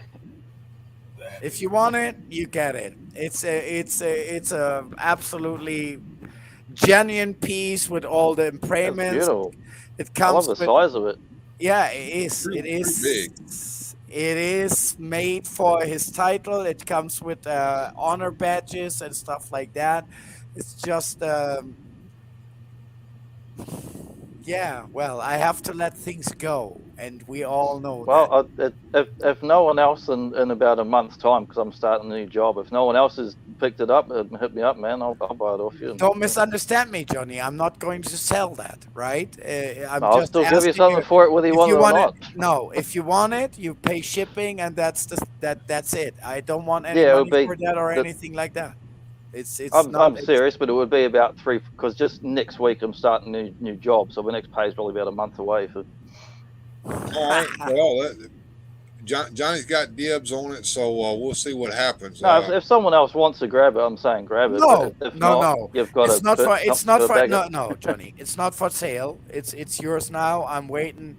You're just paying the shipping, and it's good for me. And Bill knows that it's more important to get the things in good hands. Yeah. And keep them maintained, and keep them. Oh, for sure.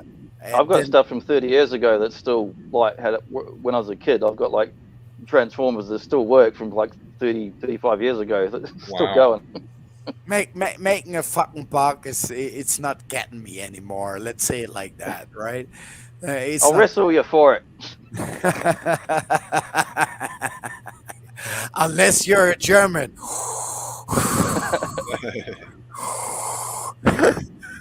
Buy that for $1. Actually, maybe when you say German, maybe think the old helmets with the spikes on them. But three times this Guess week, where George got his ideas from. 3 times this week, I've been stabbed by metal, but I did it to myself when I was like moving things around in the op shop. There's these hooks. There's these hooks that are like needles that go on the bag, and they went straight into me, and the blood was. Oh god, it was bloody painful. So Germany. 3 times I've been bladed this week. We got the best fishing hooks in the world. Oh, I have no idea what shipping from Mexico to Ohio would be, Susudio. You'd have to let Rolo take it to the post office and find out. But yeah, just get a quote. No, it's not that complicated. As you know, I'm not only Rollo, but I'm also part of Resurrection Toys, and we have international shipping implicated within our company.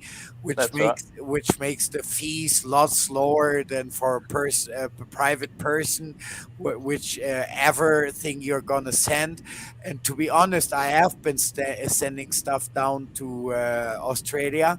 I have been sending stuff to Hong Kong, New Zealand, and Wow. it's about $25-$30, depends the size and the weight. This thing is big, but it's not very heavy, right? No, they're not So heavy. I'm thinking about shipping it from here to Australia would be something about $35. Shipping it from here That's to nothing.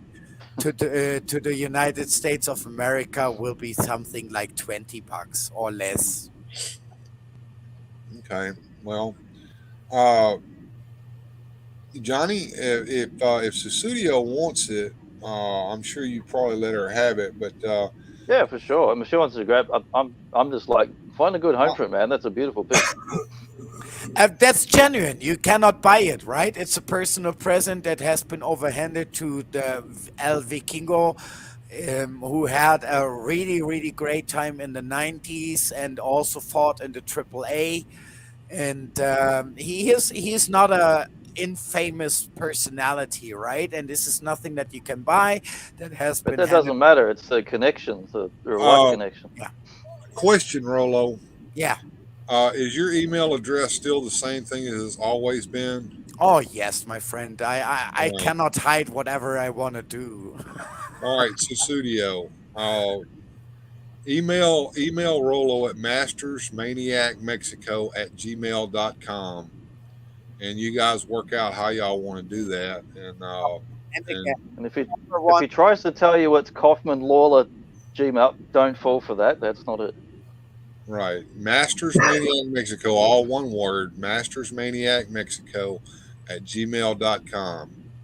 That's correct, sir. That's correct, sir. And you contact him, and y'all work out the deal. If the deal falls through, then I guess Johnny gets it. But there you go. Jump on it. The thing is very from my side. The thing is very easy. I'm gonna give it in here in the shipping program and see what it's gonna cost, and that's what you're gonna pay, right?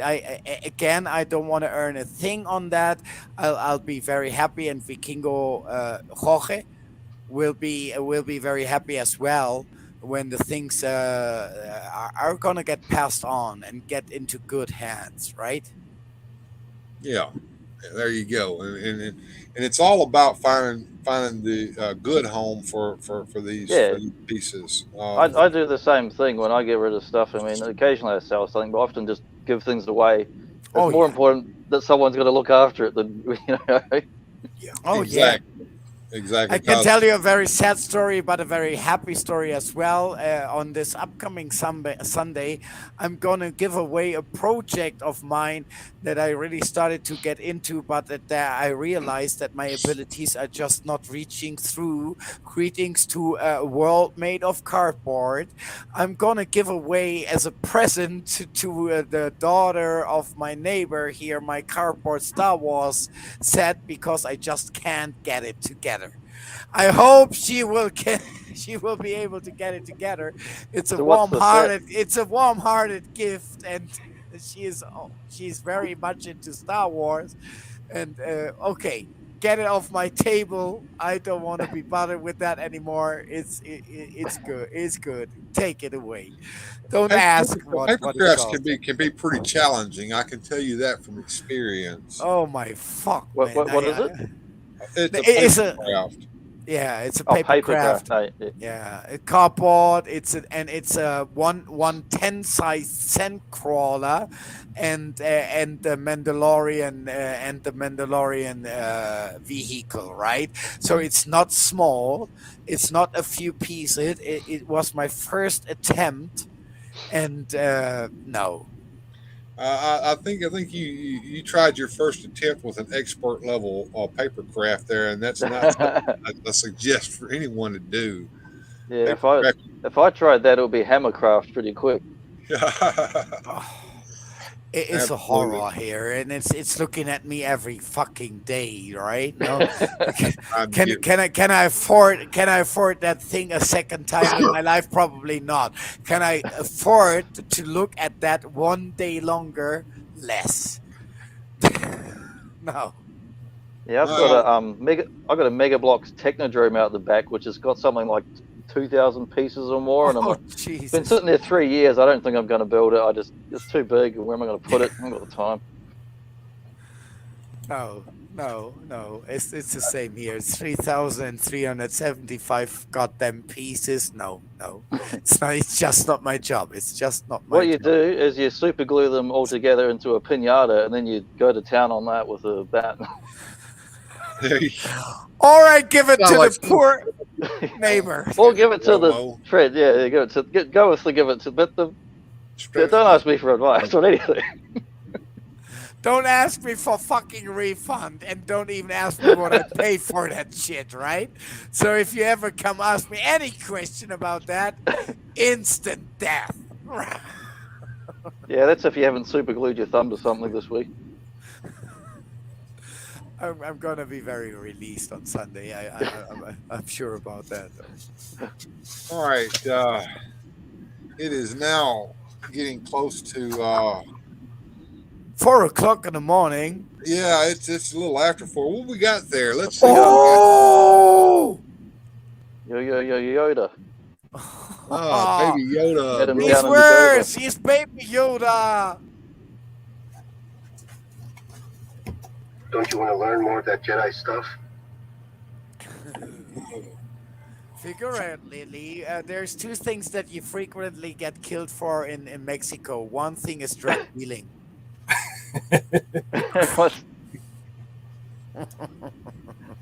The other thing might be Baby Yoda.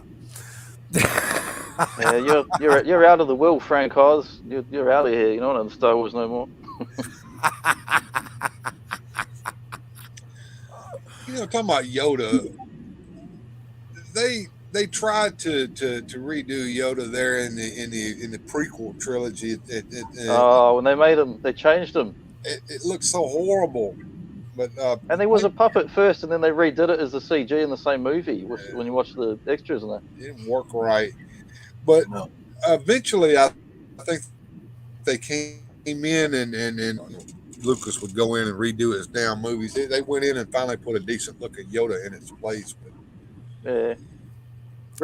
George Lucas would redo a morning shit if he could. He will redo anything. It's a very sad. It's a very sad story here that the upcoming of some SS officers and somebody that lives in Mexico in the middle of nowhere needs to tell you that Baby Yoda is a piece of shit. And that mouse is evil. I'm sorry. Well, it's been a lot of mixed reviews on The Mandalorian season 3. I haven't watched any of it yet. I'll watch it eventually. Well, I have watched it, but I will tell you this: they're still telling the same old story that they've always told. They're telling it in bits, and they're bringing it out. The problem is if you're not up on your Star Wars lore, if you haven't watched all the freaking Clone Wars and all those cartoons, you're not understanding what the end point is to all of this. A Filona what now? Well, right now it's Bo-Katan's story, but if you don't know who Bo-Katan is, you don't understand why they're even going into what's all going of on this. there. Exactly. All I know is she's got a nice ass when you see her in other shows. So. Oh yeah, we just got another 9 shows and 3 more movies announced. I'm very, very, very happy. And Is one of the Muppet Star Wars? Maybe I'll watch that. Here we go. All right. No. Yeah. Quit it off as long as you can. Jesus there we Christ. go. Oh my God. You got them who you are. That's got a real Yoda head though. It's got texture on it, not like the smooth CG one. And it has hair. It's got the old man ballsack hair on the head. Exactly. All right, Grogu. No, well, I cannot say not a lot against that. Don't be ugly to Grogu. No, I Hello, can't. Grogu. Expect that one is expected. Waving at you, Rolo. Nah, yeah, I know. It's heartbreaking. Yeah. Ooh. Ooh. I still So I think someone should make a fan edit of like Fistful of Dollars, and I want to see some Fistful of Dollars and add some obnoxious cartoon sidekick in there and just like enjoy the hell out of that. There you go. That could happen. Just get like what's the one that's in Thundercats, the Snarf? Just put him in there. It was and you want to kill yourself after 5 minutes of that. No. God. No, I won't. I won't. I will shave that Grogu figure, although I have to mention that one was really good. Yeah, no, definitely a quality piece, that one. I have a feeling that someone who's already been on the show earlier was responsible for Oh that. God, wouldn't have repeats have been going so long, Bill? I'm looking at my TV guide. He's on repeats. This wasn't advertised. Jesus, Lawler's going to come in next and start smacking us around. All right. I still get a little bit shocked when I'm trying to get my hot chocolate in the morning and Elder all of a sudden appears next to me, but I get used to it. I get used to it. Well, I hate to cut things short, but it's almost 4:30 now. I'm going to have to go to bed because I'm going to do a show tonight at late night because I'm an idiot. But before I leave, you're in good company. I'm going to play us out with our favorite sea shanty.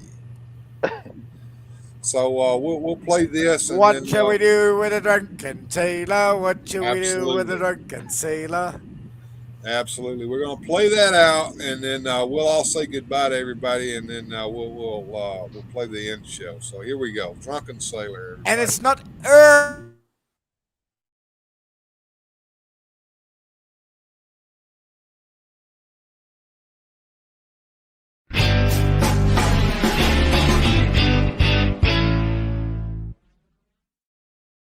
Ready? 2, 3.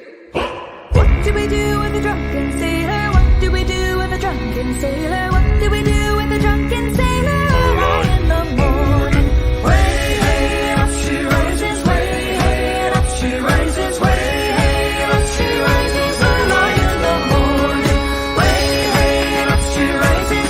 Way, hey, and up she rises. Way, hey, and up she rises. Early in the morning. Shave his belly with a rusty razor. Shave his belly with a rusty razor. Shave his belly with a rusty razor. Lie in the morning. Way, hey, up she rises. Way, hey, up she rises. Way, hey, up she rises. Early in the morning.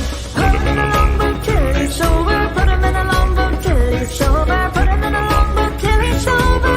Early in the morning. Way, hey, up she rises. Way, hey, up she rises. Way, hey, up she rises. Early in the morning. Way, hey, up she rises. Way, hey, up she rises. Way, hey, up she rises. Early in the morning. Stick him in a scupper with a hose pipe on him. Stick him in a scupper with a hose pipe on him. Stick him in a scupper with a hose pipe on him. Early in the morning. Way, hey, and up she rises. Way, hey, and up she rises. Way, hey, and up she rises. Early in the morning. Give him a dose of salt and water. Give him a dose of salt and water. Give him a dose of salt and water. Early in the morning. Way, hey, oh, way, hey, oh, way, hey, oh, early in the morning.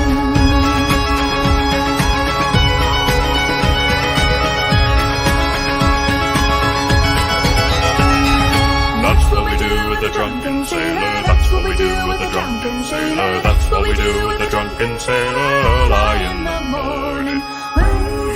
Up she rises, way up she rises, way up she rises, early in the morning. Way up she rises, way up she rises, way up she rises, early in the morning.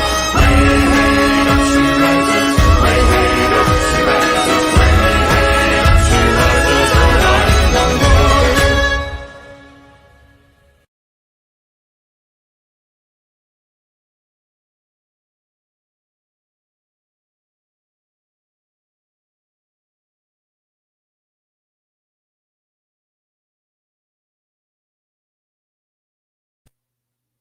Absolutely good. And thank you, everyone who stuck it out with us. Thank you, Figure to be Speaking. Thank you, Johnny. Thank you, Rolo.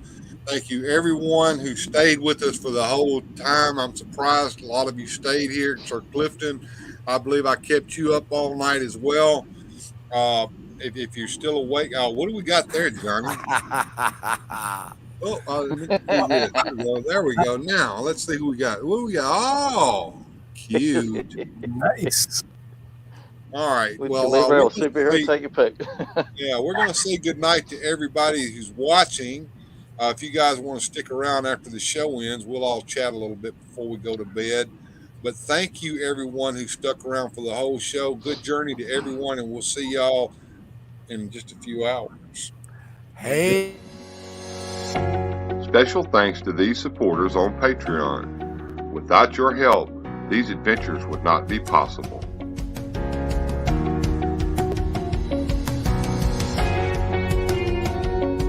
Thanks for watching. If you enjoyed today's adventure, please hit like and subscribe and share the video.